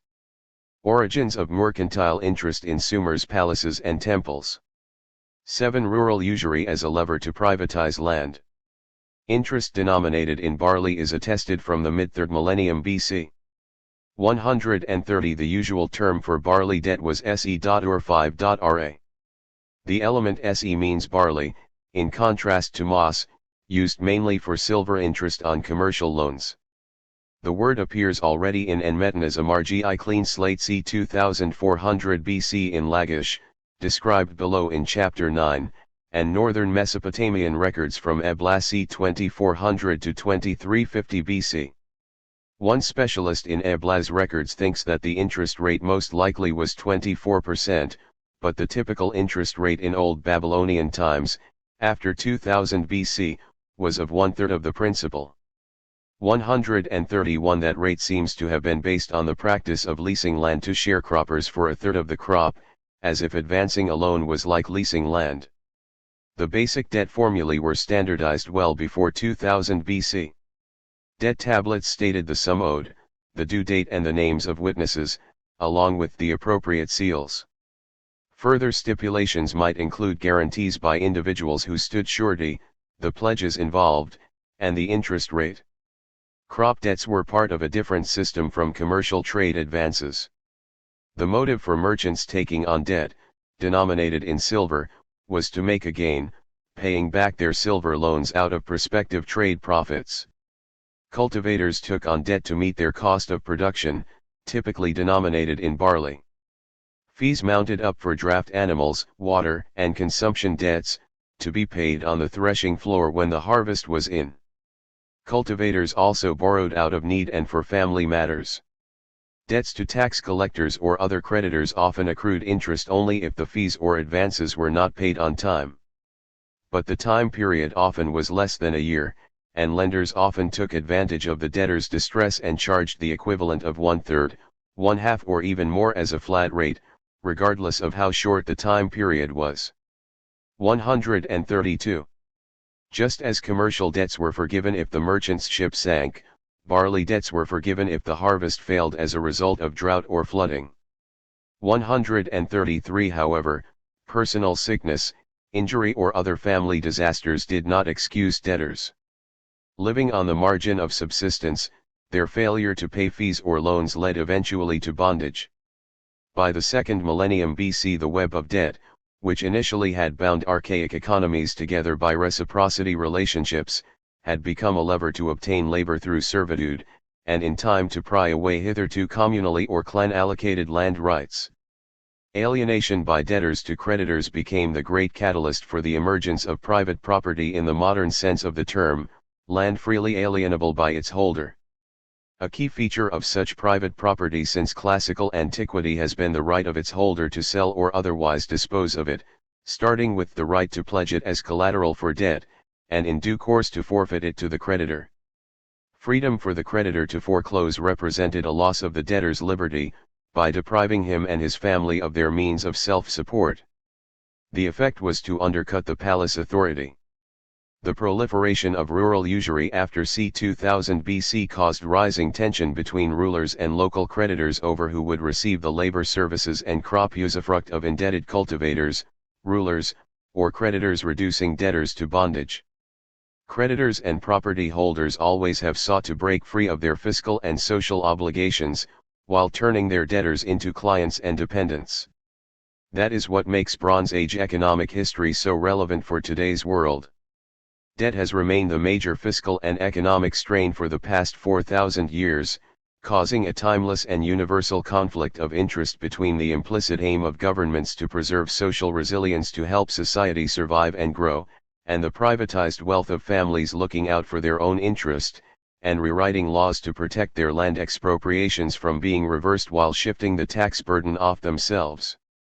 Today, advocates of this decentralized opposition to government authority depict themselves as calling for free markets. Creditors, absentee landowners, and privatizers have used their rising wealth and power to centralize lawmaking authority in their own hands and control the economy in predatory, extractive ways.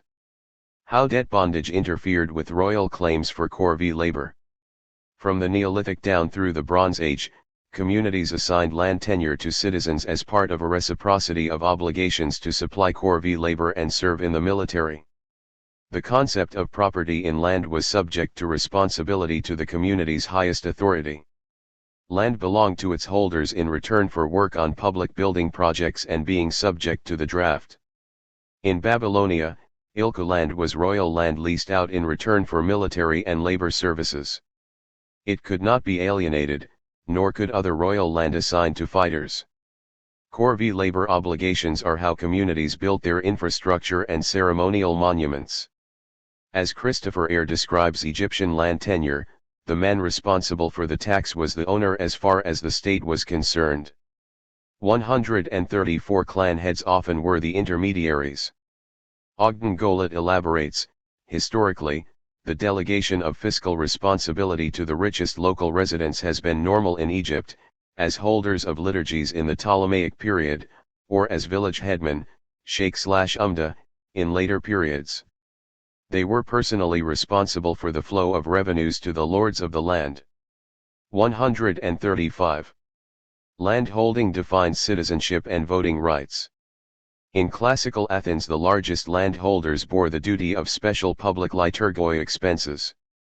Rome's constitution weighted voting rights by the size of one's land holdings, defining class in terms of the land needed to outfit and support oneself at a given military rank.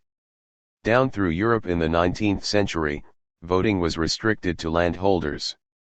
These privileges made land the most basic and prestigious form of wealth, and the great asset to be expropriated by making it part of the market, as if it were a commodity. For many centuries most self-support land was conveyed from one generation to the next within clans.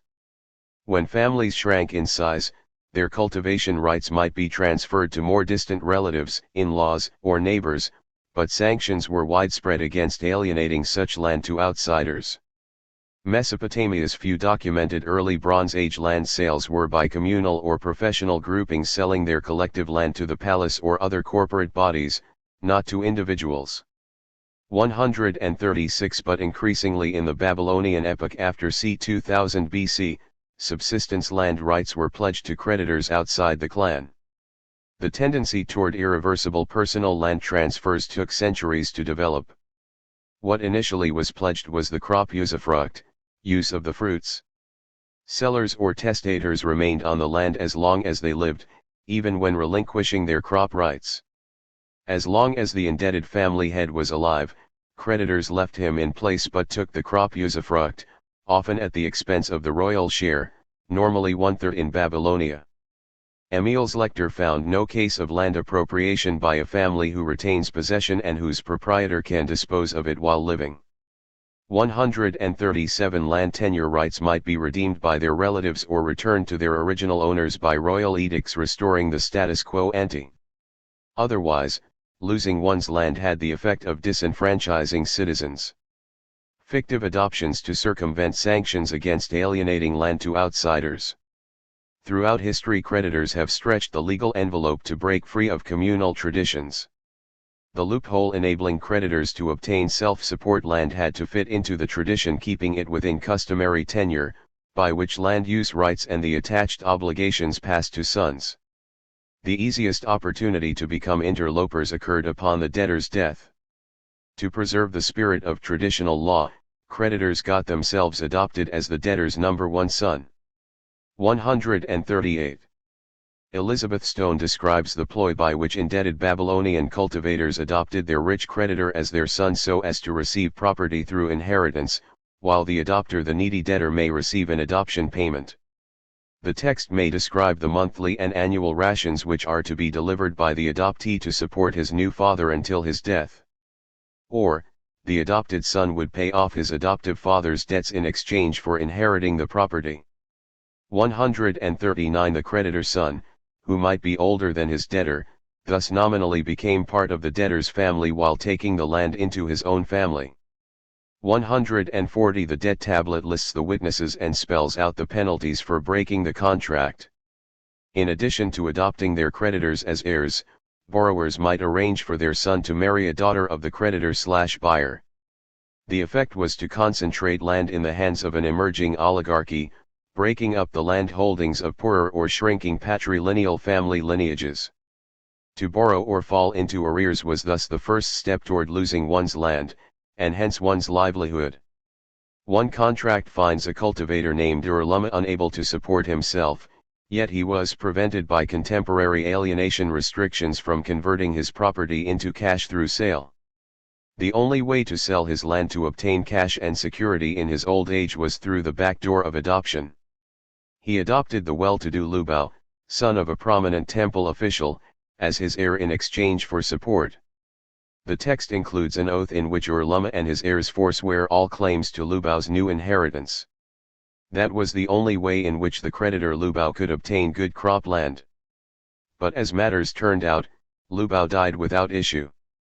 Ur-Luma's natural sons pressed their traditional claims to inherit his land, and thanks to the accident of Lubao's childlessness, they regained control.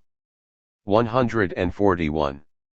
The convoluted practices used by creditors helped make property more alienable, to the point where these roundabout charades were dropped. 142 Even when a nominal right of redemption of land remained, it rarely was exercised in practice. Once alienated, distressed families effectively lost their cultivation rights and typically became tenants on their own land.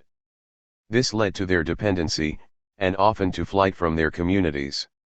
The land that enabled the communal groupings to supply their quota of labor services was lost, obliging the community's remaining members to make up these duties if the palace was not to lose out when new outside owners avoided the customary obligations. The contractual clause sold at the full price. Scarcely any real estate in antiquity was bought on credit, although sometimes a delayed final payment might be owed.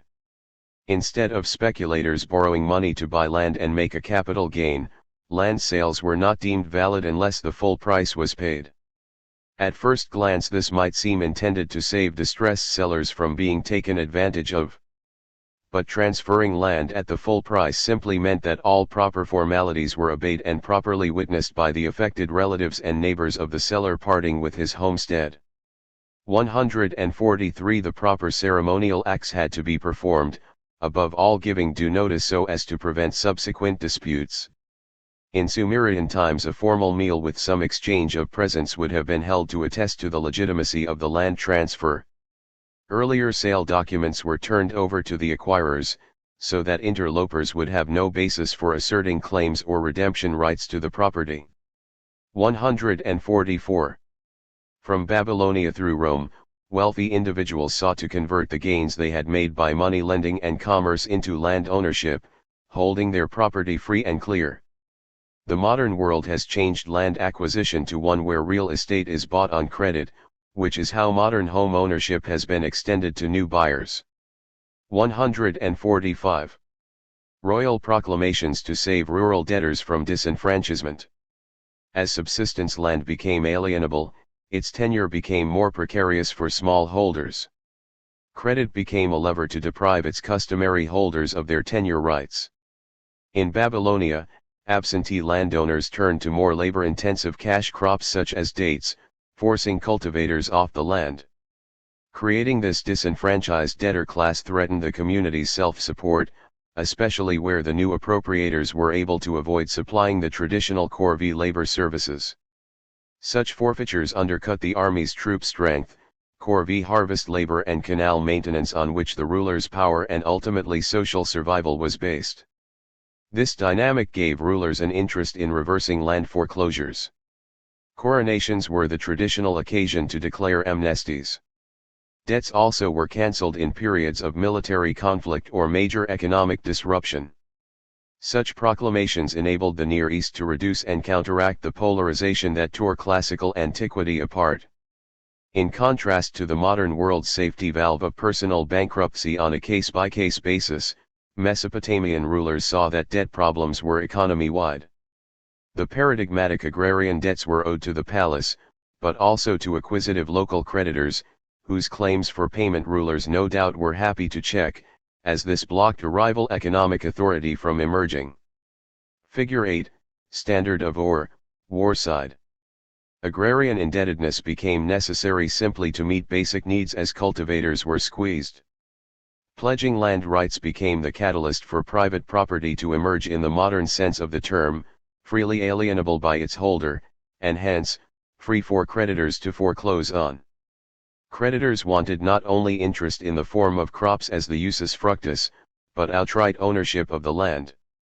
Toward this end they sought to make their financial claims immune from royal overrides and traditions of equity and personal liberty. Temple and palace wealth gave way to family fortunes and patron-client, creditor-debtor dependency.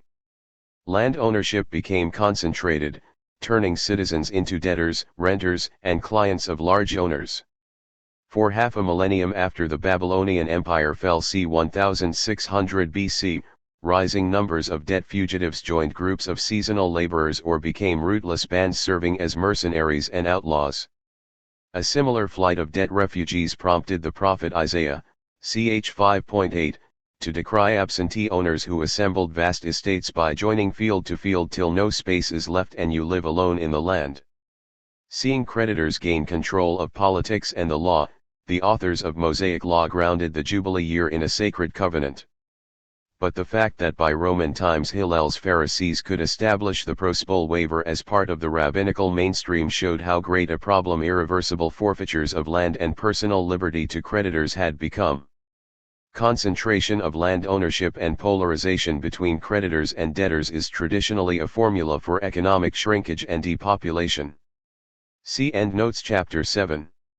Rural usury as a lever to privatize land. Part 3. The Bronze Age invents usury, but counters its adverse effects. 8. War, debt, and amargi. In Sumer, 2400 BC. Much of our understanding of Sumer's economy in the mid-3rd millennium comes from the royal inscriptions and temple records of Lagash, the best documented city-state up until Sargon's conquest c. 2300 BC. Located on the Tigris well situated for sea trade near what was then the mouth of the Persian Gulf, Lagash's territory was about 35 miles on each side, just over 1,000 square miles. Like other southern Mesopotamian cities, Lagash was centered on the temples of Inanna and Gaitumdu. The city's sacred district, Gursu, housed the temple of its patron deities Ning Ursu and Bao, sometimes read as Baba. Nearby was the town of Nijan, whose tutelary goddess was Nanshi. Thousands of clay tablets from these temples are ration lists, prebend income in kind for public officials, and related administrative accounts dealing with the receipt and disbursement of grain, oil, and other resources. Other tablets list temple lands and their yields. Most royal records are short dedications of objects donated to the temples. Despite the fact that these institutions were major export producers, with the palace playing a dominant role, records are lacking concerning export and credit relations with merchants. Almost all that is known of Sumer's political and social situation comes from royal year names and the inscriptions that happen to have been excavated. The longest inscriptions deal with military and debt matters. These records reflect a three-way dynamic between the palaces and city temples where the economic surplus was concentrated, and the citizenry at large. Documentation for early Sumerian debt relations comes primarily from royal inscriptions cancelling agrarian debts, starting with Enmetena's edict c. 2400 BC. Like most royal inscriptions, Enmetena's Amargi proclamation following his military victory over Umma was inscribed on bricks in Gursu city temple. A narrative of the conflict with Umma and its failure to pay its tribute debt was publicly displayed on baked clay cones and plagues.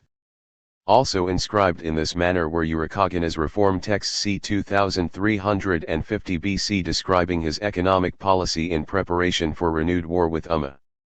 2 centuries later, around 2150 BC, the ruler Gudea inscribed decorative clay cylinders and stone statues of himself with narratives of how he cancelled debts at the festival celebrating his building of Lagash's temple to the goddess Gaitumdu. These 3 edicts from Lagash form the primary examples of such proclamations. The ceremonial character of these inscriptions associated with temple rituals shows that proclaiming amnesties, building temples, and digging canals, were pious deeds expected of rulers responsible for maintaining social survival.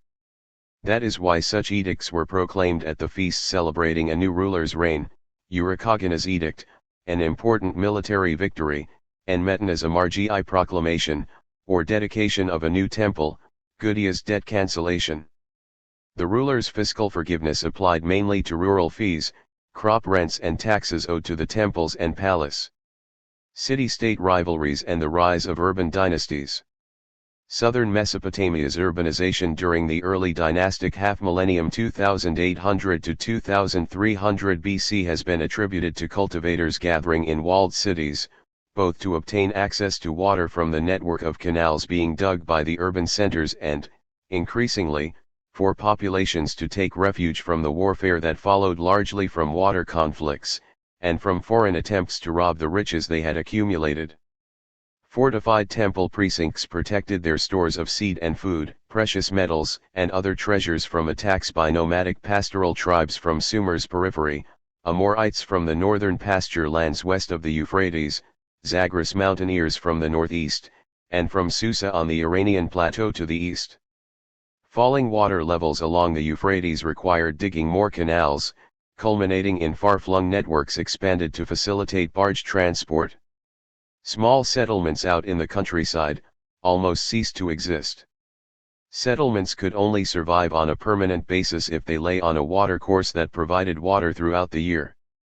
146 A rural exodus from the countryside helped cities build up their army and labor supply. They obtained metal to make their tools and arms mainly by exporting textiles produced in temple and palace handicraft workshops, and cereals. By the middle of the 3rd millennium almost 4/5 of the population of the central floodplain was apparently crowded into large urban nuclei, headed by Uruk, Ur, and Lagash in the south, and Kish in the north. 147 That was the densest urban concentration in Mesopotamian history. Uruk was so large that its dominance over Sumer is said to have lasted nearly 1,000 years, c. 3500 to 2500 BC. Nippur was a ceremonial and religious center for the various contiguous southern city-states, with its city god Enlil heading the overall Sumerian pantheon. Royal inscriptions report local deities as receiving their authority from Enlil. But in the political and military sphere, shifting alliances blocked any major city-state from being dominant for long. Mainly at issue prior to the Amorite invasions was conflict between upstream and downstream users of water. Irrigation was the key to Sumer's soil fertility, and hence its population support capacity. In such conflicts the cumulative advantage lies with those farther upstream to the north, first Kish, later Akkad, and finally Babylon. 148 Kish also was favorably situated on the overland route eastward to Iran and westward to Asia Minor, making it a major trade entrepot. The first documented builders of the third millennium's military empires seem to have begun their careers as temple administrators. In the 27th century BC, Uruk's first dynasty builder, Meschiag-Ashur, began as a temple and sacred or war leader, also called Ensi or Lugal respectively, for he was called a son of Uruk's patron sun god Utu, equals Anu, and ruled from Uruk's sacred Eanna district. He is said to have extended his realm by entering the sea and ascending the mountains. His son Enmerkar is credited with building up the city of Uruk proper, integrating its sacred and secular districts. In Lagash, Urnanshi founded a dynasty that ruled c. 2500 to 2350. The dates for this period obviously are approximate, but are widely accepted by consensus. His name suggests that he may have been sponsored by Nanshi, the city's patron goddess of justice. Probably he was a temple official like other contemporary Ensis and even Lugals. After his dynasty fell in 2365 BC, its first three successors, Enantarza, Lugalanda, and Urukagina, were selected by Gursu's temple administrators. 2 centuries later, when Lagash re-emerged as an independent entity in the aftermath of Sargon's Akkadian dynasty, its most famous ruler, Gudea, focused his enterprise on rebuilding the city's temples. 149. Reflecting the tradition of early Sumerian rulers as temple and officials, Babylonian kings depicted themselves as administrators first and foremost, builders of temples and later proclaimers of justice. Elizabeth Van Buren found the characteristic iconography of kingship to be Ur-Nammu or Hammurabi facing Shamash or an analogous sun god, holding the symbols of royal authority, the measuring rod and ring representing the coiled surveying rope used to lay out temple precincts, literally ruling. 150 By extension, rulers regulated prices and credit terms in their public laws and proclamations. Figure 9, Map of canals and irrigation systems to the west of the Euphrates, Old Babylonian. Among Bronze Age rulers, only the pharaohs are depicted in a military posture, receiving tribute, or holding captured foreigners by the hair, about to smite them with a mace. In upstream Mari c. 1750, Zimralim had a mural painted for his palace to reflect his military prowess, but found the only visual source to be Egyptian iconography, one of the rare instances of its being adopted outside of Egypt. Even in the great imperial days of the second millennium, the Elamite kings, strongly influenced by adjacent Babylonia, seem to have stressed the non-military aspect of kingship in their artistic representations. Lagash's water wars with Umma, and the ensuing tribute debts. By 2500 BC the water warfare between Lagash and Umma had become chronic. A neighboring ruler, Mesalim, probably from Kish in the north, was invited to mediate the conflict. He settled it in favor of Lagash, and a stone stele was erected to mark the boundary of the Gu-Edna area, watered territory. But Umma twice waged war with Lagash over this land, finally winning it in a bitter 4-year war under Lugals Agisi, 2349–2345, whose victory helped prepare the way for Sargon of Akkad to conquer southern Mesopotamia. Figure 10, below votive plaque by Ur-Namshi, Ensi of Lagash. Louvre, Paris. Figure 11, below the Ur-Namshi dynasty of Lagash and its successors. 151. Lagash's empire building began around 2500, when Ur-Namshi, 2494–2465, founded a dynasty in the aftermath of his city being sacked, probably by the Elamites. He seems not to have come from the ruling family, but to have been backed by the Nanshi temple. He rebuilt Lagish's ramparts and the walls around Girsu bordering the buffer zone with stone reliefs from Girsu show him carrying a work basket, part of a ritual in which Sumerian rulers took the lead in building temples, and drinking at the public ceremony, perhaps a New Year celebration when the new temple of Ning Ursu likely was dedicated. He may have introduced the cult of Nanshi, a sister goddess of Bao and daughter of the sky god Anu. Some of his inscriptions state that he had ships of Dilmun transport timber as tribute from foreign lands to Lagish. Few details are known concerning the reign of Ernanshi's son Akurgal, 2465 to 2455, who built the Antasara temple in the Gwadena. He was succeeded by Ernanshi's grandson, Enadum, 2454 to 2425, a warrior prince who rose to dominate southern Mesopotamia.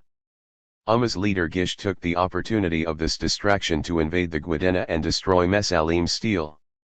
Enadum quickly defeated Umma's forces, but the peace he dictated c. 2440 was so one-sided that it sowed the seeds of further antagonism. Figure 12, below Stela of the Vultures, detail. Specifically, Lagish permitted Umma to farm the Guidna on the condition that it pay barley tribute to the Ning Ursu temple, apparently 3,600 gur annually. The details were inscribed on the stele of the Vultures, which Enadum erected at the spot where Mesalim's stele had demarcated the boundary. The limestone monument depicts vultures devouring the corpses of Umma's soldiers whom Enadum had slain. This obligation represents the earliest public debt on record, and it seems was subject to compound interest. The inscription also is the earliest historical narrative in cuneiform. But it does not explain who were to produce and pay the stipulated grain rent, presumably Umma's cultivators turning their crop over to the palace. Non-payment of tribute was normal in this period. Upstream Ebla is reported never to have paid the tribute assessed after it lost to Mari. Victors usually had to threaten renewed war to exact payment, and that is just what happened as Umma's arrears mounted up.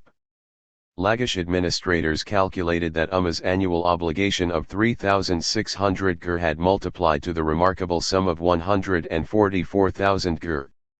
Gerald Cooper finds that most of this must have represented compound interest, for 1 gur compounded annually at the 33.13 or 50% rate common for grain loans, and rent could grow to 8,640,000 gur. 44,789,760,000 HL, in 40 to 55 years, which could fit the chronology of these events very well.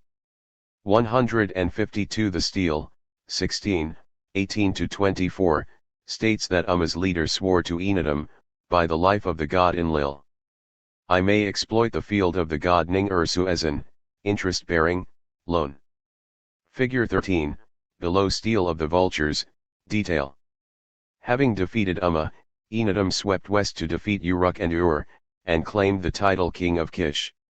He established amity with Uruk by making it independent of Ur, and led an expedition to drive the Elamites out of southern Mesopotamia, along with their allies such as Mari upstream along the Euphrates. Uruk took the lead in defeating Kish, while remaining an ally of Lagish. Enadum's son Enadum enjoyed a peaceful rule for a number of decades. Changing ecological conditions aggravated matters. The shifting Euphrates benefited Umma, enabling it to grow more rapidly. Umma cut off the southward flow of water to the Guidna, stopped its crop rent to Lagish, and destroyed the stele inscribed with Enadum's treaties, as well as the 4 chapels that he had erected to consecrate the boundary. Claiming the Antasura district as the new frontier, Umma's Ensi Urluma attacked Lagish, aided by soldiers from Mari in the north. Lagish's army was led by Enadum's nephew, Enmetna, the Ernanshi dynasty's last ruler, 2404 to 2375. One of his contingents defeated about 60 of Umma's best fighting men at a local canal. Umma's loss was not as serious as that of the preceding generation, but it fell under the domination of its own northern neighbor Zabalam, whose ruler Il proclaimed himself Ensi of Umma, legitimizing his position by marrying off his son to Urluma's daughter. Seeing that the warfare had weakened Lagish's army as well as that of Il renewed the conflict by cutting off Lagish's irrigation water from the Guidna, and he stopped paying the stipulated grain rent. Once again the matter was submitted to a northern ruler for arbitration, and once again Lagish was awarded rights to the buffer territory. But the grain tribute ended and the issue of arrears was dropped. Lagish henceforth had to provide its own labor to farm the Guidna and maintain the canals to supply its irrigation needs. To ward off future fighting, Enmetna concluded a treaty of brotherhood with Uruk.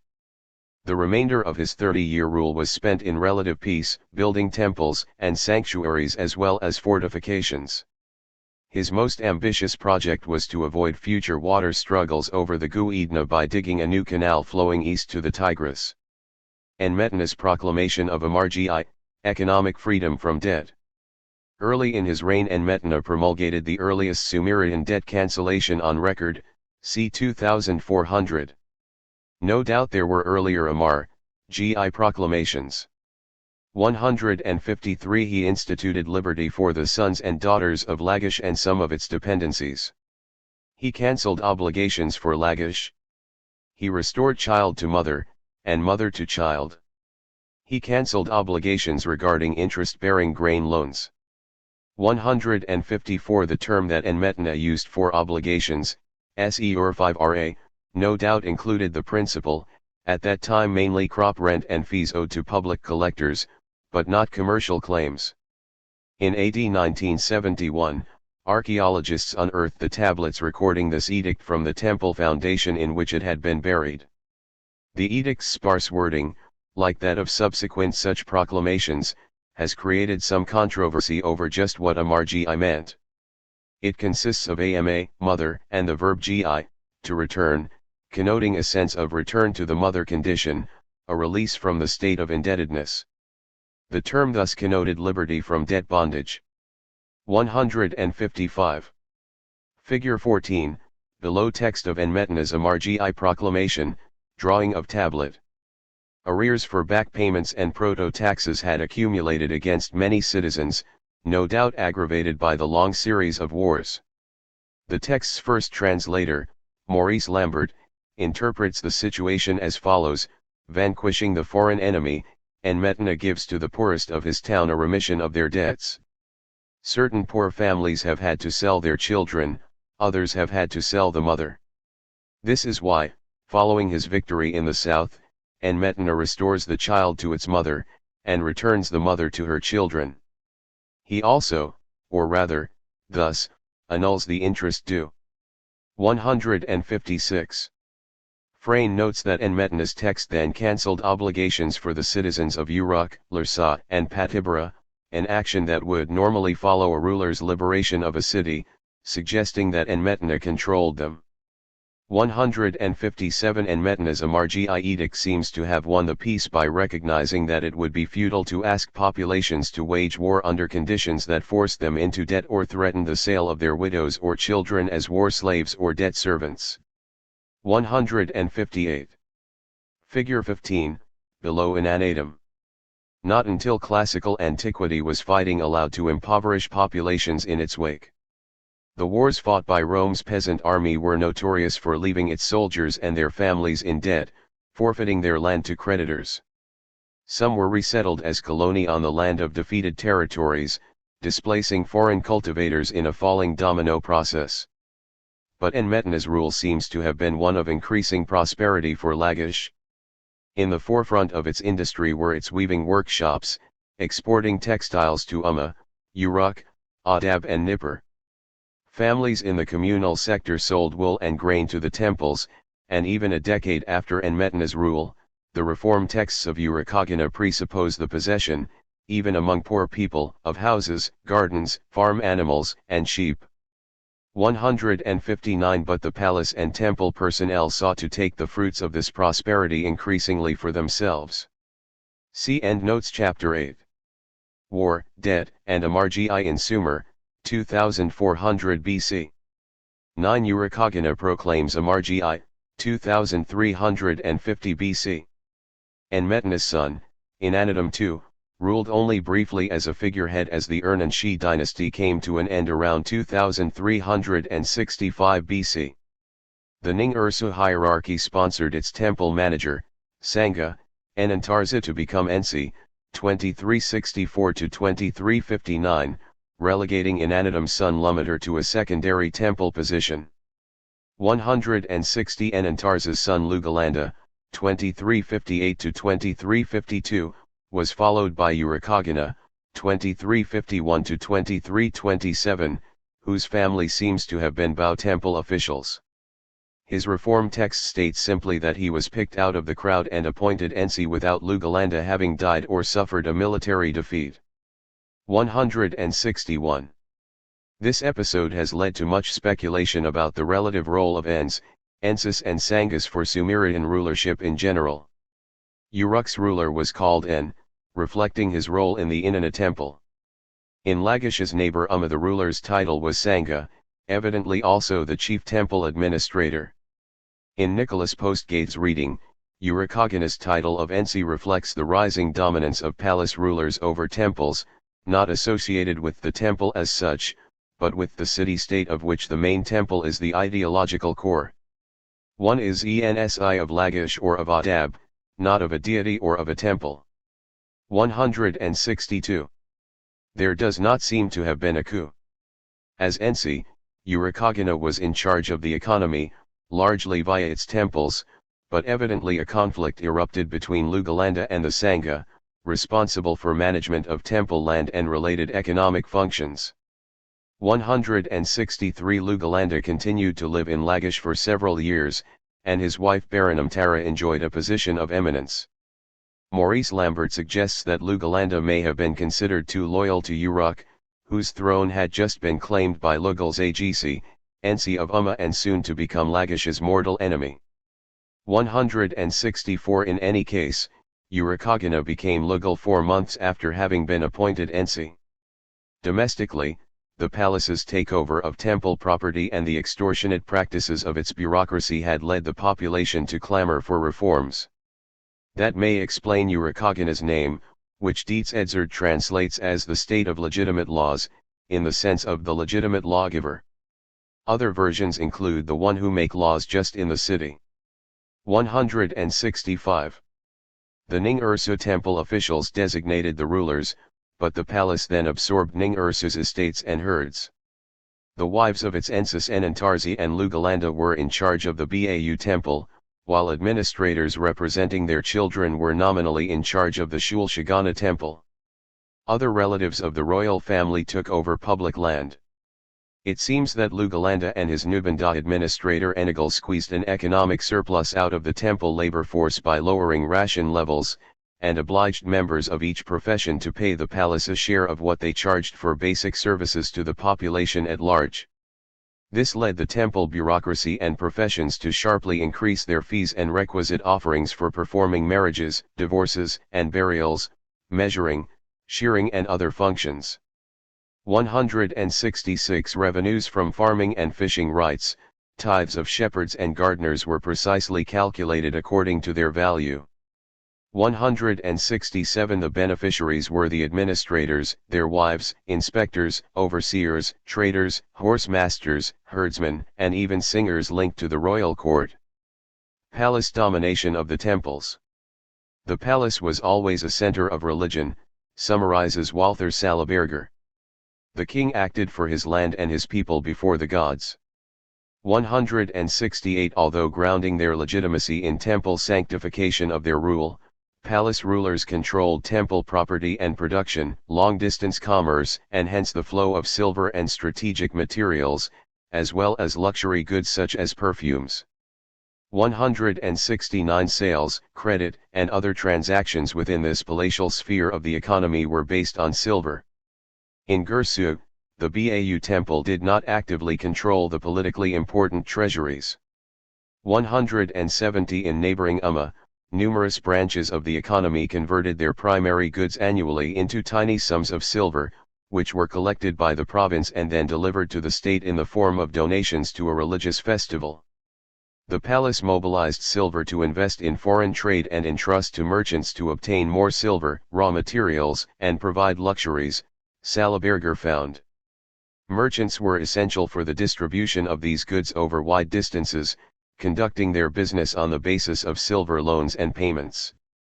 Purchasing prestige textiles, other handicrafts, and surplus crops was the main way in which the palace spent silver into the economy at large. Rulers legitimized their status and wealth by donating silver and other prestige items to the temples, which served as the city's storehouse and treasury. In the early centuries of Sumerian development, when most families survived on the borderline of subsistence, the city temple provided basic welfare services and mutual aid. It functioned largely on the basis of barley and crop production to support its dependents and workshops, managing fields and orchards, fishing and pasturage. The palace was supposed to build, repair and endow temples, not drain revenue from them. However, the excavation of tablets primarily from the Bao temple area led early Assyriologists to assume that the city-state of Lagash, and other Sumerian cities, and even its palace were dominated by their temples. In that reading, Urukagana's elevation to ruler would appear to be a temple assertion on behalf of the citizenry against the overly acquisitive palace. By Urukagana's time the palace was draining temple income for itself. 171 This would become even more the case under Sargon and subsequent overlords, but for the time being it was resisted as unfair. Urukagana's elevation and inauguration of his rule with the reform text has inspired a long debate over whether the temples had lost control to the palace and sought to regain authority, or whether the temples had been in control all along. Kazuya, for instance, has suggested that Urukagana's inaugural proclamation aimed at completing the process of sanctifying royal authority by acting on behalf of the oppressed people who had become indebted to the temple and palace bureaucracy. 172. Urukagana's reform text, c. 2350 BC. One of Urukagana's first acts was to compose a long text, commemorated in his second-year inaugural inscription, detailing the grabbing that had proliferated under Lugalanda's rule.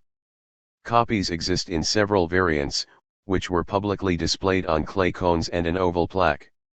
Since French archaeologists discovered the first of these inscriptions in 1897, their language has confronted translators with interpretive problems. Many terms are idiomatic abbreviations for procedures whose details must be inferred from their context. What is clear is that burdens were being lifted by rolling back the charges of palace officials and cancelling the agrarian debts that had been built up. The text starts by describing how palace officials appropriated temple oxen and asses, grain, and fruits, as well as requisitioning labor. Urukagana restored the custom of former times so that temple property and that of the citizenry at large no longer would be subject to such takings. Royal properties were turned over to the Ning-Ursu temple administrators, and the Queen's Palace and its fields were reassigned to the Bau temple, although it remained under the direction of Urukagana's wife Shasha and was administered by the Nubanda Enegal, as had been the case under Enantarzi and Lugalanda. The houses and fields of the royal children were returned to the Shulshagana and Agalim temples. 173. Officials had invaded family gardens to take crops and livestock by force for payments owed for their services, or perhaps for loans, and even invaded houses belonging to temple administrators and individual citizens at will. If a poor man had an interest accruing loan for his fish tank, his creditor could take away its fish, simply by uttering a simple, "O sun god" complaint. There is no indication that money lenders were involved besides temple or palace officials, or that the latter actually had to get a court order, much less place the asset in a public pound for the matter to be settled fairly. Urukagana's reform ruled that these creditor claimants cannot take away his fish or buy them without the owner's agreement and permission. 174. The administrators no longer plunder the orchards of the poor. When a fine ass is born to a shublugal, and his foreman says to him, "I want to buy it from you," whether he lets him buy it from him and says to him, "Pay me the price I want," or whether he does not let him buy it from him, the foreman must not strike at him in anger. 175.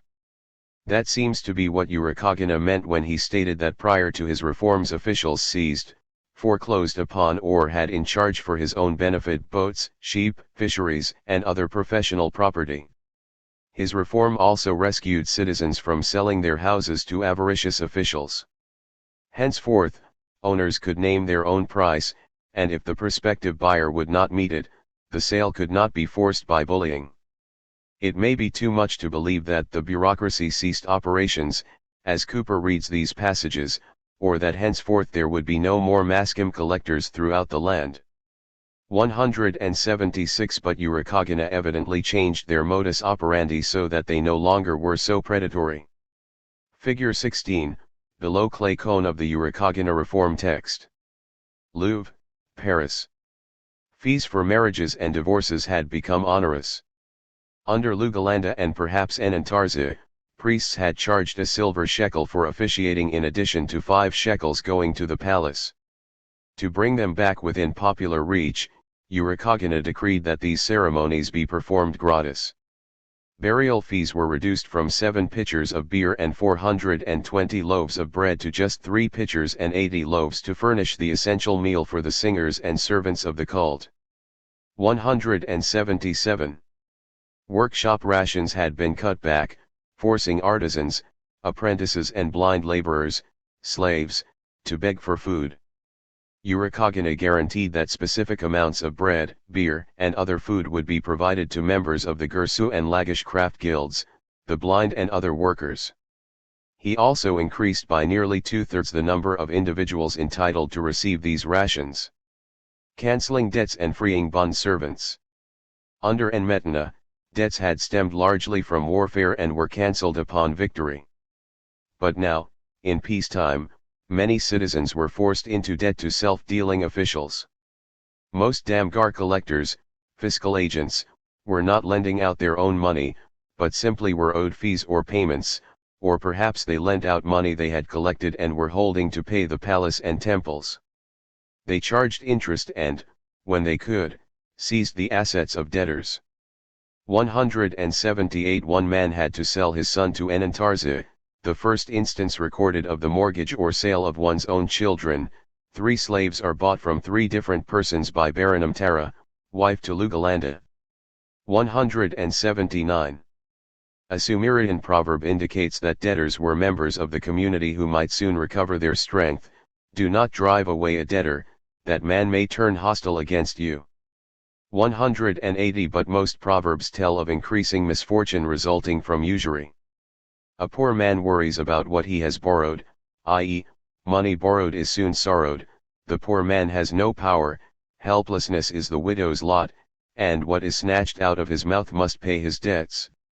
And for landholders who had run so deeply into debt that they were unable to perform the harvest, I am in debt over my improved real estate, so that I cannot cultivate the fields assigned to me.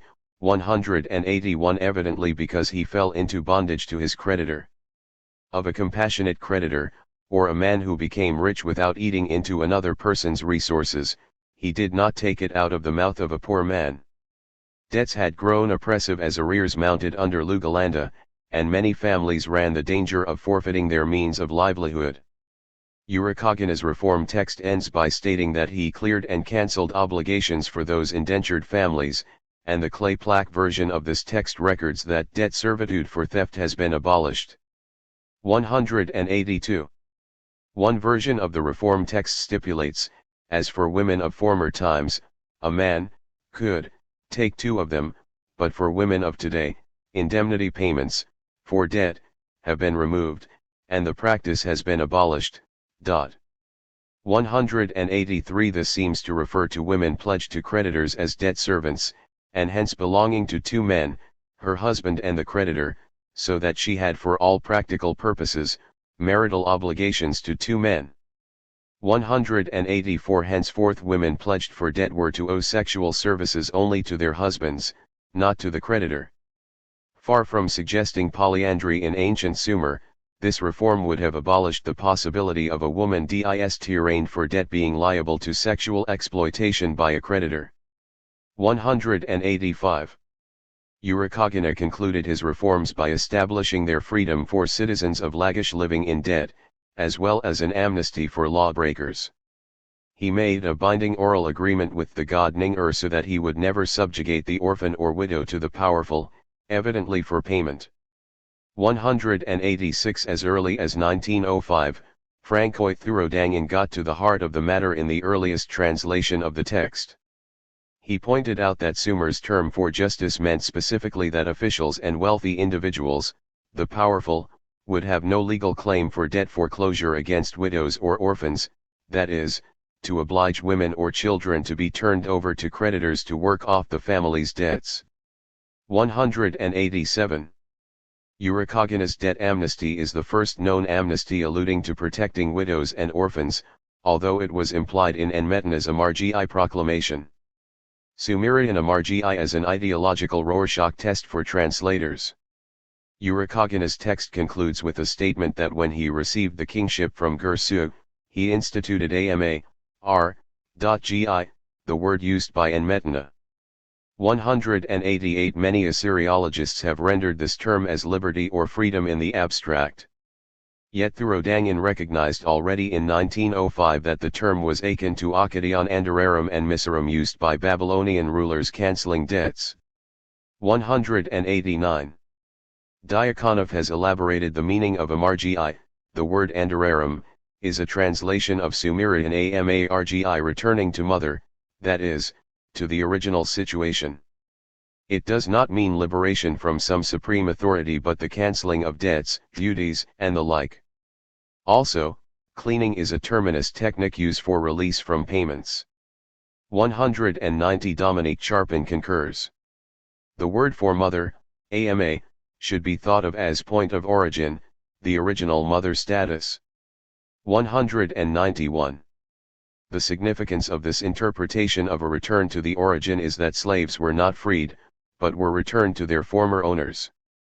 Royal proclamations did not liberate captives such as women from the Zagros Mountains bought from slave dealers, whose children were made family property but pledged as debt pawns.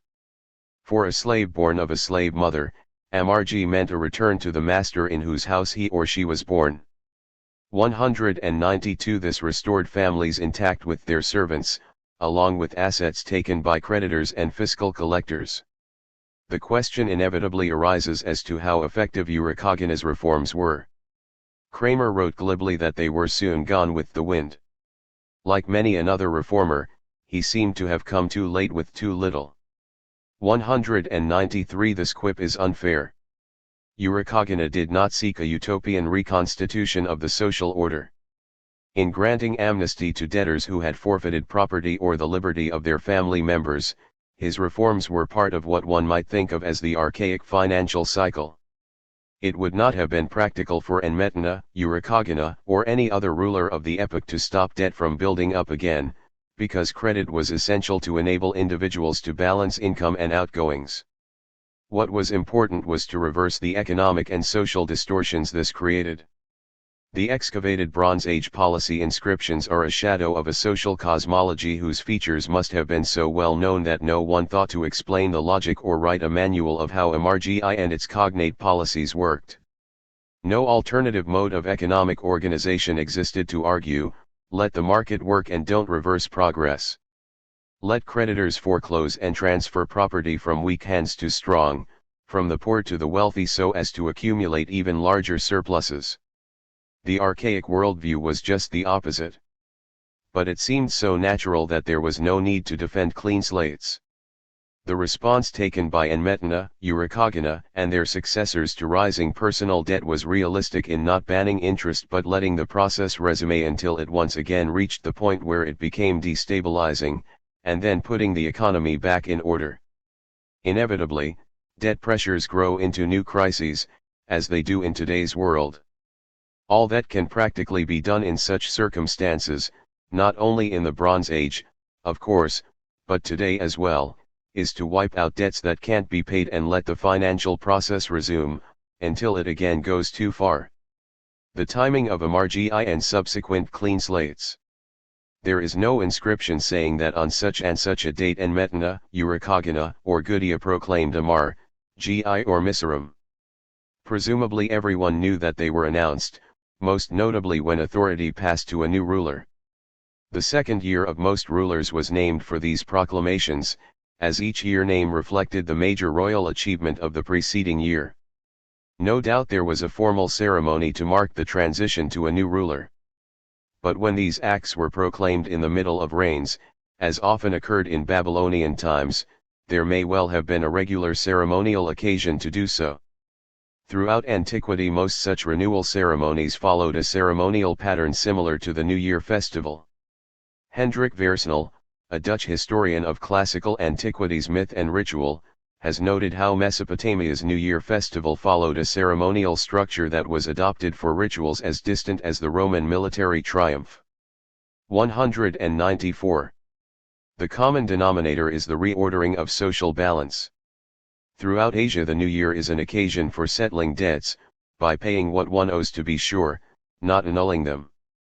For many governments and corporations, the fiscal year for summing up economic accounts dates from the spring. That was the time of Babylonia's New Year festival, at the start of Nisan. Coronations or annual enthronement ceremonies were similar social renewal occasions for the proclamations of Enmetena, Urukagina, Gudea, Shulgi, Hammurabi, and other Mesopotamian rulers. This counters Kramer's belief that the clean slate was limited to only a short Saturnalia. When rulers proclaimed Amargi and Andararum from debts, it was not merely a short-run suspension of collections during the festival. They wiped out crop debts as part of a general amnesty that included freeing prisoners, not merely postponed payment. The same principle remained the case down through classical antiquity, as when Egypt's Rosetta Stone commemorated freeing the population from back taxes, or much later, the Roman Emperor Hadrian annulling debts owed to the Roman state. See endnotes. Chapter 9. Urukagina proclaims Amargi I, 2350 BC. 10 Sargon's Akkadian Empire. And its collapse, 2300 to 2100 BC. Urukagina's reforms helped secure the loyalty of Lagish's fighting men under threat from Umma and Uruk.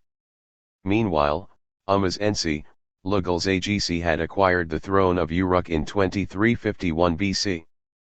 Perhaps he offered Umma's copious supply of water to alleviate the shortages that Adams noted for the Uruk region, water that had enabled Umma to increase its arable land area and population for a century, largely at Uruk's expense.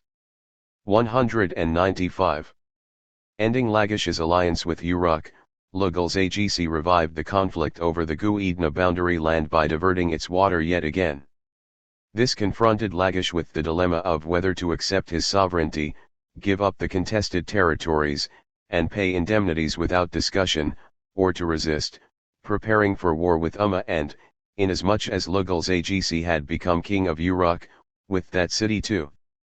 196 As Lugal, Urukagina chose war, evidently with the consent of the temples. Lagish's army was hardly a match for the combined forces of Umma and Uruk.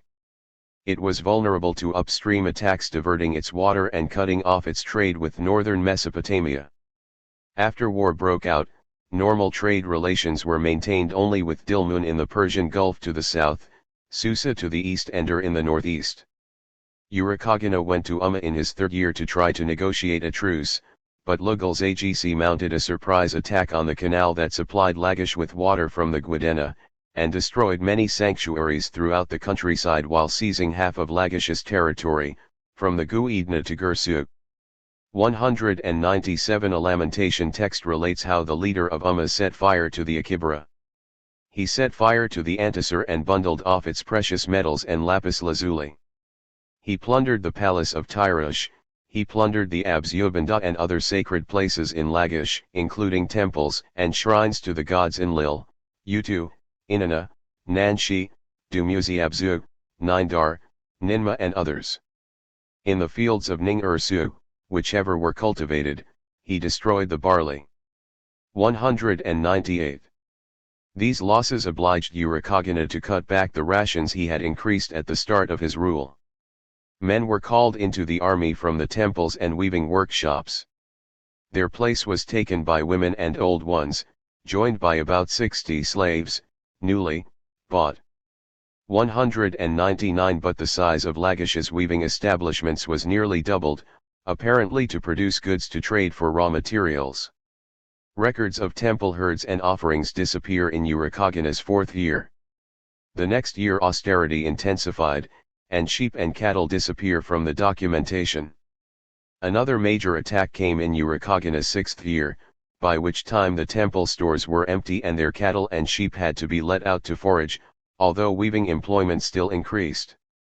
After Urukagina's sixth year, documents are unknown. Tihi scribes have been redirected to other tasks and services. All that has survived from the war's closing months are lists of refugees, missing persons, and requisitions of pack animals, lists of ruins and deaths with cruel precision and pitiless dryness. From a city in full expansion, Lagish begins to shrink to the level of an insignificant town. 200. Lugals Agc subjugated nearly all of southern Mesopotamia by conquering Ur, Larsa, Nippur, and Kish, but did not attempt to consolidate it into a unified state, observes Diakonov.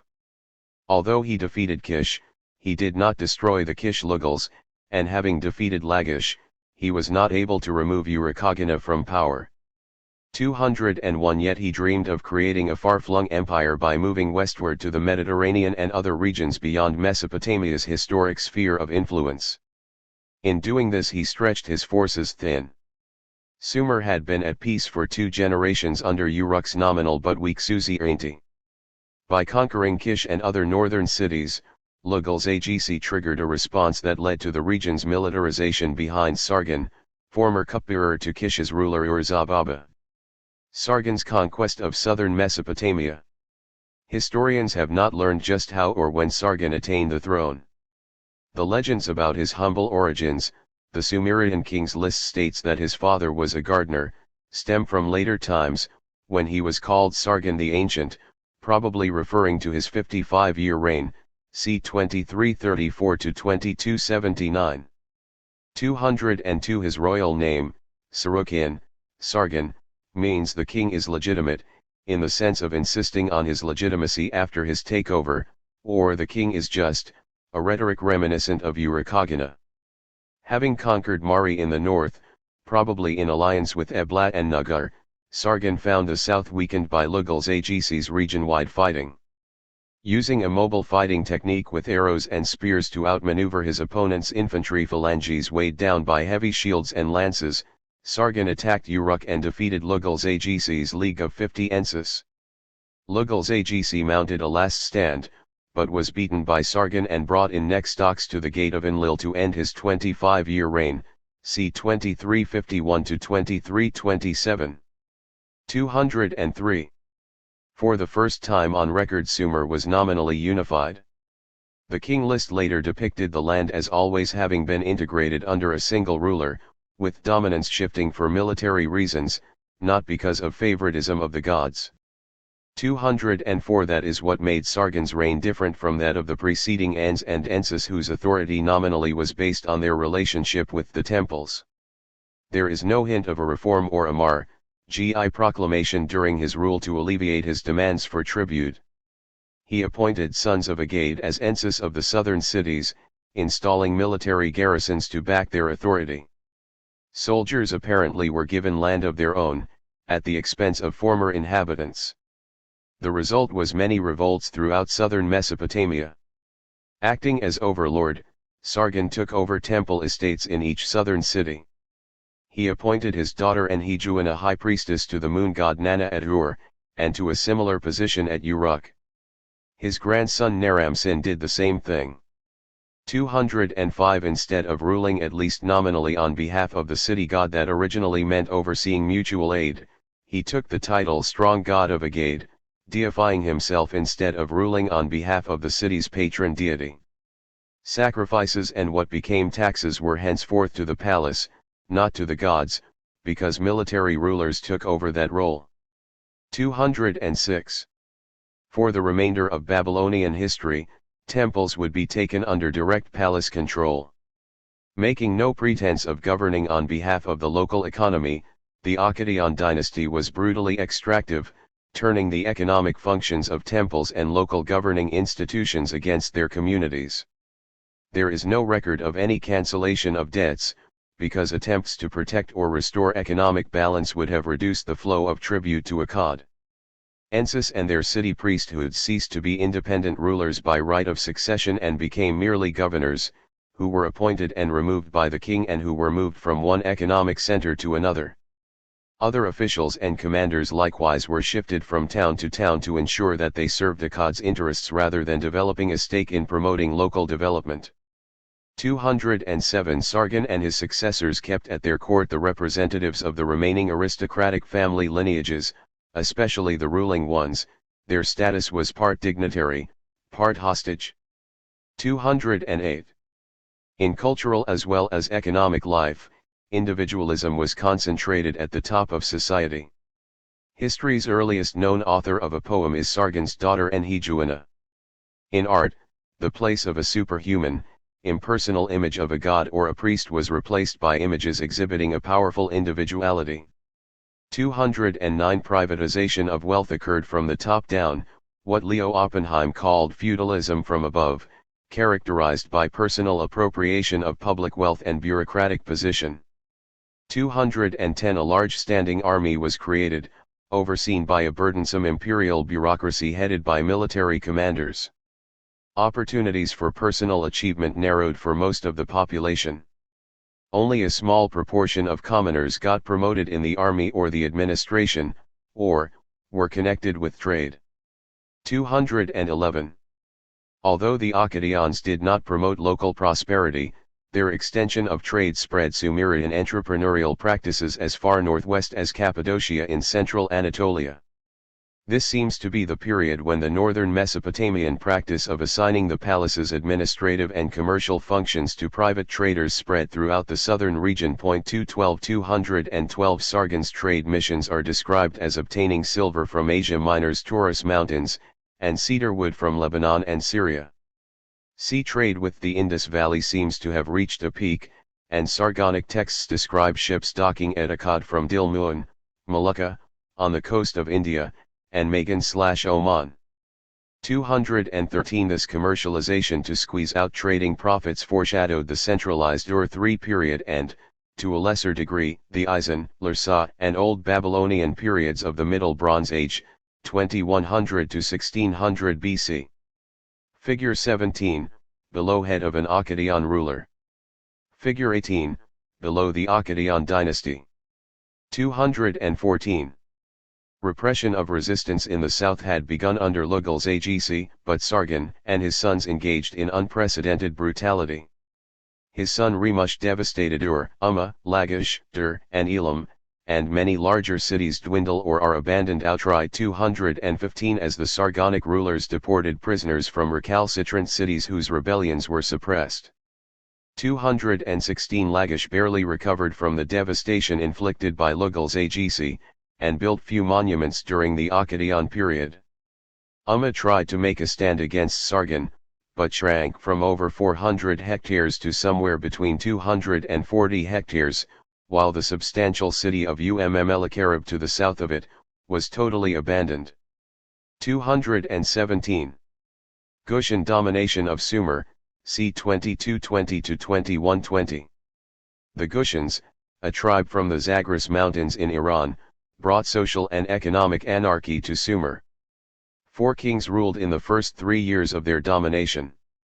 An attempted resurgence led by a 4th dynasty of Uruk, 5 kings in 30 years, succumbed to the Gushans, ruled by 21 kings in 91 years. Increasingly, the Gushans seem to have ruled Sumer via Lagash Ensis.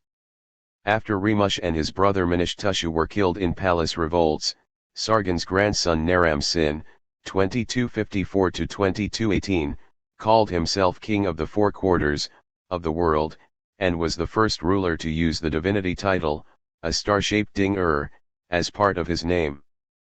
By deifying himself, Naram-Sin became the god of Akkad, much like the Roman emperors declaring themselves divine.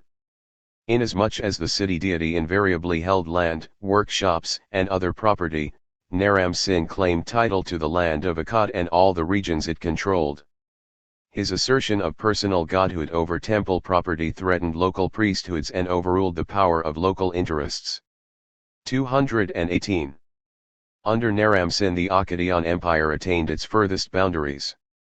Northern Mesopotamia was relatively calm, but the south disintegrated into ever smaller units toward the end, until finally a situation had been created that corresponded, at least externally, to that in the early dynastic III period, 2600 to 2350. A fairly large number of independent political units assembled around some of the centers known from the earlier period. 219 Naram Sin's son, Shirkull-Ashari, defended his realm against the invading Gushans, who were joined by the Elamites and incursions of Amorites from the west, but his few victories were merely holding operations. His successors were of no political importance beyond Akkad's immediate boundaries. Its hour was over. Descent of the Gushans into Mesopotamia, and the first interregnum. Akkad represents history's first real empire and despotic state. But despite being weakened by 2 centuries of fighting, Sumer's population mounted local uprisings while the Gushan invaders were pressing into the turmoil.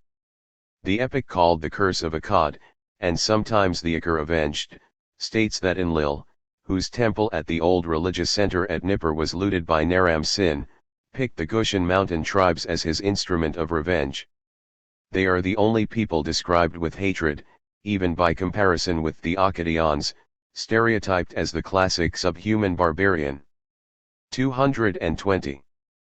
Pointing out that the Gushans did not extend their authority much beyond the eastern region of Adab, Nisan views the Akkar Avenged and subsequent epics, along with the Sumerian king list, as exaggerating their role. 221 After sacking Sumer's cities, they were unable to run the urban administrative systems. The epic says that Sumer's canal boat towpaths grew nothing but weeds, and that Akkad's chariot roads grew nothing but the whaling plant. Moreover, on its canal boat towpaths and landings no human being walks because of the wild goats, vermin, snakes, and mountain scorpions. 222 Their brigandage blocked the overland trade that Sargon had developed to the north and to Asia Minor. Sumer's early dynastic period rivalry among the leading cities did not suffer the kind of warlordship brought by the Akkadian and Gushan military satrapies.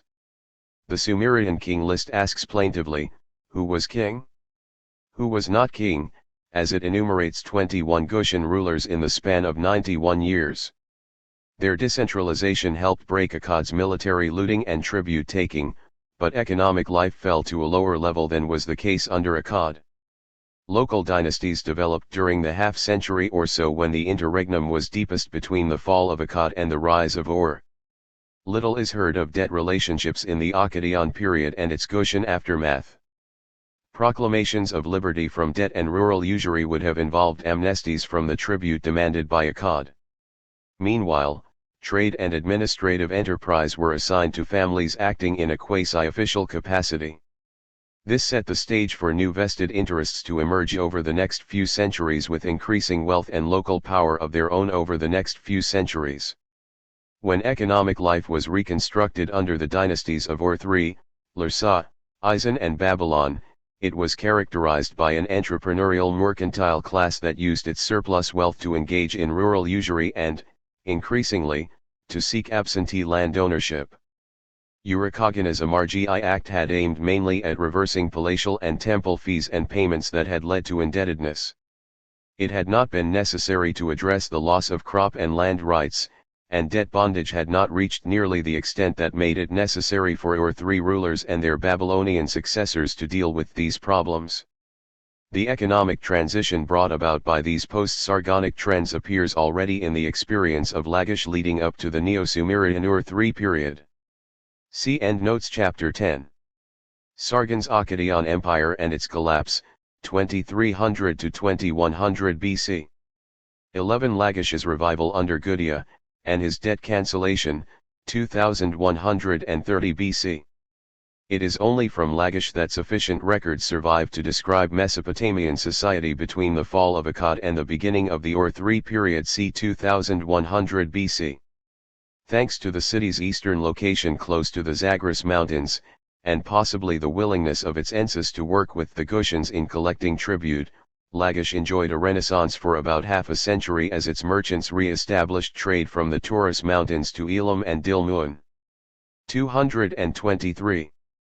Figure 19, below Ur-Bau and his successors. 224. A ruling dynasty was founded by Ur-Bau. Like Sargon and Naram-Sin, he dominated Ur by installing his daughter as high priestess of its Nana temple. He also began to rebuild Lagash's temples and sanctuaries, although the major achievements along these lines were left to his son-in-law Gudea. The latter was thought to have been the son of a priestess who represented a goddess in the sacred marriage rite with a priest. 225 Evidently an auspicious ceremonial conception.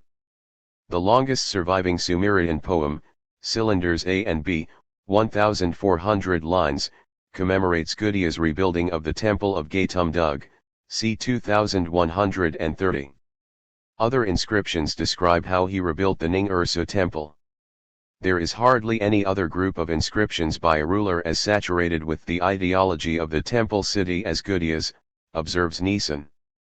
In contrast to the centralized Akkadian asset stripping, the 16-year names handed down to us from his reign report exclusively on the building of temples, the appointment of specific priests, or the production of emblems of gods. 226. 19 statues of Gudea, statues A to S, have been found. 7 are of diorite, a prized material for making monumental objects reflecting its rarity in view of the difficulty of transporting it from Magan to Mesopotamia. In addition to the lengthy inscriptions on these statues, Gudea's cylinders A and B are of baked clay. These publicly displayed inscriptions describe his dream in which the goddess Nanshi instructed him to build the temples. Like subsequent legal texts, Statue B has a prologue and epilogue calling down curses on anyone who would deface it, alter its judgments or substitute someone else's name for that of its original inscriber. It recalls Urakagena's Amar, GI text in promising to protect orphans and widows against the rich and powerful, and by proclaiming a debt cancellation. Within the boundaries of Lagash no one took an accused person to the place of oath-taking, and no debt collector, Lu.Har.Ra or Luur5Ra, entered anyone's house. 227 Evidently referring to governors, supervisors, overseers, and corvée levy supervisors, 4:13, 19. The implication is that under normal conditions the accused were frequently dragged to take an oath. Creditors could enter the house of debtors at will. 228. Gudea's texts describe a 7-day New Year temple dedication ritual and public banquet. 229 As with Urakagena's proclamation, their terseness has obliged Assyriologists to infer just what is meant. Gudea used the Sumerian terms Nig-Gina and Nig-Sisa, but not Amar-Gi. Following the ordinances of Nanshi and Ning-Ursu, Gudea paid attention to the justice Nig-Gina ordained by Nanshi and Ning-Ursu. I did not expose the orphan to the wealthy person, nor did I expose the widow to the influential one. 230 Jacobson and Edzard in Reed Cylinder B, 17.18-18.9, and Statue B, 7.29, to state that Gudea remitted debts. For more than a generation, Assyriologists debated the extent to which Gudea's actions affected economic life after the ritual and banquet ended. Kramer viewed the inscriptions as ceremonial poetic texts of a literary or spiritual genre, describing an idealized ritual behavior adopted only during the festival itself. He granted that Gudea cancelled personal debts, but viewed his festival as only a ceremonial interlude, a rare occasion on which the citizens had to be on extra good behavior, in which no one was lashed by the whip or hit by the goad, no mother would beat her child. 231 But such activity must have resumed later as the economy returned to the normal state of affairs in which the orphan and the widow were at the mercy of the rich and powerful. Figure 20, below Gudea with the temple plan on his lap. On this ground he doubted that the debt moratorium was more than a temporary suspension, a kind of Saturnalia, an inversion of normal order. Being an inversion, it could only be realized in the form of a temporary ritualistic release of frustration in the face of economic inequality. That is indeed how the Roman Saturnalia and their Greek counterparts were conducted. 232 But if Gudya's use of Niggina and Nigsa justice and equity was like earlier Sumerian and subsequent Babylonian usage, the inversion of the indebtedness and disorder into which Sumerian society had fallen was a longer-lasting release from chaos, at least until debt imbalances built up to the point where they had to be cancelled again. Most Assyriologists now view Gudya as indeed freeing bondservants and cancelling debts for Sumerian society at large, not merely for the duration of the New Year festival. But no doubt mothers did strike their children. The single lasting effect would have been liberation from debt. Equity would have been restored by cancelling the arrears and obligations owed by the population, as they had been under Enmetenas and Eurycogonus Amar, Gix, and later would be by Babylonia's frequent Misoram Acts. Edzard translates of the relevant passages on Gudya's Cylinder B, 17.17, 8.11, as he had debts remitted and he granted pardons. When his master had entered his house, for 7 days the slave woman was allowed to be equal to her mistress. The slave was allowed to walk side by side with his master. He paid attention to justice Niggina, ordained by Nanshi and Ni and Gurusuk. He did not expose the orphan to the wealthy person. Nor did he expose the widow to the influential one. Days of justice Nigsa had risen for him. And he set his foot on the neck of evil and complained. 233. Jacobson's translation is similar, except for rendering the last 2 lines, 18:10-11, as a grand period of equity had dawned for him, and he set foot on the neck of evil ones and malcontents, like the sun god from the horizon he came out unto the city. This sounds like an underlying equality of status was established by freeing the economy from personal debt. Widows and orphans were liberated from being bondservants for their creditors because the financial claims that held them in servitude were cancelled. Having reversed the most immediate and oppressive consequences of economic inequality by annulling the personal debts to local officials, overseers and other creditors, Gudya would have put the Sumerian economy back in order so that the new year could begin in balance. As noted above in chapters 2 and 9, in today's world it is typical throughout Asia for families to celebrate the new year by going about paying off their debts, cleaning their houses and putting their affairs in order. In third millennium Sumer, paying debts was increasingly beyond the ability of many families. Sumer's solution was to periodically cancel those debts at sacred festivals. Our modern world has reversed matters by sanctifying the payment of debts, not their cancellation. See Endnotes chapter 11. Lagish's revival under Gudya, and his debt cancellation, 2130 BC. 12 Trade, Enterprise and Debt in Ur 2, 2111-2004 BC. The revolt against the Gushans and Elam did not originate in Lagish, but was aimed largely against it. Perhaps that city had reached a modus vivendi with the Easterners once Akkad was out of the way. Its nemesis was Ur's governor Urnama, who broke away from Uruk's ruler Utuhegel in 2112 BC. Driving out the Gushans and Elamites, he built up sufficient power to attack Lagish, capturing and killing its ensign Hani, Gudya's brother-in-law. Absorbing Lagish into Ur's domain and levying grain tribute, Urnama put in place a dynasty that would govern Sumer for a century. Few details are known of his rule apart from what is reflected in his date formulae and inscriptions. He installed his daughter as en priestess administrator over Ur's city temple of Nana, which controlled trade with Dilmun, Bahrain, and Magan on the Iranian shore. 234 After 17 years of rule, in 2095, Urnama died in battle fighting the Gushans. His son Shulgi's 47-year rule extended Ur's sphere of control to Elam and the Zagros region to the east, and Assur in the north. In the tradition of Naram-Sin of Akkad he arranged to be deified in a sacred marriage with Ur's high priestess. 2 centuries of invasions from the north, Akkad, and east, Elamites and Gushans, exacting tribute had undercut local self-reliance. Military chiefs, local protégés, and big men, Ludat-Gal, had appropriated temple estates and other property for themselves. but the palace destroyed local independence even more than had been the case under the Akkadian conquest 3 centuries earlier. It is the ruler of Ur who fulfills the obligations previously incumbent upon the local village prince Ensi, summarizes Krauss. Extending palace authority over the temples, Urnama and Shulgi instituted a new state called and transformed the village states into administrative districts, partly by building 120 new temples, administered by palace appointees. 235 Powell describes the general spirit as dominated more by fear of punishment than economic self-interest. 236 Diakonov describes the resulting political despotism as absolute, while the role of the local organs of self-government, including the community courts of justice, was reduced to a minimum.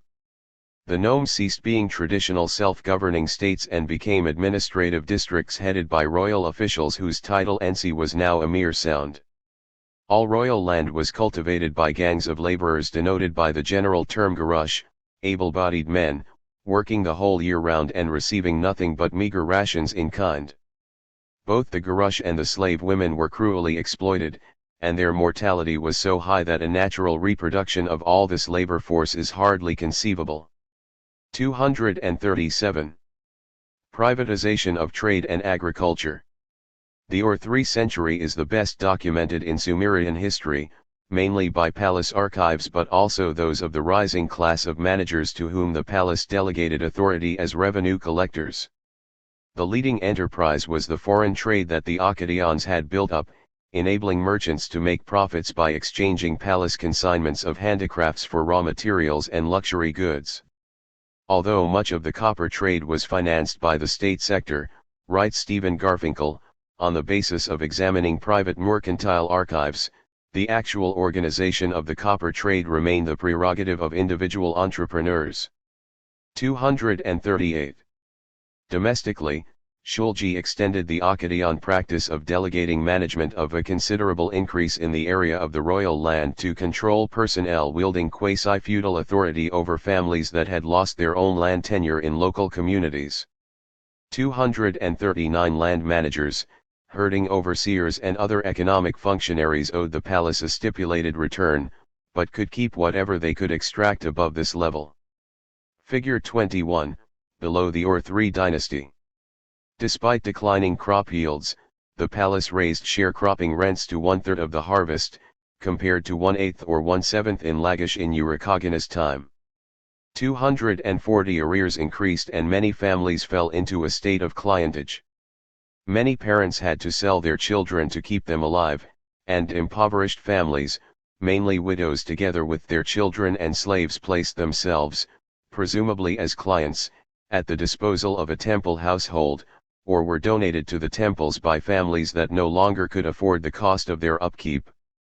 241. Pre-Sargonic personal debts had been owed mainly to collectors and functionaries in the palace or temple bureaucracies. But by the end of the 3rd millennium BC, personal debt to moneylenders was becoming problematic as traders and entrepreneurial managers lent out some of the money they made. Their increasingly active role in the economy marked the beginning of a long process by which debt bondage arrangements were progressively more and more widespread, becoming eventually a major economic and social problem. 242. As noted in Chapter 7, rural labor was scarce, largely because of the heavy corvée demands made by the palace. The major way for prosperous landowners or officials to obtain labor was to get it into debt and make it work off the interest. Barley loans were made not only to needy cultivators, but also to palace managers seeking to meet their quota of payments. In such cases the aim was simply to obtain interest, not labor. For example, the shepherd or herd manager SI.AA advanced a barley loan of 23 gur, 6,900 liters. 243 The borrowers were military officials and provincial authorities, who evidently needed to obtain labor or the barley itself to meet their quotas to the Ur-3 palace. These private mercantile archives analyzed by Garfinkel show that much money lending was entrepreneurial and commercial, not usurious. There were no apparent social or economic disincentives to money lending. Indeed, the nature of the or-3 state made this activity attractive and, in some cases, necessary. 244 This was largely because, by the end of the 3rd millennium BCE, the crown had acquired control over many of the institutional estates of the various temples. The administration of these institutional holdings was still dependent throughout this period on the presence of entrepreneurs and craftsmen who were the heads of individual non-institutional households. 245 Foreign trade in particular was outsourced. Entrepreneurs borrowing to make gains had long been the case with foreign trade. Borrowing from individual creditors now spread to other economic spheres as palace functions were privatized. The non-institutional archives from the or-3 period indicate that the borrowers were frequently members of the highest echelons of their society, not subsistence farmers. 246 Research over the past 2 decades has shown that there is no contradiction between URII's political autocracy and this outsourcing and privatization of its extractive palatial economy. Dirksen summarizes the result of this new research: the trader, Damgårdar, Tamkaram, under the 3rd dynasty of Ur has long been regarded as a commercial agent in the service of a palace or temple, both institutions supposedly possessing a commercial monopoly. More recently, he is seen rather as a private entrepreneur who could also trade on behalf of the central administration, similar to the Old Assyrian and Old Babylonian Tamkaram. These individuals formed a heterogeneous social group ranging from those fully employed by an institution to those that were largely active privately. 247. Garfinkel emphasizes that money lending was not the sole province of merchants, nor was it their chief occupation. The merchants of the or-3 period were primarily engaged in the business of exchange. Merchants worked closely with the state but were not its employees. The chief function of merchants in this period was as facilitators of exchange, not as creditor. 248 But their money lending became increasingly problematic from the vantage point of rulers seeking to maintain their own control over rural labor and crop surpluses. What Urnema's laws meant by Neg-Isa. The laws are usually ascribed to Urnema, although their first translator, Samuel Kramer, thought the laws were the work of Shulgi, which is now doubted. 249 Frayne points out that the laws contain parallels to Urnema's hymns but not those of Shulgi, and Urnema's name appears at least 3 times while Shulgi's does not appear at all. 250. The laws have survived only on tablet fragments copied at a Babylonian scribal school around the reign of Hammurabi. The style of the hymnic prologue places these laws in the tradition of royal proclamations from Enmetna, Urukagina, and Gudea in Lagash down to Lipitishtar of Isin c. 1930 and Hammurabi's dynasty. Like Urukagina's appeal to Ning-Ursu and Hammurabi's appeal to Shamash, gods of economic justice and commerce, the prologue states that these rulings reflect the principles of justice and equity sponsored by Ur's city deity Nana. I established Nigeria's justice in the land. Roth A 3:113. The close of his prologue confirms this promise: I established justice in the land. Roth A 4:170. Frayne's translation is identical. Not all the rulings can be translated fully, but like Urukagina, the ruler promises relief to citizens whose animals and other property have been taken by avaricious headmen or chief herdsmen. Roth A 2:87, 92 and A 3:114, 24.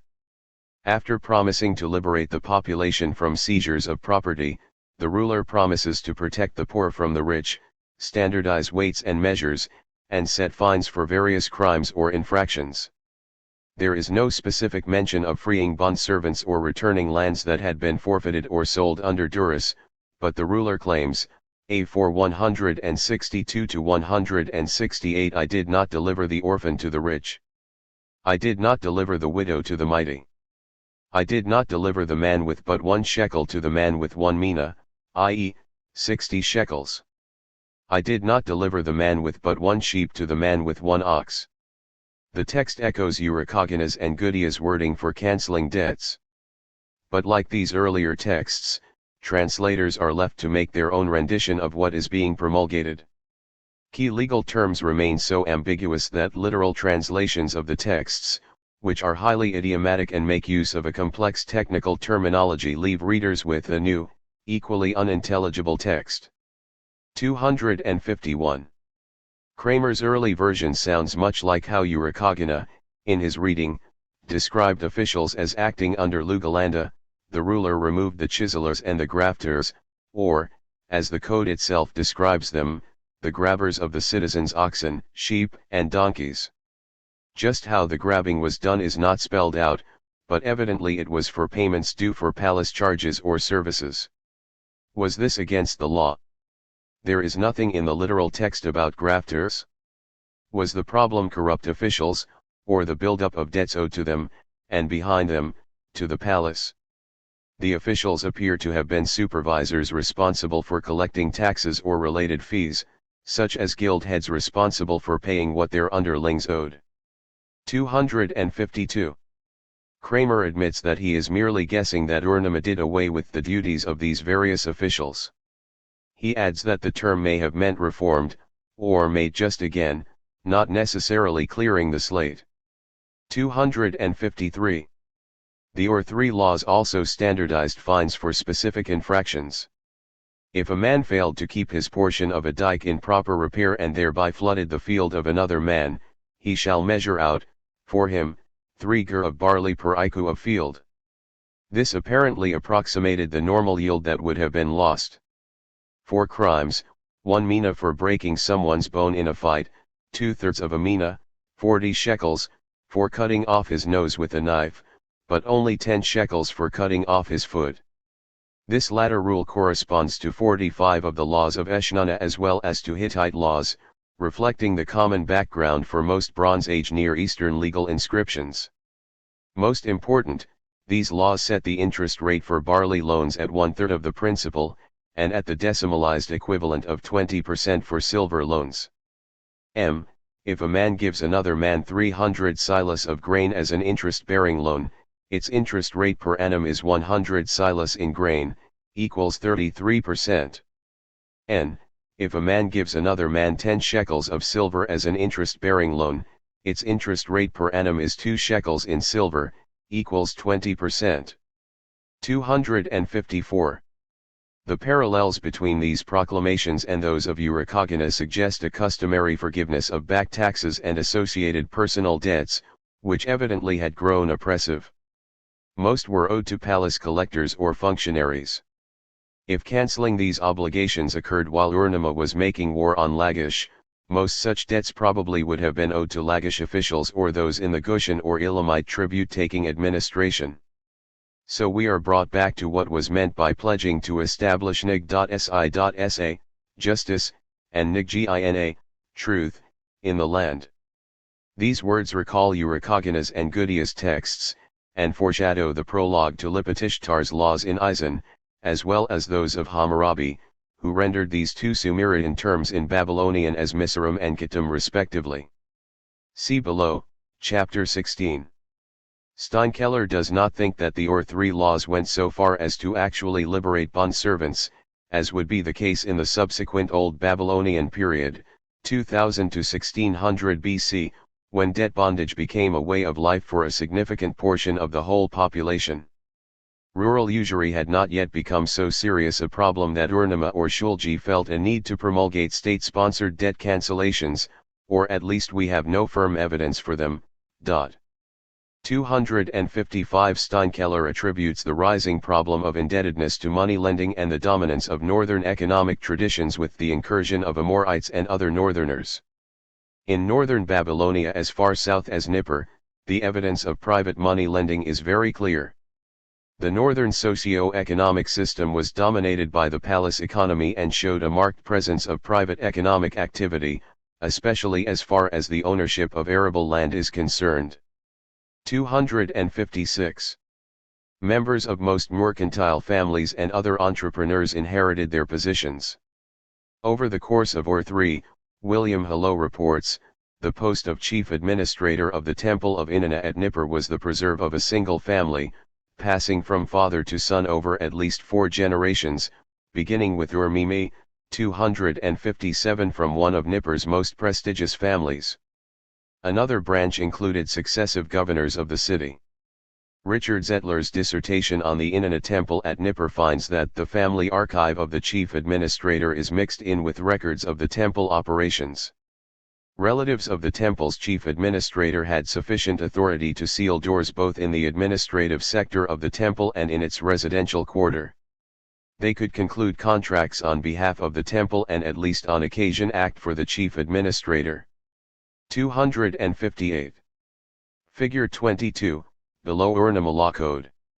The private archives analyzed by Garfinkel show that despite the fact that Ur III was centrally planned and autocratic, it relied upon local entrepreneurs not only for foreign trade but also to act as managers of herds, agricultural resources and other functions. Garfinkel notes that the largest creditor archive is that of Si.aa, a chief shepherd. His debtors included members of the military hierarchy, such as Ugilagistas, as well as prominent officials of the temple estates. 259. This delegation of economic authority to self-seeking individuals lay the groundwork for such enterprise to spread over the next few centuries, the Middle Bronze Age and the Old Babylonian period. When Ur-III's statewide economic direction disappeared, the local entrepreneurs continued to serve as facilitators of exchange and commerce at a regional level. 260. In fact, it seems to have been precisely the extractive demands of the Ur III palace that led to the organization of economic activities to squeeze out a surplus. What Garfinkel has found for Ur III seems to have characterized the Middle Bronze Age as a whole. The texts show that management of the provincial estates was left in local hands, with private credit needed to provide flexibility, for instance, loans to enable officials to meet their quotas in times of lower crop yields. To be sure, the gains were limited to the palace bureaucracy, generals, and local leaders largely associated with it. As they built up fortunes of their own, they lent out some of their money, and also sought prestige by acquiring land. Orchards and other property was saleable, but agricultural self-support land was protected by rulers as providing the basis for their corvée labor and the armed forces. The large customers for loans from Ur III onward thus would have been managers and entrepreneurial borrowers, but rural usury was becoming more prevalent and hence problematic for rulers. As a result, the edicts of debt remission, miseru, that characterized the Old Babylonian period were a far greater intrusion into the operation of entrepreneurs and money lenders than anything attested in the Ur III period. 261. See Endnotes Chapter 12. Trade, Enterprise, and Debt in Ur III, 2111–2004 BC. 13 Eisen rulers replace Ur III and proclaim Neges Isa, 2017–1861 BC. Urnama's dynasty had reached the peak of its power during Shulgi's half-century reign, 2094–2047 BC, extending Ur's domination eastward to Elam and the Zagros area, and north to the edge of the Subarine lands. Emulating Naram-Sin, Shulgi styled himself king of the four quarters and had himself deified. But the reign of his son Shusin saw the first recorded incursions by nomadic Amorites, Westerners. They were related to the Semitic-speaking pastoral nomads who had been filtering into Sumer from the upper Euphrates region since before 4000 BC. Most had been absorbed in the same way as other immigrants, paying taxes and submitting to military draft in exchange for land tenure.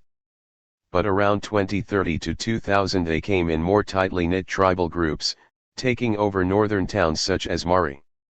Trying to keep them out, Shusin built a long fortified wall, called the Martu, Western, Wall, commemorated in his 4th and 5th year names. What seems to have been an earlier version was built already 23 years earlier by Shulgi in northern Babylonia in the region where the Euphrates and the Tigris approach each other. The Amorite influx contributed substantially to the fall of Ur. Literary texts characterize the Mardu as non-urban inhabitants of the steppe who are ignorant of grain. 262 But the new version of the wall seems to have functioned merely as a demarcation line, aimed more against pastoral herding of sheep than as a military defense. The Amorites breached it in 2022, the 6th year of the rule of Shusin's successor, Ibi-Sin. 263 Simultaneously, the Elamites besieged Ur, suggesting a common plan of action with Amorite leaders. Ibn did what beleaguered cities would do throughout antiquity, Athens during the Peloponnesian Wars in the 5th century BC, and Rome near the end of the Punic Wars in 205 BC, drawing on the temple treasuries in order to alleviate his city's needs. 264 He delegated an official, Ishbaira, to buy large amounts of barley at harvest time from upstream towns along the Euphrates at 2 gur per shekel, half the official price for paying debts. But the price soon doubled to the usual 1 gur per shekel, obliging Ishbaira to spend 20 silver talents on 144,000 gur. Diakonov points out that there would have been no need to purchase such large volumes of barley if all land belonged to the palace, because it could simply have been taken. The crops must have come from non-royal land, and evidently the palace was not in a position to requisition it or even to fix its price. 265 Most self-support land presumably was held by local communities, whose members sold some of their surplus to the palace, as did cultivators who held temple and palace land on a sharecropping basis. 266. Ishbaira asked for 600 boats to ship half the load of barley to Ur. But the Elamite occupation cut off Ur before the harvest could reach it, while Amorites poured into Sumer with little resistance. Retreating into the walled cities for protection, cultivators were unable to prepare the ground for the next season's crop, or perhaps even to finish the current harvest. That caused a drastic food shortage for Ur's urban population. Ishbaira stockpiled grain at the upstream town of Isan, which he made his own power base. Ensis of other cities stopped sending their bala tax contributions to Ur, and the city succumbed to hunger as grain prices rose to 60 times normal during the next 2 years, exceeding even the price of fish. A shekel would purchase 12 sela of fresh fish but only 5 sela of barley. Oil stood at 2 sela per shekel, just twice the price of barley. Villages defected to Ishbaira, who maintained the loyalty of his fellow Ur-3 administrators by reconfirming the ensis appointed by Ibn, who managed to maintain his own rule over Ur for 24 years. 267 But in the 24th year of his rule, after 18 years of fighting, Elam invaded Ur and carried him off to Susa, where he died in captivity. Little procedural change occurred under the formerly subordinate official Ishbaira. The administrative texts of Isan follow precisely the forms and formulae of the bureaucrats of Ur-3, 268, as no other model was at hand to administer the region's complex economy.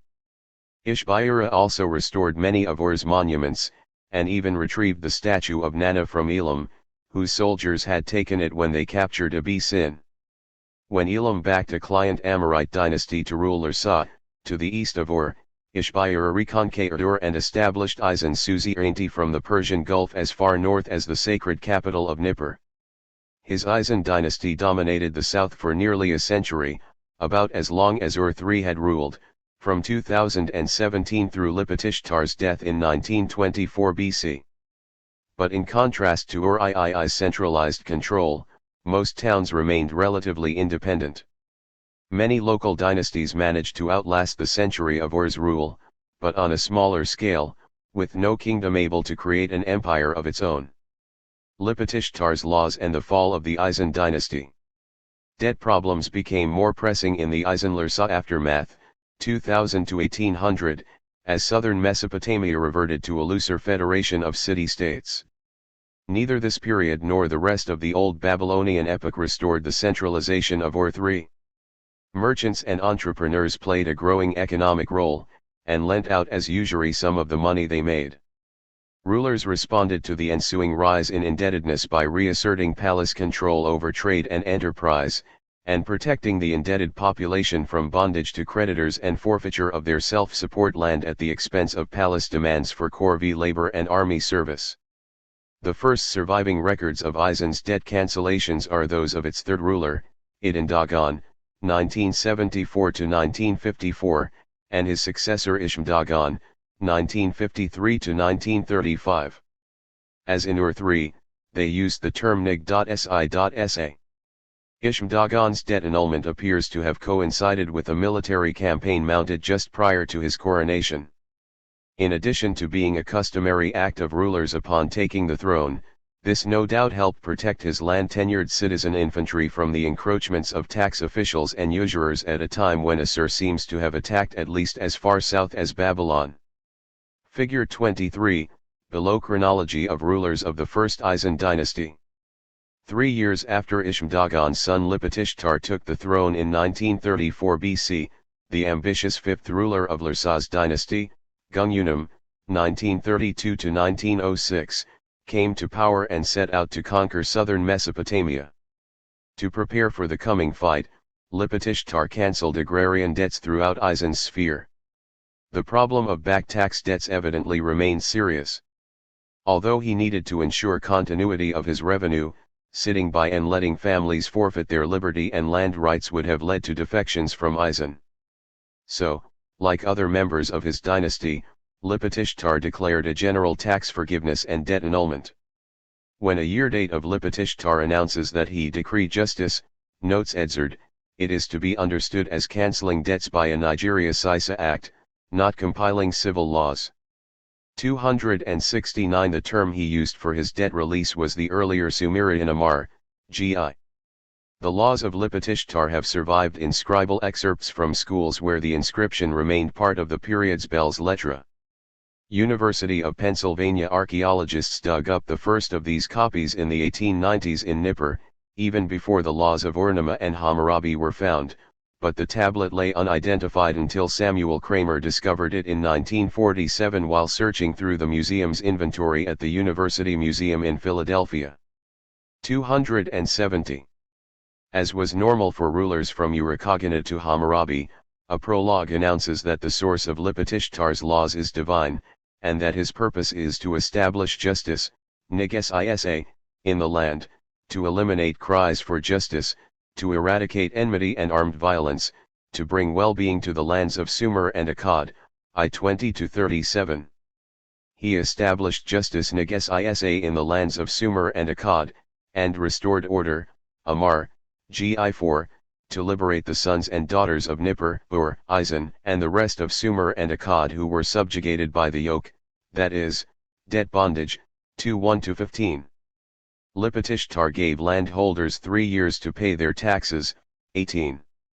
If the master or mistress of an estate defaults on the taxes due from the estate and an outsider assumes the taxes, he the master will not be evicted for 3 years, but after 3 years of defaulting on the taxes, the man who has assumed the tax burden shall take possession of the estate and the original master of the estate will not make any claims. 271. Wealthy officials or others could pay the taxes due on the defaulter's land and gain it for themselves after 3 years. This ruling brought back the essential characteristic of land tenure. Cultivation rights were granted on the condition of tax payments, in the form of corvée labor and army service as well as crops or money. But in this case the effect was to increase the process of property concentration. New absentee owners either obliged the tenants to perform the corvée duties, or hired replacements. Lipitishtar's epilogue following these laws returns to his guiding claim, I made right Nigina and truth shine forth, and I brought well-being to the lands of Sumer and Akkad, XXI 5–17, and erected the stela when I established justice Niges Isa in the lands of Sumer and Akkad, XXI 36–40. 272. But Isin was losing influence. Lipitishtar was followed by an outsider, Ur-Ninurta, 1923–1896, who also proclaimed Niges Isa, as did Ur-Imadi, 1868–1861, in Lilbani, 1860–1837, and probably other Isin rulers. 273. Isin's role as a successor to Ur-3 ended when Gungunum became ruler of Larsa in 1932 BC. By the end of his reign in 1906 he had conquered most of the south, with Ur changing hands frequently between Isin and Larsa. A period of general dissolution descended on southern Mesopotamia, which was becoming an economic and political backwater as the center of power shifted to the north, to Assur. 274. See Endnotes Chapter 13. Eisen rulers replace Ur-3 and proclaim Neges Isa, 2017 to 1861 BC.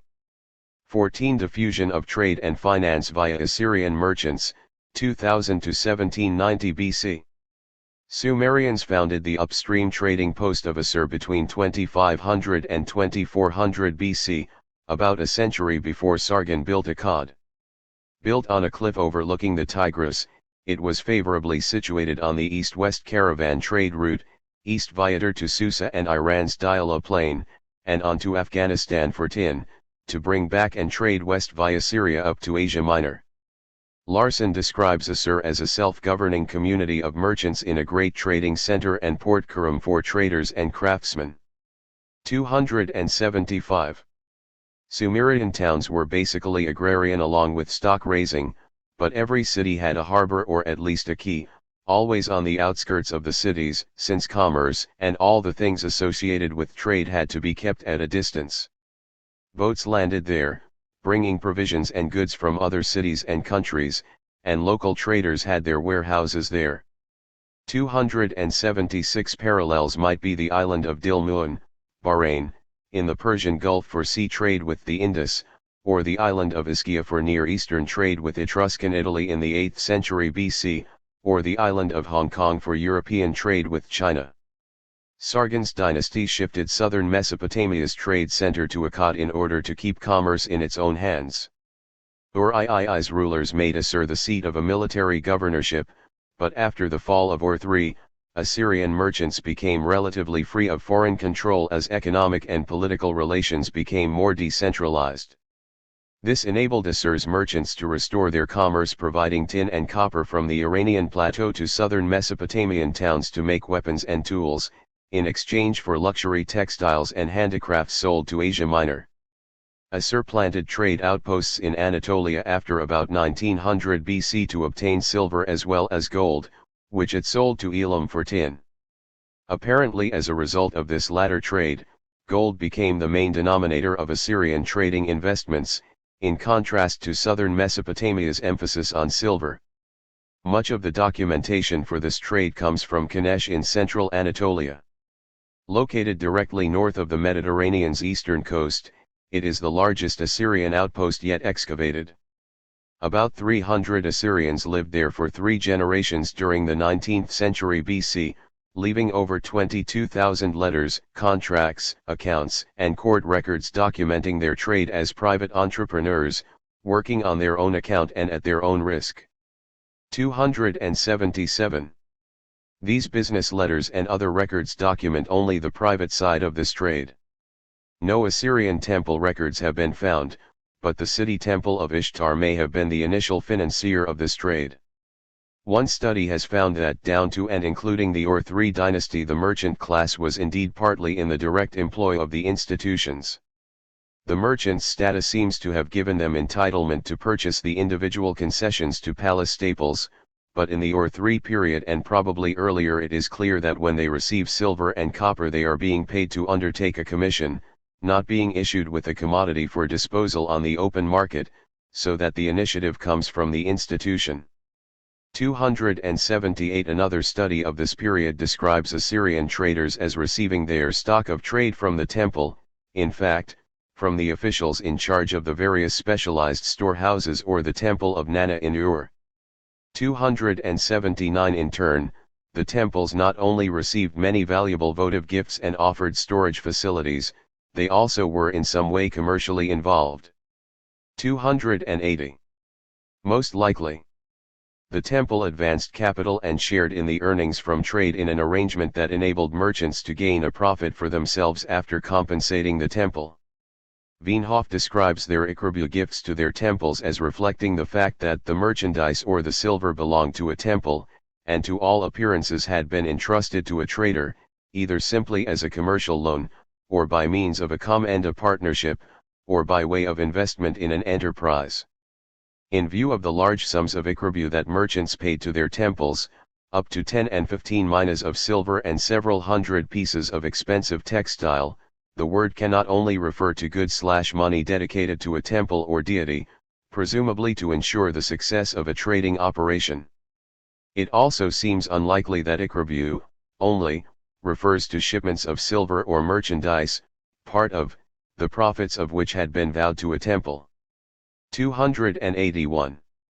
By the time Assyriologists can pick up the record, the financing was private. Traveling merchants acted as agent for a wealthy Amenem, usually well placed in the temple hierarchy. Most merchants belonged to the investor's extended family, and set out for Kanesh or some other commercial colony to join other merchants associated with the local temple-sponsored guild to sell raw wool, up to 2 tons in a single negotiation, clothes and rugs, tin, hides and fleeces. The woolen trade was sufficiently large-scale for a fine of 113 pounds of gold to be levied on smugglers. Silver and copper were imported by Assur in quantities as large as 15 tons. 282. This trade developed in the hands of private families, but its revenue benefited the whole Assur population, the king and his family, the high dignitaries, priests and temples, and also the city-state. In fact, Assur's city hall raised many taxes from caravans leaving or arriving in the city. 283. The implication is that this trade was not duty-free, but a major source of tariff revenue. Figure 24, map below overland trade routes from Assur to Anatolia. The typical commercial investment contract was for 16 minas of silver, equal to 2 minas of gold, with twice this amount to be returned in 5 years, the equivalent of the 1 shekel per mina monthly that also is found in neighboring Eshnunna and in the laws of Hammurabi for commercial loans. Gains above this interest charge were split between the silent partner investor and the traveling merchant, although some agreements let the Assyrian trader eat, that is, use for himself, 1/3, perhaps representing his living and other expenses. 284. Further anthropomorphizing this trade, silver lying around uninvested or not lent out was called hungry for profit-making opportunities. Loan contracts died or were killed when paid off or cancelled. To sustain its life cycle, silver had to be in perpetual motion, converted into merchandise, which were exported, sold for silver, carried back and again converted into merchandise. 285. Commercial and personal debts in Kanesh. Most Assyrian debts took the form of trade credit, but failed ventures might lead to bondage to Anatolians. Members of the Kurum Kanesh are found redeeming their countrymen. One merchant paid 1½ pounds of silver to an Anatolian to redeem a family, which then was obliged to reimburse the Assyrian, who took them into his own house as bondservants until such time as they might pay him back. 286. Tablets found in the houses occupied by Anatolians show them to have been usurers and slave dealers. Many Anatolians suffered from heavy economic and social pressures caused mainly by debt, at interest rates which rapidly made these debts quite onerous. 287. A Turkish Assyriologist, Kemal Balkan, reports that while the usual interest rate among Assyrian traders in Kanesh was 30%, Anatolian borrowers had to pay twice this rate, with interest premiums occasionally rising to 120 or even 180%. But their family members were not automatically enslaved if the signer of a debt note defaulted. Creditors therefore obliged wives and children to sign the family head's debt note, so that they all could be reduced to bondage in case of non-payment. Often one reads in Cappadocian tablets that, because of debt, an Anatolian not only mortgaged his property, but also was compelled to pledge one of the members of his family, or even that a whole family was obliged to enter the house of their creditor until the outstanding debt was paid. 288. Anatolian rulers might proclaim a hubulam masum, literally a washing away of the debt. Another term was to kill the tablet, or, by breaking, to make a loan contract invalid. 289. A number of loan documents show creditors trying to avoid having their loans subject to such cancellations. One creditor specifies, if they should wash away debt, in the country, still they will not wash away the specific party's debt. Assur's trade treaty with Kanesh's rulers specified that their edicts cancelling debts and liberating bondservants would not apply to debts owed to Assyrians. 290. In Assur itself a prominent merchant was chosen annually to serve as year eponym, overseeing legal disputes and in effect standing surety to ensure that mercantile debts were settled properly. When the head of a household died, his debts were inherited by his children, who might have to sell their property to pay his creditors. Several letters show year eponyms confiscating houses and impounding slaves and slave girls as security for such debts, because they were personally responsible for the credit extended to debtors. On the occasion of the death of a debtor, his heirs would immediately be ordered to regulate the debts outstanding to the authorities in Assur, and it was then the obligation of the previous eponym, during whose term of office the debt had been allowed, to see to it that the money was paid. 291. Assur's trade strategy and Andararam proclamations. Two Assyrian rulers from the 20th century BC have left Andararam proclamations. Ilushuma and his successor Irisham. And their dates are not clear. Ilushuma is said to have ruled for an unknown number of years before either 1973 or 1905 BC, and Irisham either from 1905 to 1866 BC or, as Larson believes, earlier, from 1972 to 1933 BC. A temple building inscription of Ilushuma reads, "I freed the Akkadians and their sons, from forced labor, and cleared, literally washed, them of their obligation to pay copper as tax." The Chicago Assyriological Dictionary, E321a, translates the key passage, "I proclaimed remission of debts, Ad-Du'arim, for them from the edge of the swamps and Ur, also Nippur, Awal, and Kismer, the Dur of Ishtaran as far, north, as the city of Assur." 292. The term wash was used in Kanesh for cancelling debts, and Hammurabi used it in this way in his Andararam Acts 200 years later. So washing the copper may mean either a debt cancellation or more specifically, relinquishing a royal tariff on copper and perhaps other products. The word copper seems a strange word to use for either of these kinds of obligation. Although some commercial debts were denominated in copper, more often in tin, in which some fines also were denominated, most were denominated in silver. An early translator interpreted copper here as being metal that was traded in general, which would mean that Ilushuma was proclaiming free trade in goods, copper, by exempting them from tariffs or other commercial duties.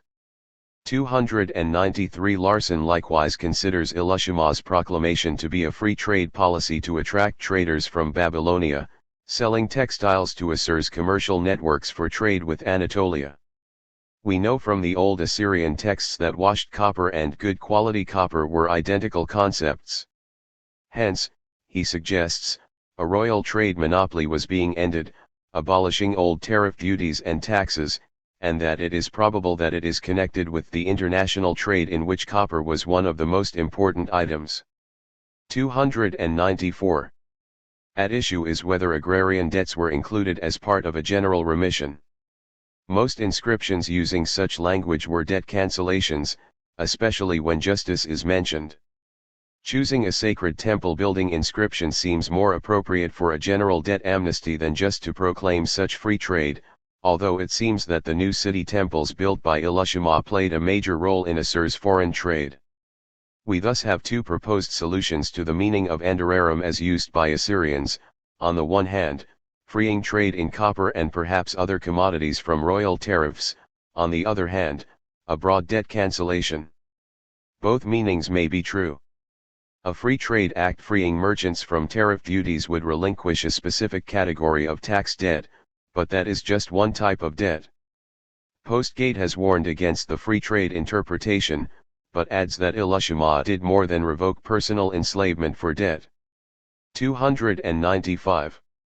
The next Assyrian debt cancellation on record, that of Irisham, was not limited to copper but emphasized a comprehensive list of imported commodities. "I proclaimed a remission of debts payable in silver, gold, copper, tin, barley, wool, down to chaff." 296. That would seem to cover tariffs owed for all the commodities being traded. The chaff or wheat obligations might refer to the small personal debts that were the focus of royal amnesties in the south. The term used by both Elishama and Irisham was Adjurarum, equals Andararum. The longest discussion of what it meant in Asur is by Larson, citing 4 possible interpretations. 297 The basic meaning is freedom of movement. The Chicago Assyriological Dictionary translates the verb dararum as to become free, of a task, to move freely, to run off. In the South this referred to freeing debt pledges to return home. 298 But Larson and most others focus on the freedom of goods to move across borders. A second meaning of andararum, Larson notes, may connote political liberation from oppression. This seems anachronistic for the Middle Bronze Age. To be sure, Helmut Schmoeckel noted that already in the Bronze Age, one described the conquest of foreign states as constituting their freeing. 299. But Hello pointed out that as far as Andararum and its Babylonian cognates are concerned, freedom typically took the form of canceling personal debts, with a kind of amnesty for debt slaves. 300 Larson rejects this third, and to me the most reasonable, interpretation, on the ground that Elishama applied it as far south as Ur and the swamplands. Elishama had no authority to annul taxes owed to foreign rulers, but was able to annul trade tariffs due from their subjects to his own palace. Suggesting that debts owed by Nippur and Ur merchants were meant, Larson's fourth and preferred reading is exemption from taxes, specifically the commercial trade levies cited by Louis von Soden and other Assyriologists. Freedom of movement in this case would be that of importing and exporting goods without having to pay tariffs.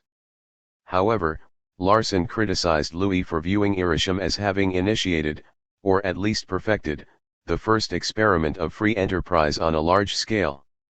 301 Although he endorses Louis' suggestion that Andararum denotes freedom of movement, he believes that it was connected with the tightly regulated Assyrian trade monopoly that Irisham relinquished for all the commodities mentioned in his text.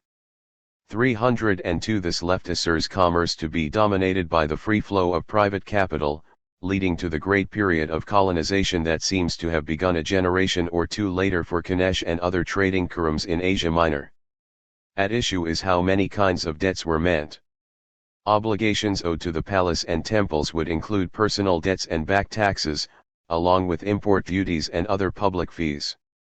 Certainly the major meaning of Andararum that survived into 1st millennium BC Assyria was the free movement of bond servants regaining their freedom. 303 The debts being cancelled in royal Andararum proclamations by Babylonian times were personal agrarian debts, not commercial ones. The Chicago Assyriological Dictionary translates Andararum as 1. Remission of commercial debts, 2. Manumission of private slaves, and 3. Cancelling of services illegally imposed on free persons. But the only kind of debts not cancelled by such edicts in the South's Misoram and Andararum edicts, discussed in the next chapter, were commercial debts. Business investments were left intact, and the longer and more detailed Misoram Acts specifically excluded obligations to the Assyrians. The freeing of slaves in the second translation actually must refer to debt pledges, not chattel slaves, so the term manumission is inappropriate. As for the Cad's third reading of Andararum, there seems little ground for thinking that the services being abolished were imposed illegally. We thus are confronted once again with the ideological prejudice that biases the translation and interpretation of Bronze Age economic terms. The archaeological context for Assur's Andararum inscriptions. Assyrian rulers left 3 types of inscription: commemorations of their building enterprises on bricks, door sockets, or other parts of the structures being dedicated, the dedication of objects, mainly to temples, and labels. These inscriptions typically were associated with the celebrations that seem to have been the occasion for new rulers taking the throne or dedicating new temples.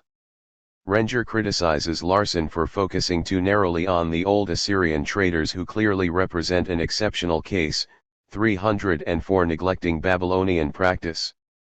The Andararum proclamations of Elishama and Irisham are appended at the end of building inscriptions for the Assur temple and placed in temple foundations, a context similar to Gudea Lagish inscriptions and many kindred Sumerian proclamations. The inauguration of a new temple wing or other major sacred construction was a typical occasion for proclaiming a fiscal and financial clean slate. Assyrian rulers would have been unique in using this sanctified context to inscribe an exclusively commercial amnesty for import duties, indeed, permanently in Larson's view. One of Elishama's Andararam proclamations is inscribed on a stone object as part of a lock, with holes for metal bars to go through. 305 The inscription begins, Elishama, vice-regent, beloved of the god Asur and the goddess Ishtar, built the temple for the goddess Ishtar, his mistress, for his life. He established the freedom, a.du.ra.ar, of the Akkadians. Another such inscription on several bricks, presumably from the Asur temple, describes the facade and new wall for the temple Elishama built, and the bricks he made for the wall. Elishama then adds the lines 49 to 65 noted above, I established the freedom, a.du.ra.ar, of the Akkadians and their children. I purified their copper. I established their freedom from the border of the marshes and Ur and Nippur, Awal and Kismer, Dur of the god Ishtaran, as far as the city, Asur. Like these Andararam texts of Elishama, those of Irisham commemorate temple building. One version is found on 2 clay tablets from Kanesh in the archives of an Assyrian merchant. Lines 26ff name the 7 judges of the step gate, giving an idea of the social restructuring associated with Irisham's building activity. Misharam, justice, Ishmkarab, he heard the prayer, Sharagu, get out, criminal, Ali Misaram, he extolled justice, Asurablam, watch over the downtrodden, Pusukan, his speech is upright, and Ishmaelim, God has heard. The inscription concludes with the words I, Irisham, vice-regent of Asur. May, justice, Misharam be established in my city. The word Misaram alludes to debt cancellations in the royal inscriptions of Isan, Larsa, and Babylonia. Inasmuch as Asur's courts convened at the step gate, Grayson wonders whether Irisham's text may have been read out loud on the occasion of the swearing-in of the judges of Kanesh. 306 This would seem to confirm the existence of a royal amnesty, which presumably would have extended to palace levies on trade by merchants in Kanesh in view of the fact that this is where the copy was found. The other copy of Irisham's inscription is found on a door socket from Asur and describes building the temple wall. When I started the work, my city being under my command, I made silver, gold, copper, tin, barley, and wool tax exempt as well as payment of bran and straw, tax. The implication is that this was considered a sacred act of kingship appropriate for rulers to cite in inscriptions commemorating their temple building. Were personal debts to the palace other than import duties cancelled? Elishama ordered the clay debt tablets and tax tablets washed, dissolved in water in the same spirit that other rulers boasted that they broke the debt tablets of their subjects. This reading would place Assyria's Andararam proclamations in the tradition of Sumerian Amarji and Babylonian Misaram decrees found in the south. That is the view of Louis. In the same year that he published his free trade interpretation of Assur's Kanesh relations, he wrote an article on biblical Dirar legislation in light of these Assyrian discoveries, suggesting 2,000 years of continuity. Starting in Sumer, he describes the tradition moving upstream via Assur and Nuzi, angling northwest to the shores of the Mediterranean, upward into Asia Minor, Kanesh, etc., and down through Phoenicia and Canaan.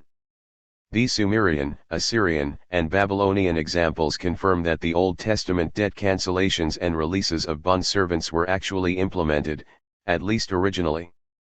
Numerous savants did not hesitate to accompany their conclusions as to the date of the final redaction of those legislative passages in Leviticus and Ezekiel with critical remarks about the unrealistic or artificial character of the relevant laws and the late origin of the ideas underlying them. Louis writes. Yet such skepticism proves hypercritical if one determines the basic meaning of the Akkadian terms duraru and andararu as meaning to move about, be at large or to be free. 307. Mesopotamian Andararam and biblical Dirar are associated specifically with debts and debt bondage, with no hint of free trade or even commercial debts or tariffs. Offering a political consideration that may have added a special dimension to Assur's Anderarum proclamations, Larson suggests that Irisham's motive for granting duty-free trade was to gain the support of his city's merchant class, as well as to attract traders from Babylonia to feed into Assur's commercial networks to the west. 308 also, proclaiming Anderarum might well have benefited the Europonims by freeing them from liability for the unpaid mercantile debts that were mounting up in Assur's trade colonies. However, Anderarum amnesties were proclaimed on special occasions, not as an ongoing systemic reform. My own view is that tariff duties resumed after Anderarum was proclaimed. Taxes began to be paid once again as the major source of Assur's public revenue, and both personal and commercial debts also began to accrue once more. What seems to have been unique about Assur's Anderarum proclamations is that wealthy traders as well as agrarian debtors were the main beneficiaries. Assyrian monopolistic commercial policy. Larson notes that it was normal for Bronze Age realms to establish trade monopolies. Imar and Ebla monopolized trade in the towns of the Amorite steppe. Assyrians had to seal their shipments of tin and textiles on the way to the Hayam transit point on the way to Anatolia further north, paying a specified tariff, or compensating local rulers if trade was interrupted. 309. Just as Imar and Ebla established trade monopolies in their own region, Assur did so for its Anatolian trade. Assur's commercial strategy cannot be characterized as free trade. A draft of a treaty with an unknown small kingdom includes an oath: you must not let Akkadians come here. If they do travel to your country, you must give them to us so we may kill them. An Assyrian king's letter to the Kanesh colony specified that in accordance with the words of the stela, no Assyrian at all may sell gold to an Akkadian, an Amorite, or a Subarine. He who sells any will not live. The motive may have been to control the supply of gold for trade with Iran and further east. 310. Anatolians were only hired in subordinate positions, and no Anatolian was allowed access to the overland trade with Assur. Even the lucrative trade in copper and wool within the borders of Anatolia was in the hands of the Assyrians.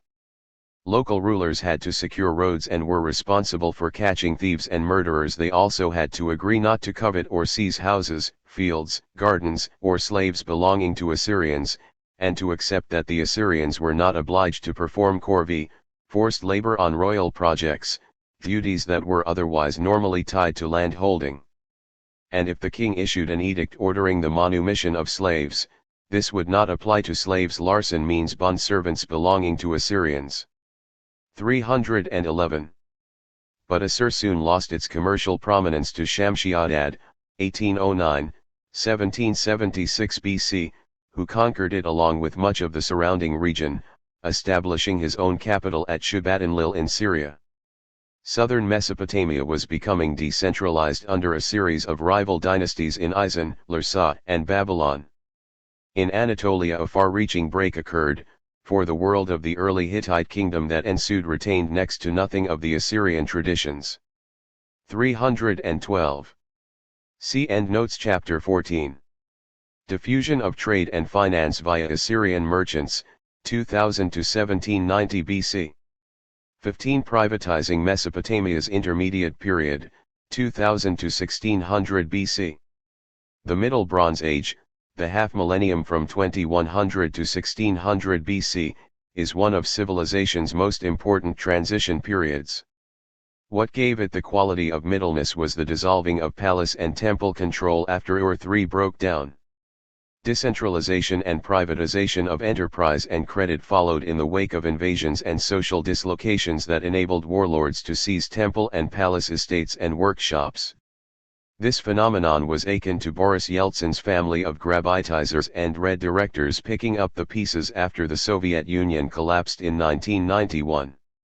Early palaces and temples in Sumer's and Babylonia's mixed economies managed herds and fields, built infrastructure and ceremonial architecture, and provided aid for the needy. The late third millennium saw palace and temple regimes administered increasingly by the family and retainers of tribal leaders using their positions as rent extraction opportunities under Sargon's Akkadian dynasty, and then by chieftains or warlords from mountain areas, Gushans and Kassites, the eastern Iranian plateau, Elamites, and the northwest, Amorites. Business archives from this transition period show well-to-do individuals, merchants, administrators, and entrepreneurs acting on their own account within the palace and temple bureaucracies. Local headmen and administrators were allowed broad leeway for gain-seeking as the economy became privatized. Nomadic incursions by Amorites took over southern towns in a way much like Sargon's earlier conquests. Upstream towns along the Euphrates were swelled by immigration as Mesopotamia's economic and demographic center shifted northward. Describing the process of the transformation from an urban civilization before Sargon to the nomadic culture of the Amorites, Salaberger writes that, the general process of the disappearance of urban centers in Upper Mesopotamia in the late 3rd millennium suggests an ethnogenesis of Amorite nomads. 313. A succession of Sumerian and Babylonian rulers bid for the support of Amorite chieftains and local clan heads by making military and economic alliances. The path of least resistance was to turn over temple properties to local headmen. Administration of nippers in a temple was relinquished to Amorite leaders, Westerners, c. 2000 BC, apparently to deter them from raiding southern Mesopotamia. Similar privatizations occurred in Ur and Babylon. 314 Temple crop rents, offices and income rights, prebends, became hereditary, divisible among the heirs and transferable after about 1800 BC. Within a few centuries these rights evolved into a veritable market of shares being subdivided, bought, and sold. Rulers leased out tracts of land for administrators to sublease to sharecroppers, and undertook trade ventures with merchants. Privatizing such enterprise led to more balances to be settled among the economy's various sectors. Widespread slave dealing is attested by the Eisenlersa period in the 19th century BC, while a nouveau riche sector emerged in a symbiosis with the palace, including palace and temple agents, agricultural and property managers, Tamkaram entrepreneurs, and unmarried Natadam heiresses cloistered in the Shamash temple in Sippar and other temples to invest their inheritances. They owned property and lent silver and grain on their own account. 315. Property rights as an independent dynamic. Modern free market ideology tends to think of land as existing in a primordial original state of nature, free and clear of a fiscal burden or other responsibilities and regulations. Taxes are viewed as intrusive. But viewing property simply as a pure asset without liability, is the reverse of how land tenure historically evolved. In an epoch when everyone was subordinate to a higher authority, land was part of a chain of social responsibility, defined above all by the fiscal liability of its holder. First came the obligation, from which its holders managed to break free only later. Republican presidential candidate Mitt Romney told voters in 2011 that corporations are people. 316 In terms of rights, today's corporations enjoy precedence over those of human people. That is perhaps the most radical change of today's economic morality over that of Bronze Age Mesopotamia, where property in land and other assets was deemed to be an extension of their personal holders. As an extension of the person, property was subject to the hierarchies of status and responsibility to higher authorities, going all the way up to the ruler. Emil Zlecter notes that long before a general word for property emerged, there was a term for proprietor, although the expressions lugal, in Sumerian, and belam, in Akkadian, are habitually translated as proprietor, one does not find in the Sumerian and Akkadian vocabulary a term which designates property in the abstract sense of law of property. 317 The closest the Middle Bronze Age came was domain of the Lord. The basic concept was interpersonal, and patriarchal, as was land tenure. Instead of individualism as our epoch understands the term, the Middle Bronze Age subordinated status from the bottom of the economic pyramid to the top. There were rival towns and personalities, but not competing ideologies to inspire a debate over economic principles. No record of popular walkouts is found such as Rome suffered with the withdrawal of the plebs on the eve of its republic in the 5th century BC. One finds mention, here and there, of peasant revolts. Jean Bottereau writes, but these appear to have been provoked by terrible catastrophes such as famine, and are directed against an individual such as a king, not against an institution. In reality, the old inhabitants of Mesopotamia appear to have been devoid of any revolutionary spirit, as there was no idea of an alternative way to organize society. Populations viewed the gods as having decreed an immutable order of things. They thus fatalistically accepted their state of social dependency, with all its consequences. 318. The allegedly lacking revolutionary spirit, though, is reflected in the myth of Atrahasis. Attested on copies from the time of Ammisaduqa but based on earlier sources, it describes the world of the gods before mankind existed. Lower gods had to perform all the hard work for the maintenance of the higher-ranking gods. When the gods, instead of man, did the work, bore the load. The gods' load was too great, the work too hard, the trouble too much. They counted years of drudgery, and 40 years, too much. Forced labor they bore night and day. They were complaining, denouncing. Now them, call for battle. They set fire to their tools, they put fire to their spaces. And flame to their work baskets. Off they went, one and all. To the gate of the warrior in Lil's abode. 319. Enki, the god of wisdom, contrived a solution. He suggested that humans be created to bear the workload thereafter. The implication is that the idea of walkouts was not alien to the Mesopotamians. Given the biased nature of our sources for the political history surprise, we do not hear of any reports of such occurrence by the living population. Economic entropy and indebtedness. Urbanization had peaked around 2600 BC, and continued to decline throughout the second millennium, as did Mesopotamia's population. The reasons are still being debated, but climate change seems to have played a role. Soil fertility fell to a third of pre-Sargonic levels. Some archaeologists attribute this to irrigation leaving salt from the rivers in the soil and forcing a shift from wheat to barley. 320. In any case, more labor was required to desilt the canals, and large areas were abandoned to the desert. Meanwhile, the Indus civilization crumbled toward the end of the third millennium, cutting off Mesopotamia's eastern trade and its supply of many raw materials, prompting the Ur-3 economy to turn as far west as Asia Minor. Indebtedness intensified from the Eisen and Larsa periods through the Old Babylonian period as a combination of warfare and falling crop yields left many people unable to pay fees and taxes. Their debts to creditors, and the diversion of corvée labor to private debt bondage, threatened to weaken the palace's ability to requisition labor and collect fees, as local officials kept the crop surpluses and labor service for themselves as interest on their own lending. The historian of commerce W. F. Leemans describes how the Tamkaram merchant was the obvious person to assume the function of giver of credit. As a money lender. 321. The returns to commercial investment were divided in a variety of ways ranging from pure interest to equity partnerships.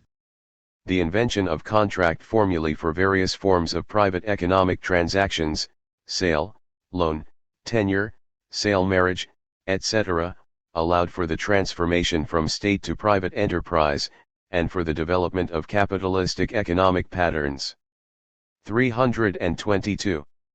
Amorite takeover of the temples. An archive from 19th century BC Uruk shows the ruler making use of temple property normally and not by necessity, partly to invest it in trade ventures, partly to furnish the needs of the palace, notes Edzard.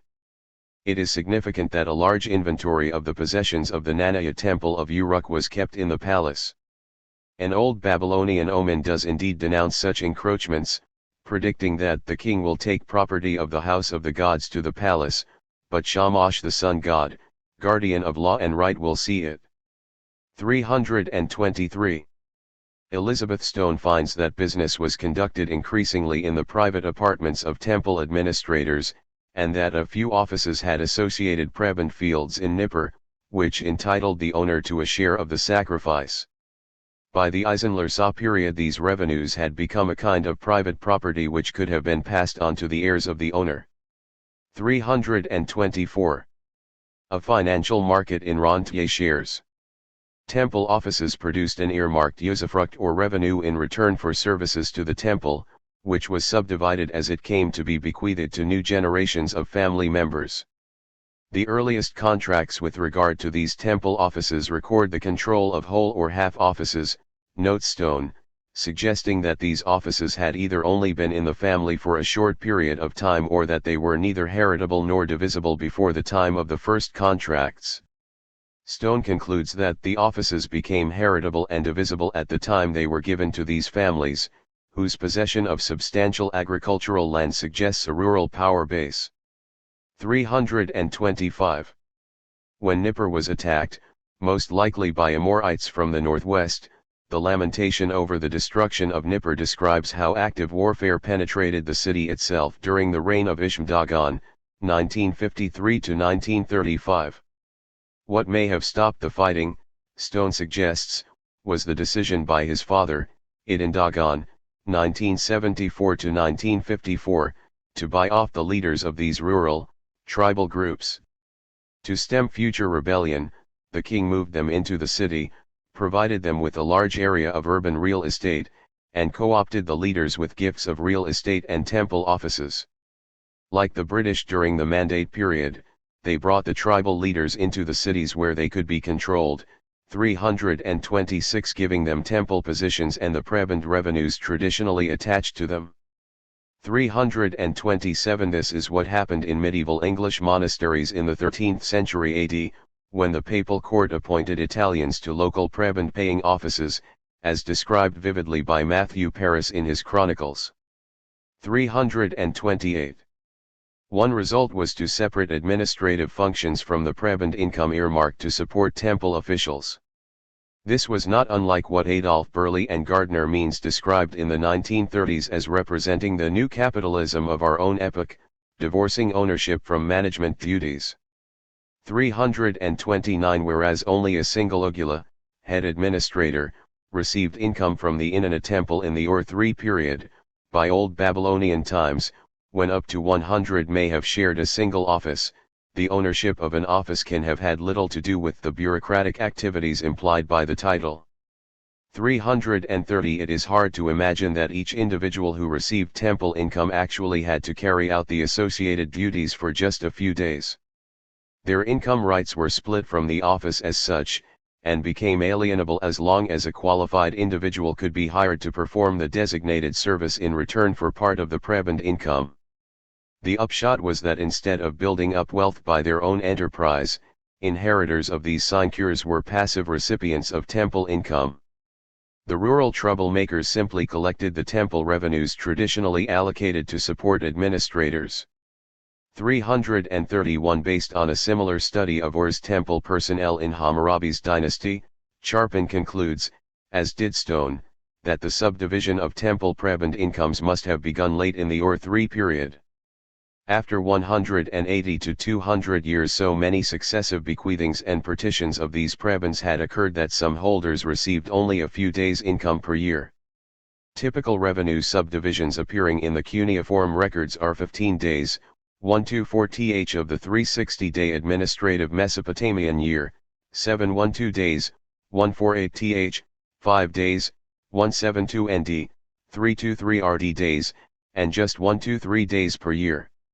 The number depends on how many heirs were left by successive generations of each branch of the original family.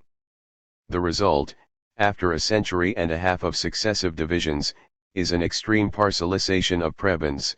When we see an individual owning 5 days of service a year in the Nana temple, we may conclude that this theoretically signifies that the income is divided among 71 other persons for that year. In effect, temples were reorganized as a kind of joint stock company whose shares have passed into the hands of the town notables. 332.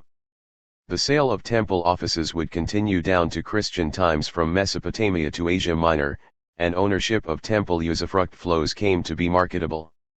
After about 1800 BC, temple offices carried none of the alienation restrictions which applied to the more traditional kinds of property, i.e., fields and houses. 333. Sale of these positions was not restricted to one's kinsmen. A rentier class of temple prebend holders thus came into being, history's first attested absentee owners and coupon clippers. Some owned prebend shares in more than one temple. One man appears to have held prebends in Ur's temples of Nana, Ninlil, and Gula.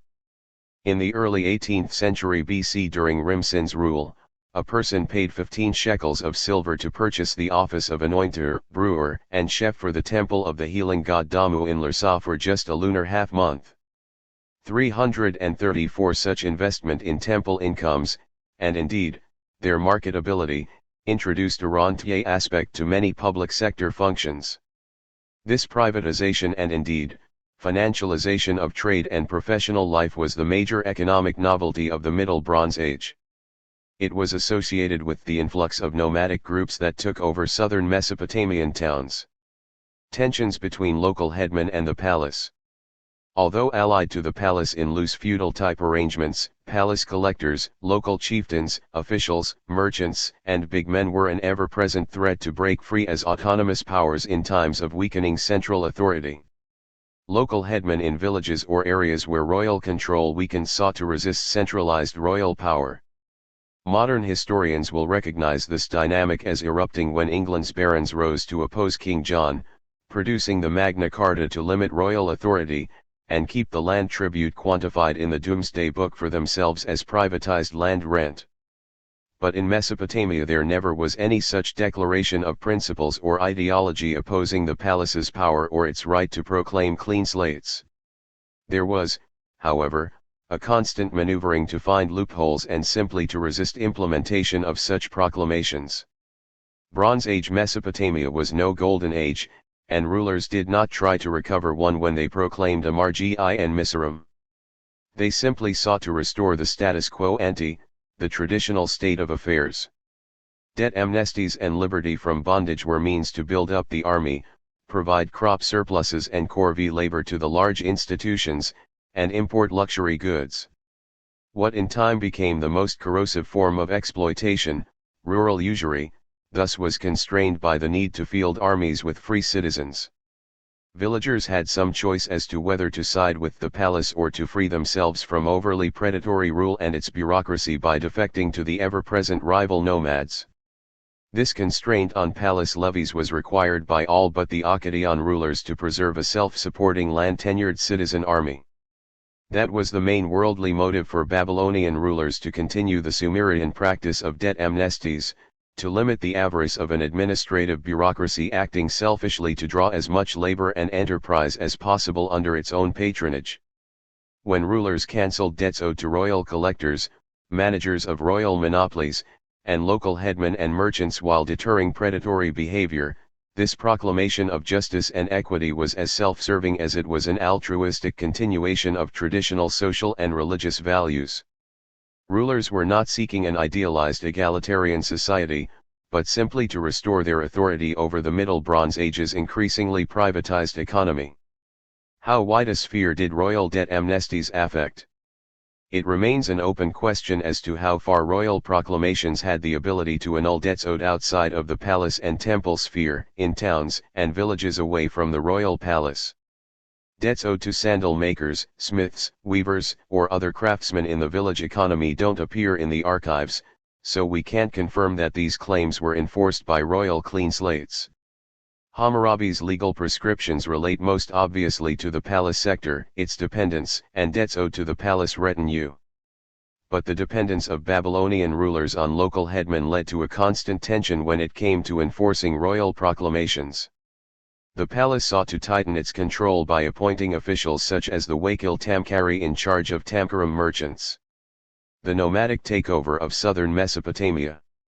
The Amorite leader Shamshi-Adad, 1813–1781, conquered Assur, Mari, and neighboring cities along the middle Euphrates early in the 19th century BC.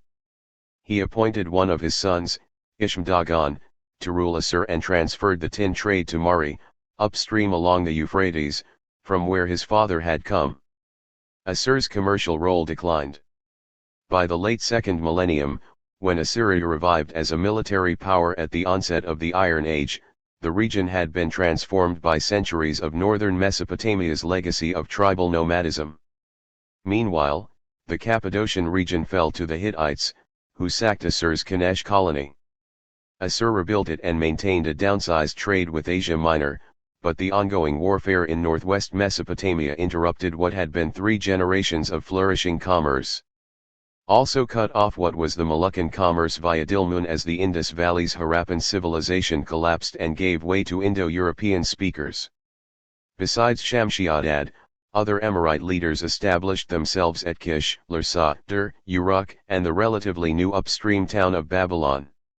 While these disruptions sapped southern Mesopotamia's commercial prosperity, its internecine warfare made rising demands on resources, impairing the region's agricultural economy by overfarming. Many towns fell to the region's historical antagonists, Elam in the east and Amorites in the west. Larsa's period of dominance, 1932 to 1763 BC. Located in the center of Sumer's south, Larsa increased its sway over southern Mesopotamia after c. 1932 BC. Its ruler Gungunum expanded his city's influence over the Elamite east, conquering Anshan and even Susa. His successor Abisar lost Ur to Isan in the final year of his rule, but Sumuel, 1894 to 1866, extended Larsa's suzerainty as far north as Nippur. Still, Larsa never really became a region-wide power, mainly because it came into conflict with Babylon, which also was widening its sphere of influence. Babylon's ruler Sumuel, 1880 to 1845, annexed Sippar and Kish, but found expansion further northward blocked by Eshnunna. For about 2 centuries Larsa, Babylon, and Eshnunna jockeyed for position. The distinguishing feature of this post-Isan period was the growth of private wealth outside of the palace and temples. Already in the early 19th century BC, c. 1875 to 1850, a more independent type of merchant was emerging in Kish and elsewhere in the north. In Larsa, large private estates were created in the mercantile quarter. Wealth was becoming independent of public control as the palace and temples were never as strong in Larsa as in other Mesopotamian towns. 335 Two brothers, Werid-Sin, 1834 to 1823, and Rim-Sin, 1822 to 1763, replaced Gungunum's dynasty with Elamite backing. Mercantile activities reached a peak during the early decades of their rule. Family archives show large investors such as Baal-Munaim, Eden-Amurim and Ubar-Shamash buying many houses and other real estate, grain stores, and possessing numerous slaves. Lehmans finds no evidence that these Tamkaru had any relation to the palace. They seem to have been entirely independent merchants. 336. It was natural for these entrepreneurs to engage in rural usury as a sideline. Commercial credit played a productive role in foreign trade, agricultural production, and subleasing basic services. Whereas earlier barley debts were run up mainly in the form of rural usury to pay for palace or temple services, and were owed to creditors in the form of labor service to work off the interest, this Middle Bronze Age period saw the sphere of grain loans expand on a much larger scale. Traditionally, small rural debtors who could not pay had been taken into the house of their creditors, including the temples, where they were treated more or less as family dependents. But Larsa's large-scale credit activity removed them from a personal family or institutional relationship with their creditors. Debt bondage was becoming commercialized as creditors hired out their bond servants to employers in need of labor. 337. Most texts in the much-studied archive of Baal-Munaim, for instance, involve slaves and bond servants. Some sold themselves for debts, others were sold by their parents or owners because poverty prevented their support. Almost all of the self-sales take place in the last 3 months of the year, thus in the winter when the supplies are low and the people are most likely in debt, finds Van de Meerup. Labor by debt pledges was needed mainly in the fall, when fields were plowed and sown and dates were harvested, and in the spring and the summer months when crops were harvested. But the winter months do not require a large number of laborers. Baal-Munaim had thus no use for many of his slaves. Moreover, the price of grain was higher in that season, thus the maintenance of the slaves was more expensive. So to save the cost of providing food, clothes, and supervision, Balmunaim might relinquish them to their own household, or those of other people, in the agricultural off months when their labor was not required. 338. Figure 25, below chronology of rulers of the Lursa dynasty. A similar entrepreneurial maneuvering characterizes Balmunaim's real estate transactions. He bought mainly large plots whose prices were low, and sought to consolidate large blocks of orchard land, presumably to shift to more profitable, capital-intensive crops. Balmunaim compensated the owners, often a group of relatives, in either land or silver, and also in grain, wool, and cloth, oil, and once a sheep. 339. Rimsin's debt cancellations. A showdown came in the second half of Rimsin's 60-year reign, 1822 to 1763. Like other rulers, he seems to have recognized that if he permitted usury and debt bondage to persist, much of the population would lose its land and be unable to provide corvée labor service or fight in the army. Despite the rising monetary wealth in private hands, the Middle Bronze Age was still far from being ripe for oligarchies to break anywhere near as free of palace control as occurred in classical Greece and Rome. Unlike his contemporary rulers of Isin and Babylon, Rimsin did not refer to Neg-Isa proclamations in his year names, but numerous references in the period's legal contracts have led Krauss to conclude that he cancelled debts on at least 3 occasions. One of his acts was to purify the forests of the land. 340. This evidently meant freeing bond servants, because debt pledges taken into bondage typically were marked on their forehead to set them apart from freemen, and, as a collateral sign going back to Sumerian times, wore their hair short to leave such markings exposed. 341. In his 26th year Rimsin dug the Liberty Canal, id Neg-Isa, likely to have commemorated a Neg-Isa proclamation. A coronation hymn commemorates Rimsin, king of abundance, who walks majestically beside princes and who has the gods Ketum and Misharim as his aides. In his 30th year, the midpoint of his long rule, Rimsin was at the height of his glory. Having conquered Isin and also ruling Nippur, Uruk, and Eridu, he called himself king of Sumer and Akkad, and even had himself worshipped as a god. It seems that he utilized his glory to effect social reforms, concludes Lehmans, strengthening his own position at the same time.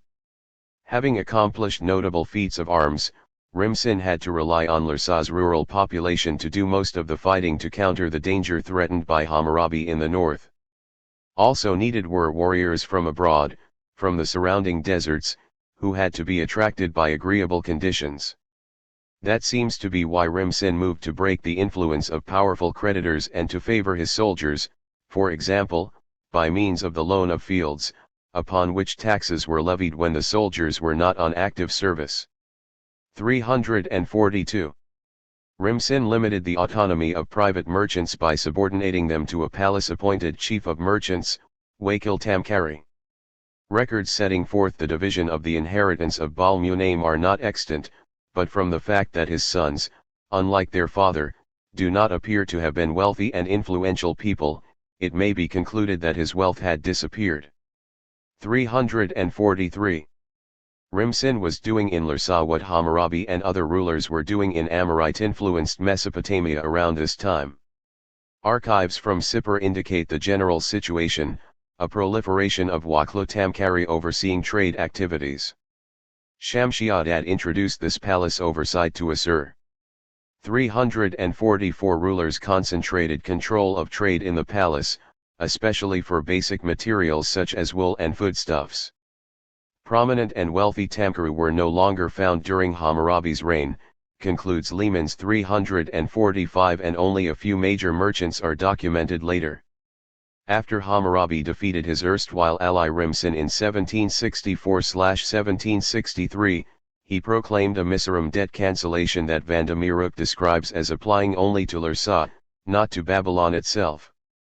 The result was that some of the Lursa entrepreneurs whose careers we know about went out of business. Hammurabi clearly wanted to start out with a clean slate in Lursa. 346 For the next generation the history of Mesopotamia would be shaped by his empire building. See Endnotes chapter 15. Privatizing Mesopotamia's intermediate period, 2000 to 1600 BC. 16 Hammurabi's laws and Mizraim edicts, 1792 to 1750 BC. In contrast to Ur-Ii's centralized control, Hammurabi extended his military alliances throughout southern Mesopotamia by delegating autonomy to his fellow Amorite chieftains and other local leaders. Norman Yoffe describes these men as coming from mid to upper level elites of the community who had certain connections to resources embedded in local organizations that the crown wished to mobilize. 347 They were able to establish their offices as hereditary positions and to profit from tax farming at the crown's expense. 348 As well as that of the citizenry at large. They also were the major creditors. Diakonov notes that the majority of usurers consisted of priests, governmental commercial agents, tamkaru, and members of the king's own royal administration, i.e., the main support of his power. 349. Falling soil fertility, overcrowding of the land, and the uprooting and imperial taxation of local populations led to widespread inability to pay taxes, crop rents and other obligations to these headmen, creditors, and palace officials. Hammurabi's laws and clean slate proclamations tried to protect indebted community members and tenants on royal lands from being reduced to bondage, so that their labor would remain available for corvée work and military service, and their crop surpluses paid to the palace. His laws are the period's longest and best known inscription. But they were not binding law as our epoch understands the term. 350 The land-tenured citizens had their own long-standing customary law of injury debts and similar communal rules. 351 What called for new formulations was the community's interaction with the extensive palatial economy, especially debts owed to its bureaucracy and protection of soldiers from the most adverse consequences of debt. But these laws were not an all-encompassing code. 352 Hammurabi's truly binding edicts were his proclamations of economic order cancelling agrarian arrears and debts. Like most Babylonian rulers, he started his reign by proclaiming a financial clean slate, Mizraim. It was these edicts that saved land tenure for Babylonia's indebted soldier citizenry from passing into the hands of creditors on more than a temporary basis. Figure 26, below chronology of rulers of the first dynasty of Babylon. Retaining the loyalty of Babylonia's cultivators by proclaiming Mizraim. Located upstream from the major southern cities, Babylon was only of minor importance until Hammurabi's father Sin-Muballit inherited its throne in 1812. His forebear Sumuel, of Amorite descent, was the actual founder of Hammurabi's dynasty. He is the first documented ruler to use the phrase breaking the tablets as a synonym for cancelling debts by a Mizraim Act at the start of his rule in 1880, and the term later was used by Samsulanat, as well as in Eshnunna. 353. The ritual phrase breaking the tablets annulled the debt records on which agrarian obligations were inscribed. For instance, when one creditor tried to collect the amount nominally due on a debt tablet predating one of Hammurabi's Mizraim Acts, the debtor sued and won on the ground that the edict nullified the earlier debt tablet. The judges symbolically broke a clod of earth in lieu of the tablet, so that the latter should be considered void if the creditor ever again tried to collect. Astounding as it must appear to our normally skeptical eyes, concludes Finkelstein, instead of the Mizraim institution being a pious but futile gesture, the fact is that at the promulgation of the Mizraim formal commissions were established to review real estate sales. 354. Raising the sacred torch of justice and righteousness apparently symbolized the sun god of justice Shamash, patron deity of wise rulers. The underlying idea was a cosmology in which sun gods of justice endorsed rulers as their earthly administrators. Babylonia's sun god was Shamash, from whom Hammurabi is depicted as receiving his laws. Shamash had two children, Kittu and Miseru, right and justice. 355 He was patron of the New Year festival, the solar holiday par excellence, which in my view was the most likely occasion for at least Goodye's proclamations of justice and order. Finding northern expansion blocked by Asur and Mari, both ruled by Shamshi-Adad, Sin Mu'abala turned his attention south.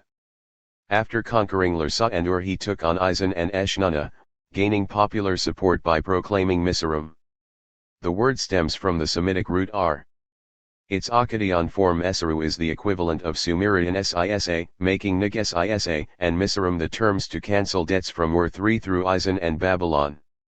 The word's first documented use in Akkadian to signify a debt cancellation is by Nidnisha of Dur, up the Euphrates from Mesopotamia. In Eshnunna, east of the Tigris, Misoram was proclaimed by Abi Matur, Naram Sin, and by Ipalpil II at the beginning of his rule. In Hana, a city-state that emerged late in the Old Babylonian period, Castiliashu, Amirabi and Sunaramu decreed Misoram. 356 consecutive rulers of Hammurabi's dynasty cancelled debts during a 166-year period, from the fifth ruler, Hammurabi's father, Sin Mu'abala, in 1812 through Ammisaduqa, Hammurabi's great-great-grandson, in 1636. The terms Kittim and Misoram typically are found together.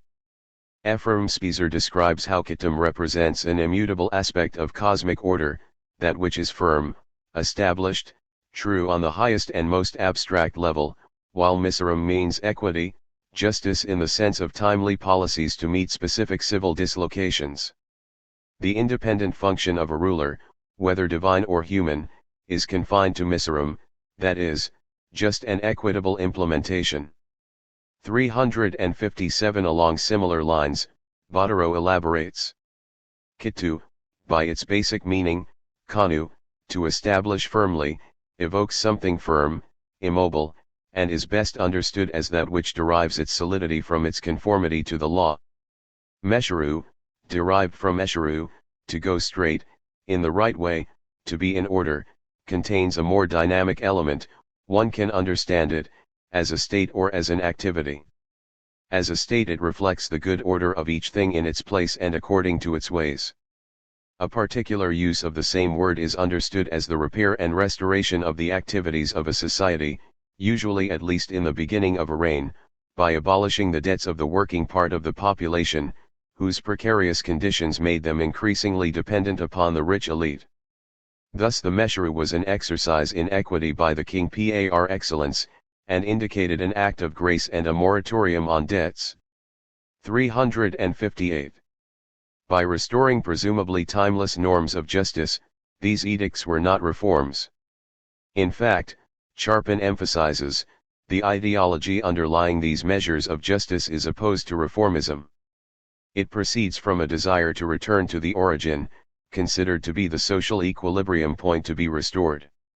The Babylonians did not imagine the social ideal as a future to be achieved, but as a past state of affairs to be recovered and renewed. It was like re-establishing the observance of rules in their original purity. 359. Early in this century Mesopotamia's debt cancellations were understood to be like Solon's Sisachthea of 594 BC freeing Athenian citizens from debt bondage.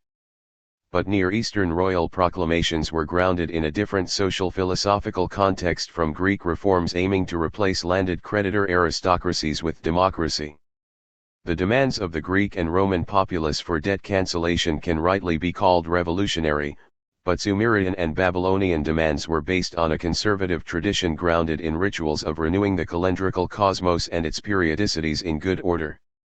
The Mesopotamian idea of reform had no notion of what we would call social progress. Instead, the measures the king instituted under his Misoram were measures to bring back the original order. The rules of the game had not been changed, but everyone had been dealt a new hand of cards. So it should not be a matter of surprise to us that these measures had to be regularly repeated. The policy worked for many centuries in Babylonia, for there is no suggestion that any subsequent announcement of an edict of grace indicated that an earlier one had been ineffectively applied. 360. The increasing frequency of Misoram acts reflected the need to reverse the loss of personal liberty and self-support land as economies became more commercialized, privatized and polarized, while the population on the land became poorer. The spirit is reflected in a prophecy that the sun god Anu commands Enlil to promulgate a Misiram Act. Its message is by means of fire, the dispersed will be gathered, the righteous will be established.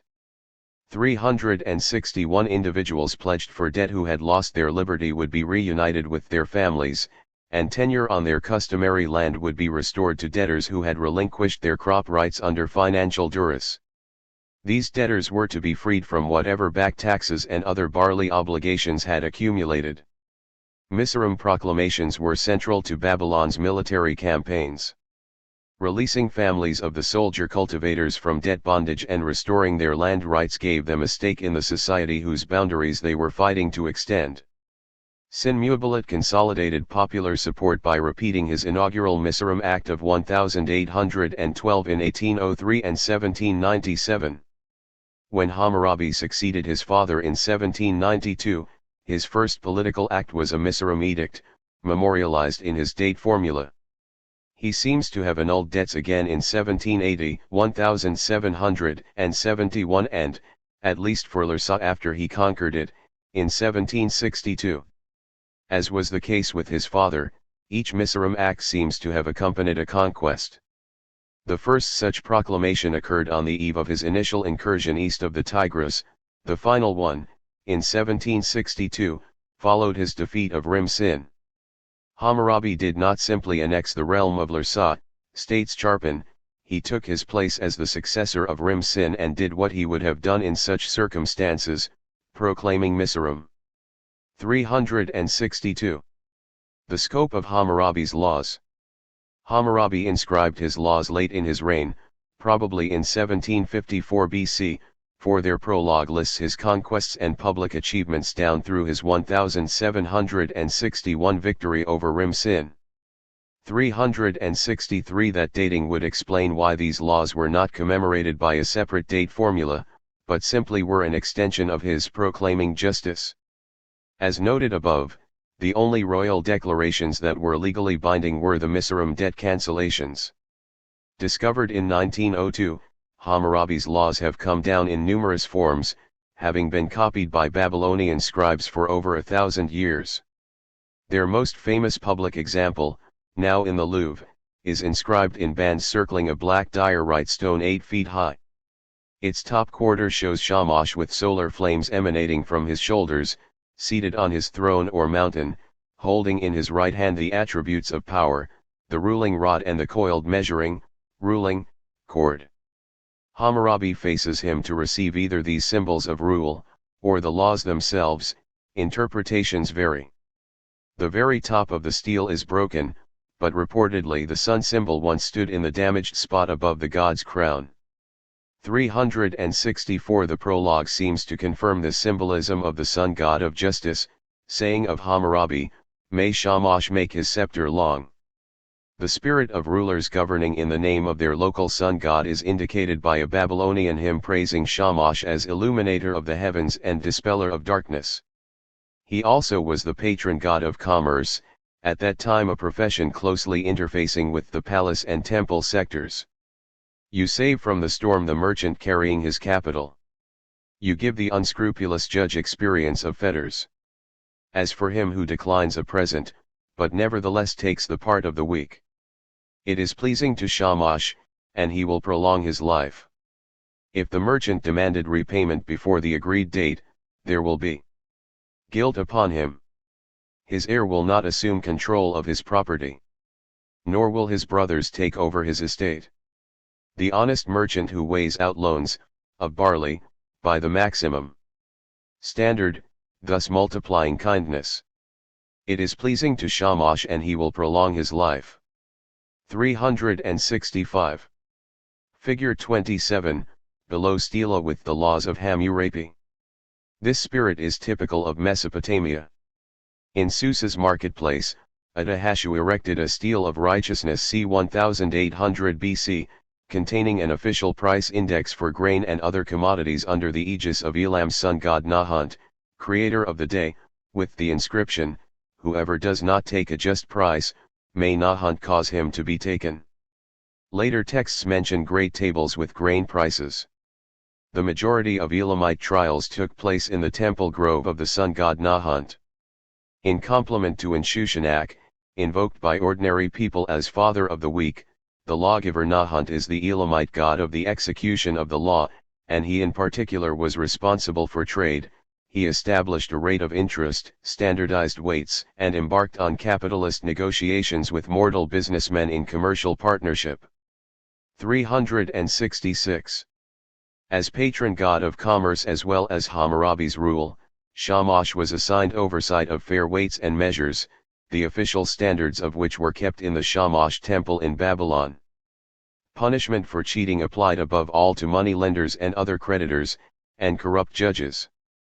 As Shamash's earthly executor, Hammurabi stipulated that merchants who lent grain or money by a small weight but demanded repayment by a larger one forfeited whatever they had lent, Gap X, sometimes read as 94 to 95. Ale women found guilty of using crooked weights and measures were to be cast into the water. 108. 367. The epilogue to Hammurabi's law states his guiding philosophy of justice. 368. That the mighty might not wrong the weak, to provide just ways for the waif and the widow, and to provide just ways for the wronged. Slai, 59 to 78. Let any wronged man who has a lawsuit come before the statue of me, the king of justice, Sarmisarim, and let him have my inscribed stela read aloud to him, and let my stela reveal the result of the lawsuit for him. Slay 8, 3 to 15. Hammurabi's laws, and similar promulgations by earlier rulers, enabled debts denominated in silver to be paid in grain at a ratio of 1 shekel of silver equal to 1 kur of grain. This applied specifically to debts owed by the community to the temples and palace, as prices were free to fluctuate in the key areas outside the city gates. The importance of record keeping as a check on abuses. Along with oversight of standardized weights and measures, record keeping played an important role in maintaining the role of law. Temple and palace property was recorded in registers kept in the palace at Babylon or in the temples, available for inspection, and the spreading reliance on written contracts reflects the spread of temple and palace practices to society at large. Public records blocked creditors from using arbitrary power, by showing who held the land and under what tenure conditions. This ensured regular payment of the full amount of tax due to the king or temple from the holders of cultivation rights, while protecting both the palace and tenants from creditors taking the crop. For instance, a Babylonian named Lalam wrote to Hammurabi that a creditor hath laid claim to a certain land which Lalam had held from days of old and took the crop although the land was not his. Palace records confirmed Lalam's title, and the creditor was condemned to lose the money which he advanced on the crop. 369. Officials or merchants could be put to death as thieves for buying or taking on deposit silver or gold, slaves, animals, or anything else from a man's minor son or unemancipated slave without witnesses and a contract, because this was theft. 7. No doubt the violator was first given the opportunity to pay the appropriate fine. Figure 28, below Hammurabi before the sun god Shamash, top close-up of the stela of the laws of Hammurabi. Individuals who turned over personal property for safekeeping without a properly witnessed contract had no recourse, but if a contract and witnesses disproved a safekeeper's denial that he was given items, he shall give twofold that which he denied. 124. Safekeepers who lost a depositor's assets by burglary or negligence were liable. 125, apparently to prevent them from falsely claiming that they had been robbed or in some other way lost the deposit. Rulings 120 to 126 deal with such stratagems. To prevent dishonesty, properly witnessed written records were needed to settle commercial disagreements. Hammurabi ruled that merchants who falsely denied borrowing from an investor had to pay triple damages. 106, if shown by witnesses to be lying, an idea that has survived into the modern world. On the other hand, if a trading agent was entrusted with goods by a merchant and then returns them or pays the merchant, but the latter falsely denies having received them, and can be shown to be lying by witnesses, the merchant must pay the trader sixfold damages. 107. 128 of Hammurabi's laws stipulates that if a man, Alim, marries a wife, but does not draw up a formal contract for her, that woman is not a wife. To protect the wife's rights, Hammurabi states that she should have her husband agree by binding contract that no creditor of her husband shall seize her, for his debts. 151. By the same logic, if that man has a debt incurred before marrying that woman, his creditors will not seize his wife, and likewise the husband could not be disarraigned for a debt against her. However, 152 specifies that if a debt should be incurred by them after that woman entered the man's house, both of them shall satisfy the merchant tamkaram. Physical punishment for lawbreakers too poor to pay. Near Eastern customary law, like that of Europe, punished offenders either by levying fines or permitting vengeance to be carried out by family members under the rules of feud justice. Surviving records of Babylonian lawsuits show that the retaliatory principle of talion, an eye for an eye, a tooth for a tooth, was used only as a last recourse, if the guilty party lacked the resources or family members able to pay war-guild-type reparations for inflicting injury. Members of the non-palatial sector normally paid compensation. The laws of Urnama, 17-18, and those of Bilalama in Eshnunna, 42-48, prescribed monetary payments for bodily injury. 370. By Babylonian times most palace dependents lived near subsistence levels, with few if any relatives to pay the stipulated fines for them. The economic position of tenants on palace land hardly could be further reduced. The workableness of war-guild-type fines presupposed a population whose members had just enough resources so that fines were an effective deterrent to committing crimes, while most injured parties were in a position to accept this payment as satisfactory compensation or presumably might negotiate as an alternative to indulging in feud vengeance. When 8 of Hammurabi's laws stipulates that the palace is to receive 30-fold restitution for the theft of public property, 3 times as high as that received by a personal victim, or else the death penalty is to be imposed, the latter is apparently meant as a deterrent, a maximum last resort for exemplary punishment only applying to incorrigible thieves who lack the means to pay. 371. Growing palace power over the temples and landed communities. One result of the increasing palace power was the diminution of temples as major protagonists of economic life. 372 Their workshops, herds and lands were shifted to the palace, or were obtained by the palace and rentier outsiders, especially in the northern towns taken over by nomadic tribal leaders. Instead of lending mainly to merchants as in the Sumerian period, temple lending became smaller scale. More than 90% of the barley loans consist of small loans, 5 gur of barley or less. About the same percentage of silver loans involves loans of 3 shekels or less, notes Rivka Harris, citing loans to invalids and to poor Babylonian debtors to purchase their liberty from bondage. 373. 32 of Hammurabi's laws reflects the strained financial condition of temples.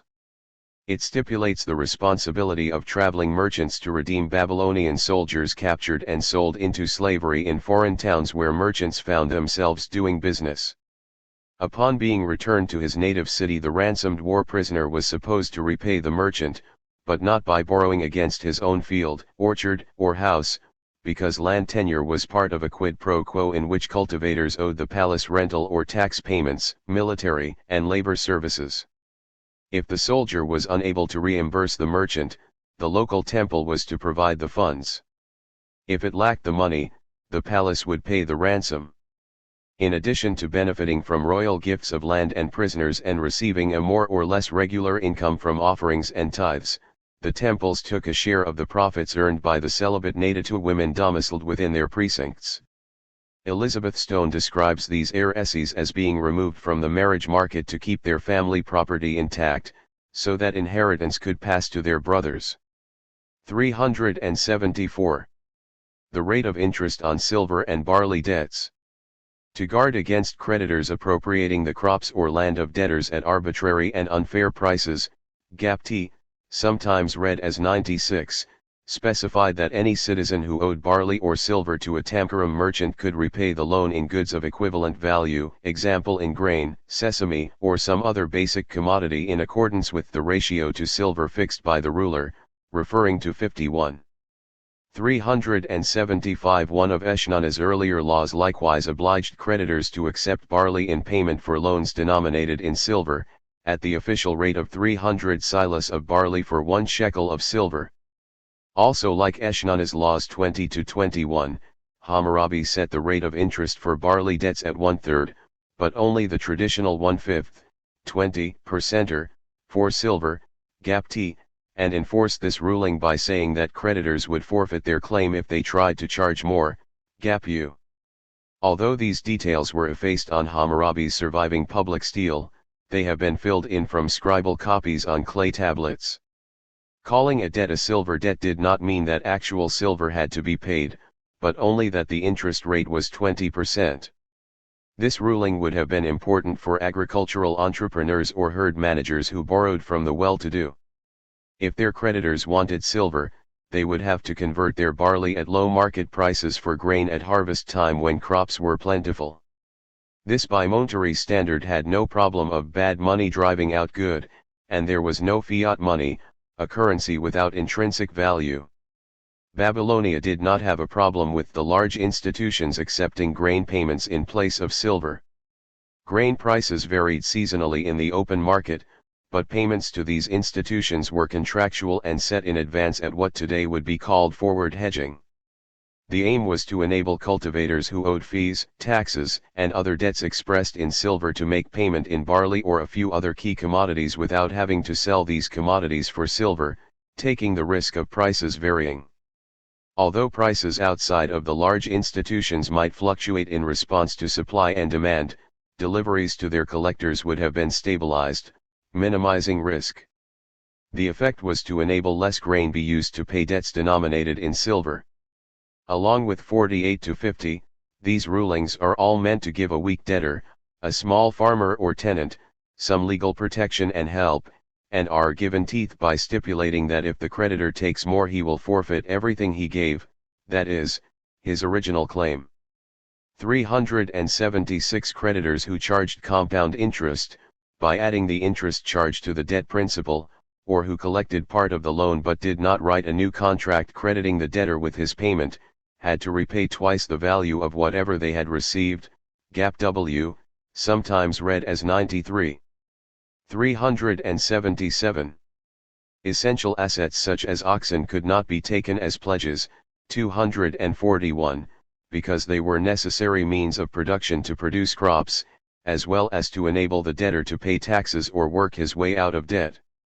Creditors who distirrained such assets were fined 1/3 of a mina of silver, the same amount as for killing a man or wrongfully seizing a person as a pledge, 114. Enforcement of Hammurabi's laws in practice. What cannot be ascertained from Sumer through Babylonia and later Near Eastern economies is how far royal decrees were obeyed or enforced. Like his contemporary law-giving rulers, Hammurabi heard many cases, or at least appeals of judgments, directly. Suits were pleaded by the parties involved, without recourse to professional lawyers. 378. However, access to the ruler would have been limited by the need to go through local officials or assemblies, whose ranks often included the abusive parties. Unlike the moral standards of our time, it was acceptable for public collectors to behave like loan sharks, and the temples themselves took part in usurious activities, alongside of the bigger royal officials and especially of the trading and tax-collecting agents, the tamkaru, and the rich buyers up of craftsmen's produce, the umayanu, mostly craftsmen themselves. Even the terms tamkarum and umayanum got in some contexts the connotation usurer, creditor. 379. Commenting on one attested reliance on Hammurabi's laws, a contract from Ur in 1744 BC containing a clause providing that in case of breach of contract the cultivator would be treated according to the wording of the stele, Edzard cites the general doubt that this ruling was universally followed, or that it was valid for any length of time. 380. In light of these administrative complexities, Finkelstein judged that Hammurabi's laws functioned mainly as a moral model of a literary genre, addressed primarily to posterity, especially to future kings. Public condemnations, even in the guise of legal rules, do not constitute law any more than do modern resolutions by legislators or other sovereign bodies. 381. Yet Hammurabi's rule oversaw the subordination of private fortunes to the palace, and blocked the land from being transferred to creditors. This prevented the formation of large family estates, which disappear from the record during the course of his long reign. Evidently his Misoram Acts played a major role in this, along with tightening palace oversight of mercantile activity. See Endnotes Chapter 16. Hammurabi's Laws and Misoram Edicts, 1792 to 1750 BC. 17. Freeing the land and its cultivators from predatory creditors. The most troublesome fiscal problem facing Hammurabi was creditors, including officials, seizing the crops of debtors and refusing to pay the scheduled sharecropping rent and other fees or taxes due, claiming that this part of the harvest belonged to them rather than the palace. Hammurabi's laws aimed to ban the practice of creditors aggressively taking crops from their debtors, to prevent the sale of land held by his fighting force, and to limit the practice of reducing debtors to bondage. To support his army, Hammurabi turned hitherto clan-tenured land throughout the south into inalienable royal property, and leased it to soldiers and cultivators who could not alienate it for debt. In return, they were levied taxes, biltum and ilkum. The king had granted them the possession of a plot of land to which was attached an obligation to perform military service. Someone granted an ilkum field was allowed to keep all that he produced from that land in return for making himself available for specified duties, whether military or civil. 382. Despite alienating such land, sellers still had to provide the palace with labor services and military obligations. This practice enabled foreclosing creditors and other de facto appropriators to escape liability. This same problem would reappear in the Byzantine period in the 10th century AD, as discussed in chapters 27 and 28 below.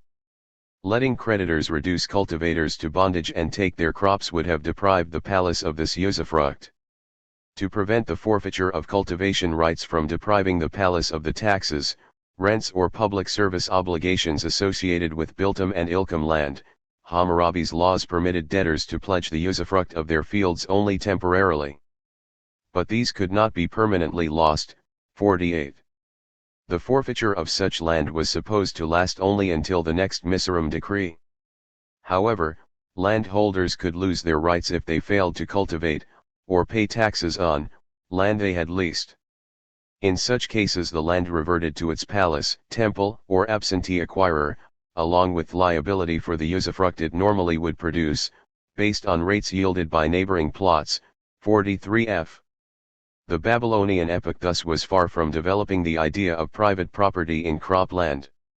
Bronze Age land tenure had too many public obligations attached to it to be deemed private in the modern sense of the ability to be freely sold or otherwise transferred without recovery rights, as in Roman and modern law. Zlector finds no case of land appropriation by a family who retains possession and whose proprietor can dispose of it while living. 383. How the palace saved subsistence land from being privatized. Increasingly in the Old Babylonian period, 2000 to 1600 BC, traders and other entrepreneurs sought to convert their financial wealth into land ownership, the most prestigious and productive investment in social status. But like other Bronze Age rulers, Hammurabi blocked the land's alienability because the alternative would have been for it to be transferred to a small class of wealthy individuals, at the palace's fiscal expense. Accordingly, 37 of Hammurabi's laws invalidated any sale of rural fields, orchards, or houses belonging to soldiers, commissaries or feudatories. The buyer's deed shall be invalidated and he shall forfeit his silver, that is, whatever he has paid for the property, the field, orchard, or house shall revert to its owner. 38 Even prohibited soldiers, commissaries, or feudatory tenants from deeding their ilkum fields, orchards and houses to wives or daughters, or pledging them as collateral for any obligation. However, 39 Permitted property that already had been bought for cash to be freely disposed of, on the ground that it already had passed out of the royal sphere. Restrictions against alienating the land are a long tradition. Although pre-Sargonic records attest to land sales, when the lease fields become private property they refer only to houses, orchards or fields whose area is relatively small. 384 The sellers are professional guilds, and the buyer invariably is the palace. 385 This is not the same as a free land market, especially as guilds had a public character as part of the temple or palace sectors. Creditors tried to assert a clause in the loan contract binding both parties to not avail themselves of the protection afforded debtors and other sellers of the land by royal clean slates. Some contracts stated that the money had been lent after the antererum, so that the debtor could not claim that he did not have to repay the loan because of the recent edict. 386 Hammurabi's insistence on the proper dating of contracts enabled debts to be rendered null and void in years when Miserum was proclaimed, permitting debtors to reclaim their land. Babylonian land sale deeds often contained a closing clause stipulating that the seller and his descendants promise never to attempt to claim the land, and if they do make the attempt a heavy fine is imposed.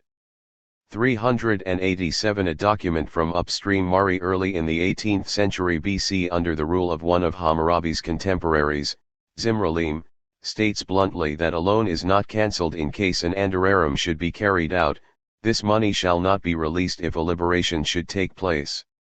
388.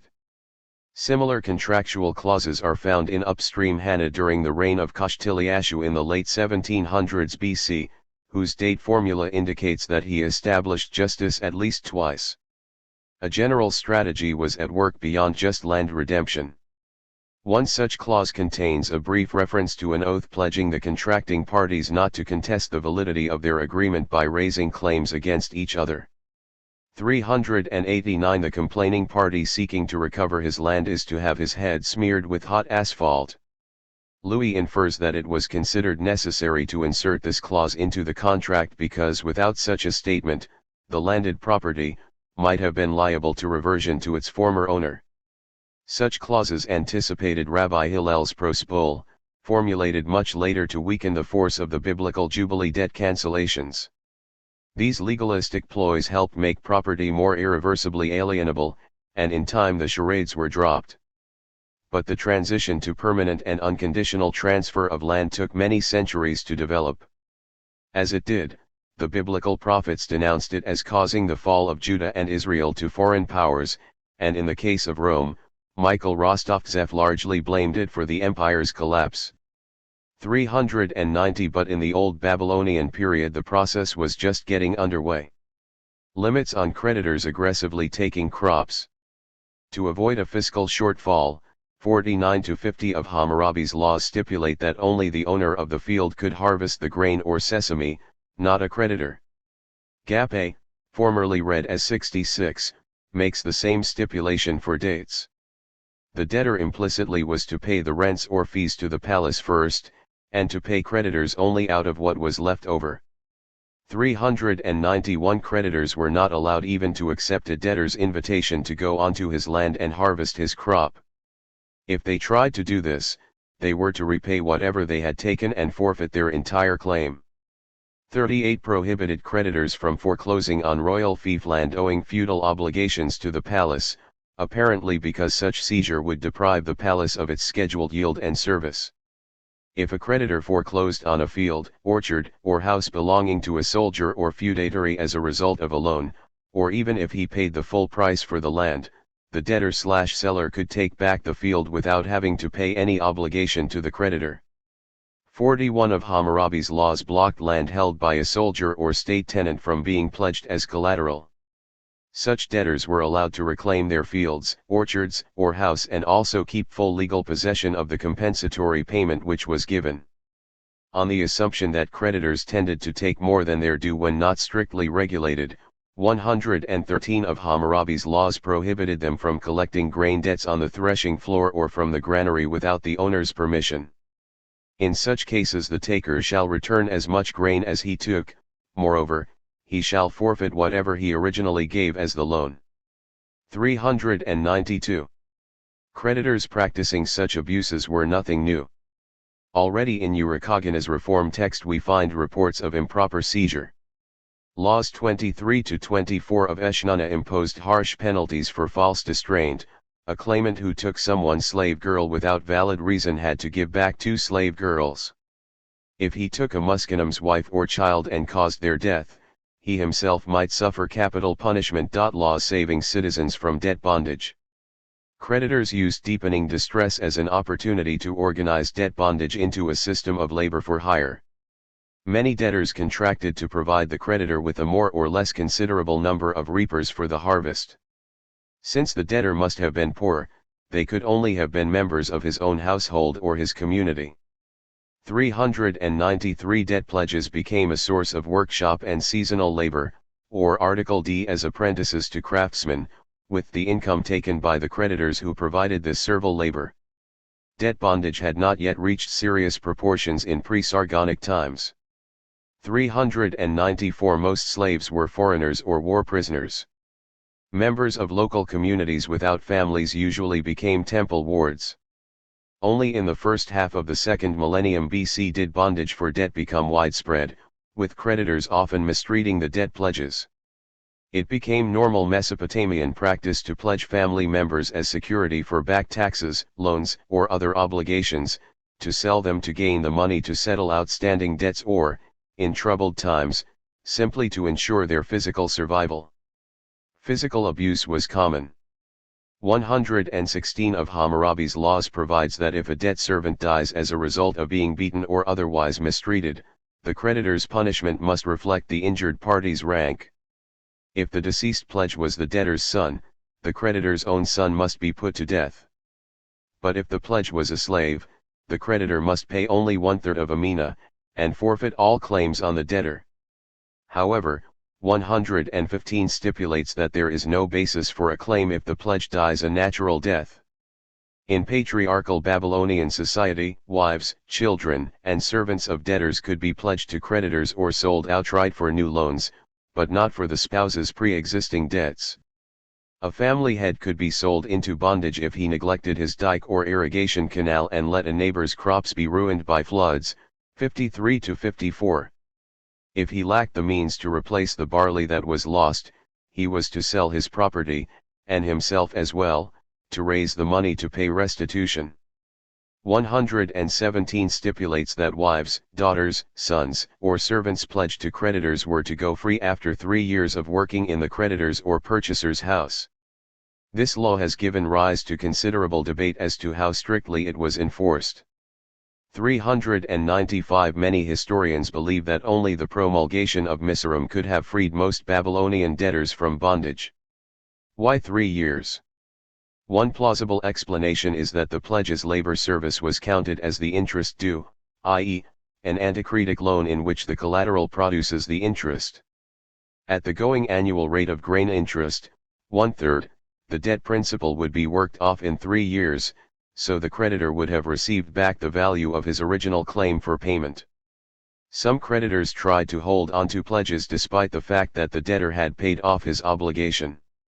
No doubt some got away with this, particularly when debtors did not know their rights, lost their case as a result of judicial favoritism or outright bribery, or feared creditor retaliation if they protested.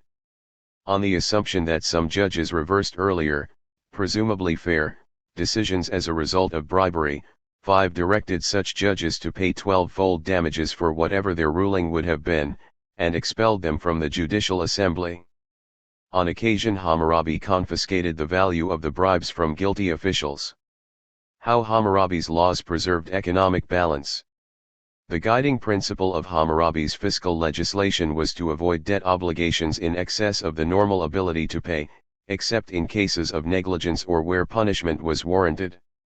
His laws recognized acts of God as disturbing normal relations, and restored the status quo ante by canceling the debts that resulted, or at least had the interest charges waived. Cultivators unable to meet their obligations because their crops failed as a result of pests, or from storms or drought, attributed in 48 to the storm god Adad, received a debt amnesty. whoever leased an animal that died by an act of God was freed of all liability to its owner. A typical such amnesty occurred if the lamb, ox, or ass was eaten by a lion, or if an epidemic broke out. 266, while 249 states, if a man rents an ox, and a god strikes it down dead, the man who rented the ox shall swear an oath by the god, and he shall be released from liability. Traveling merchants who were robbed while on business were cleared of liability if they swore an oath that they were not responsible for the loss. 103.